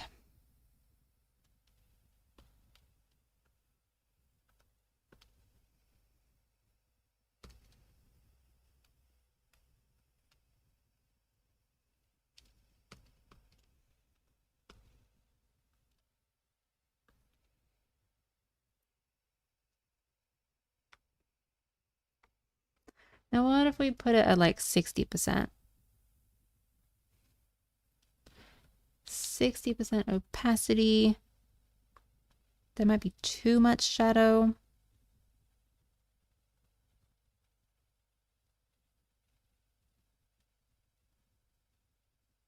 I might do a little bit of bounce light on the face, so I'll just select how to do this.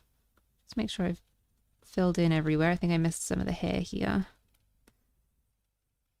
I'm gonna select the face, and then using a big soft brush, I'm going to erase from underneath, and it's going to be a little bit like bounce light coming up from the floor. And just lighting the face again a little bit.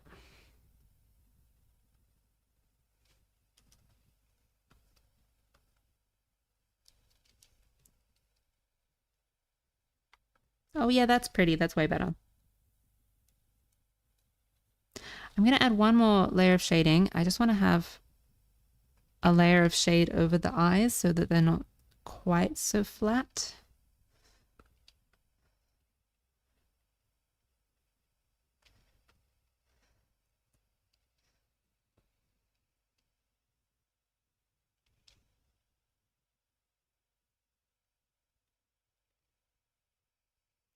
And under the nose, we can have a little bit of a shadow coming from under the nose.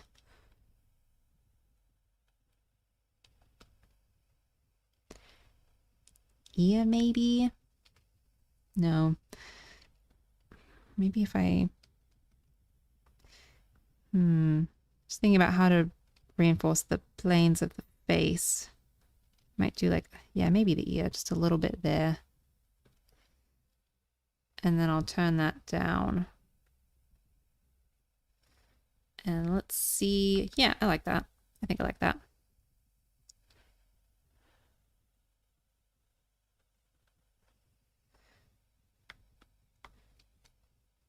Cool. It's occurred to me I wanted to do some shade, some flyaway hairs. Let's do that now. That won't take long.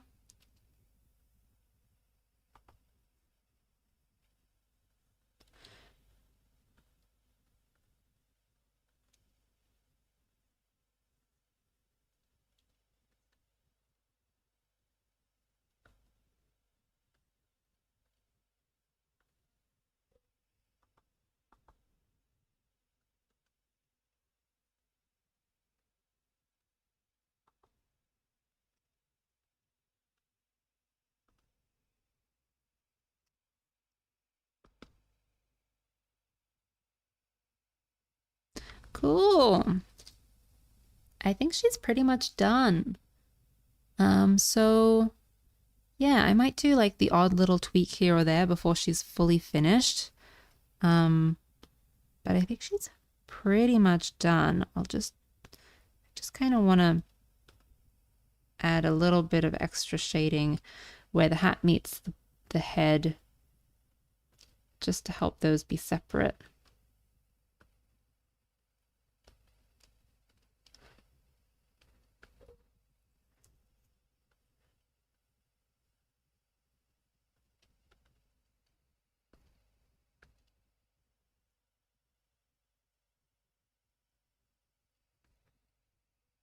Cool. Yeah, so I think this is pretty much it. So this is an outfit designed for Auntie Eleanor from this project that I'm developing for my portfolio. So yeah, thank you so much for watching and for hanging out with me. This has been really fun. Yeah, let me know if you want to do more of this sort of thing. I've been drawing like animals and doing animal requests for a while, for a few weeks, but I think it's also really fun to do like switch it up and do some other things. And I really like working on stuff and just hanging out with you guys and showing you what I'm working on when I can. So yeah, this was really fun. Thank you so much for hanging out with me. If you have missed any of the stream, the recording will be on my YouTube channel in the live tab. So feel free to watch it later or watch any parts that you missed. And the more you watch, the more you help me to monetize my channel because I need to reach a certain metric of view time. So that would be really helpful if you wanted to watch my lives. And yeah, I don't know. Thank you so much. I appreciate you all so much. So this has been really fun. And yeah, come back next week. I will do a post in advance, like a day or so in advance. It will be this kind of time. We'll do another live stream. And it may be this day of the week. For me, it's currently Wednesday. It might be Tuesday for you. I might also move it earlier in the week. It might be my Monday, potentially your Sunday, depending on where you are. So keep an eye out for that, but it will be at this kind of time, starting about 4 hours ago. So awesome. Thanks so much. And I'll see you guys next time. Have a lovely day / evening / night / morning. Bye.